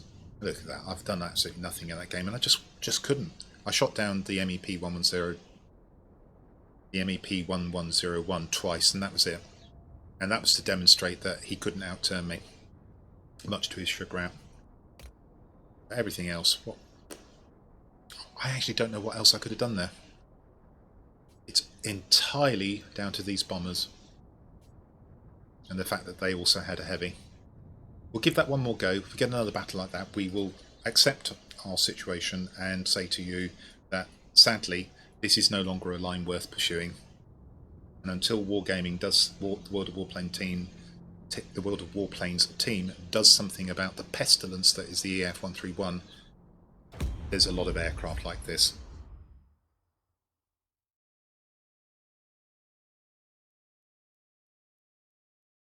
So come on, World of Warplanes team, get these bombers balanced.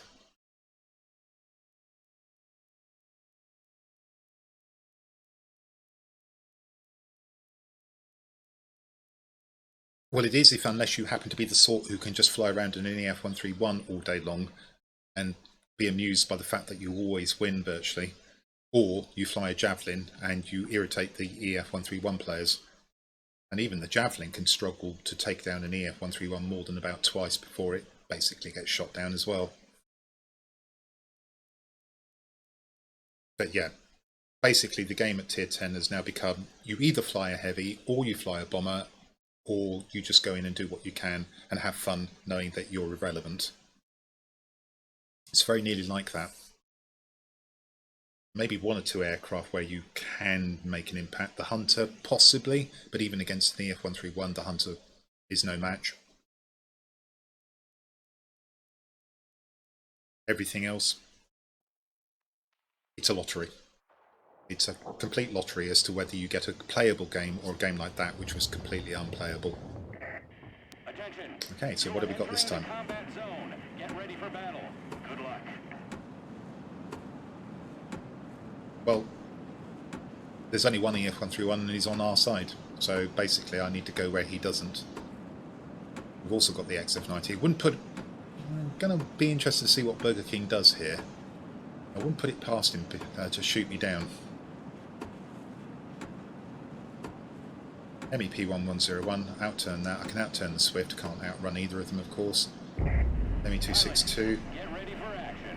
This is a much more favourable battle. I'm going to head towards the command centre first. I'm looking to see.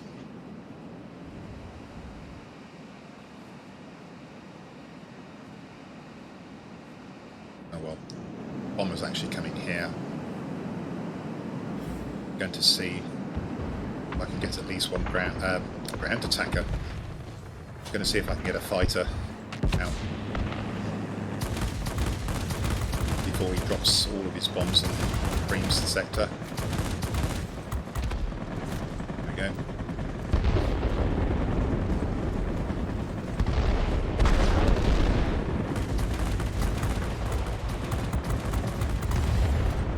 Well done.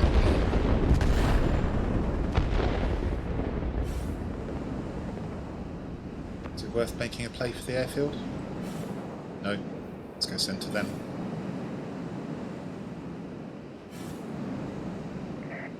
Attention all fighters. Enemy bombers detected. Destroy them.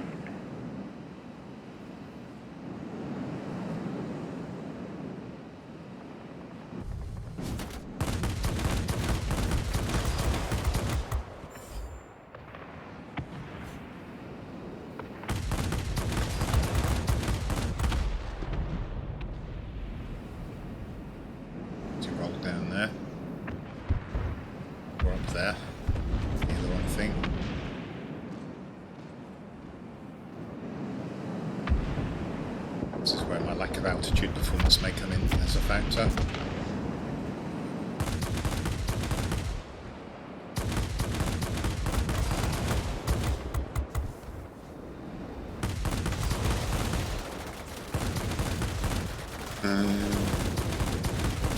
Oh, thank you. I was pretty sure I'd landed that last shot. It took a while to register there.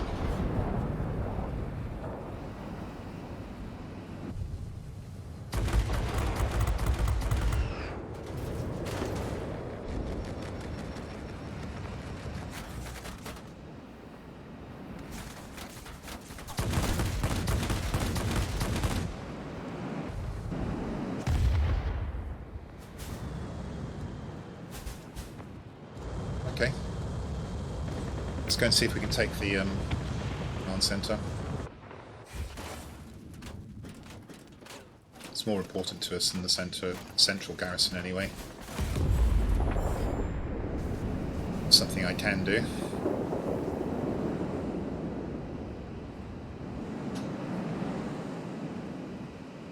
Actually, it might be smarter to actually defend the airfield for the moment.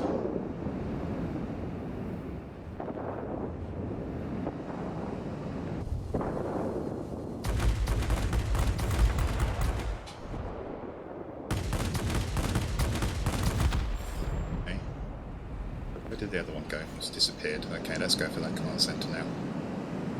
Sorry about the artefact on the gun site. Hello, Fionn, of course. How are you? Hello, Pattern Tanker.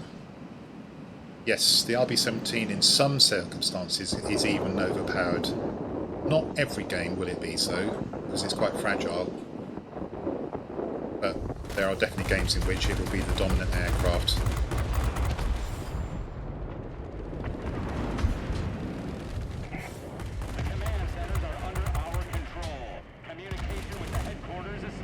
Oh, I'm actually going so much faster than the Swift, I'm overtaking him. That's not often you get to say that.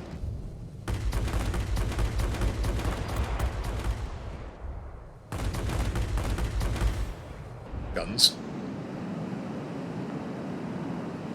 He's actually got out of range, but he's also out of boost.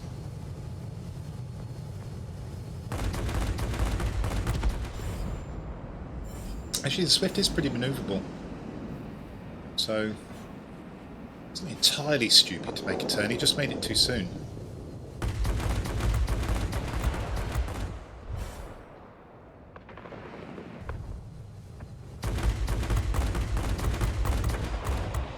Lots of hit points on this tier 10 Batwing. More than two of the heavies, in fact. 800 hit points, whereas the ME262 and the XF90 have got 700. Tells you something, doesn't it?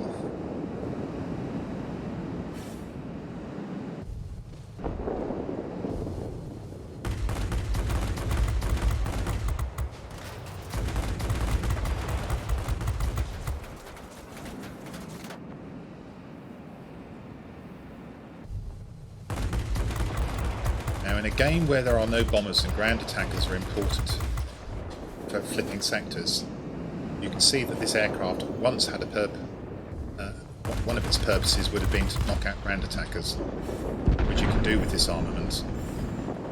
The problem is ground attackers are now pretty much irrelevant because of bombers most of the time.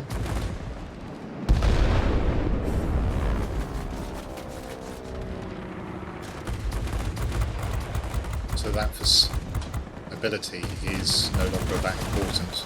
He's on fire. It's gone.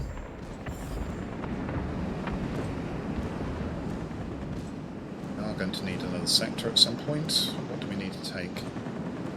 Centre, probably.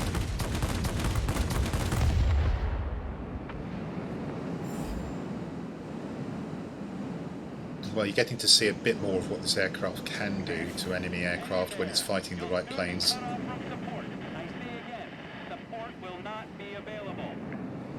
They're going for the airfield, and I want to take a sector. But we're pretty much making good progress in two sectors, so I'm going to defend the airfield.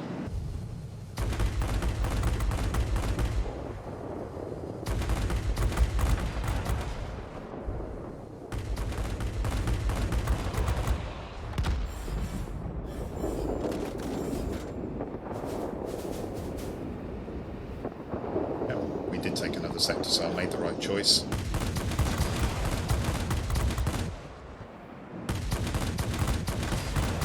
Gosh, this is almost like an old style game in this. But that's because we've got the EF-131 and they haven't.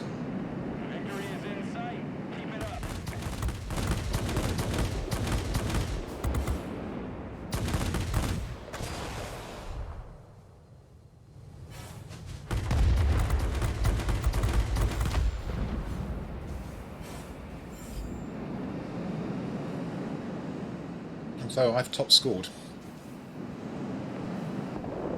Well, quirk of the game.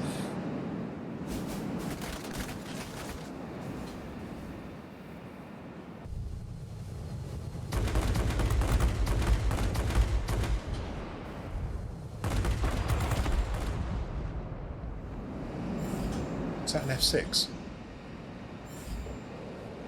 Yep, it was. There you go. Okay, that was a better battle to showcase what that aircraft can do in a favourable matchup. Swift was actually commissioned in case the Hunter failed. And it actually failed, and the Hunter went on to be a long-serving RAF aircraft. Right. And let's go back to the hangar. Let's just review that. So what have we done today? Well, we spent 4 hours playing all of the Army aircraft of the Japanese Air Force. Sorry, we're playing all of the Army aircraft of the Japanese tech tree. So the two air services of Japan were rigidly separated. There was a Navy air service and an Army air service. They had different requirements and different aircraft. We have flown 19 aircraft, starting with the Tier 1 Type 91, and we have finished with the Tier 10 Key 162-3. And there we have it. That was the tech tree fly-through of all the Japanese Army Air Force aircraft in World of Warplanes. And I hope you found that interesting. The parts of the video that you watched, if you watched the entirety of the video, give yourself a pat on the back. That's a commitment above and beyond the call of duty. I hope you found that helpful, and if you did, you'll come back and see my future content. But until then, this is the Noble Q, signing out.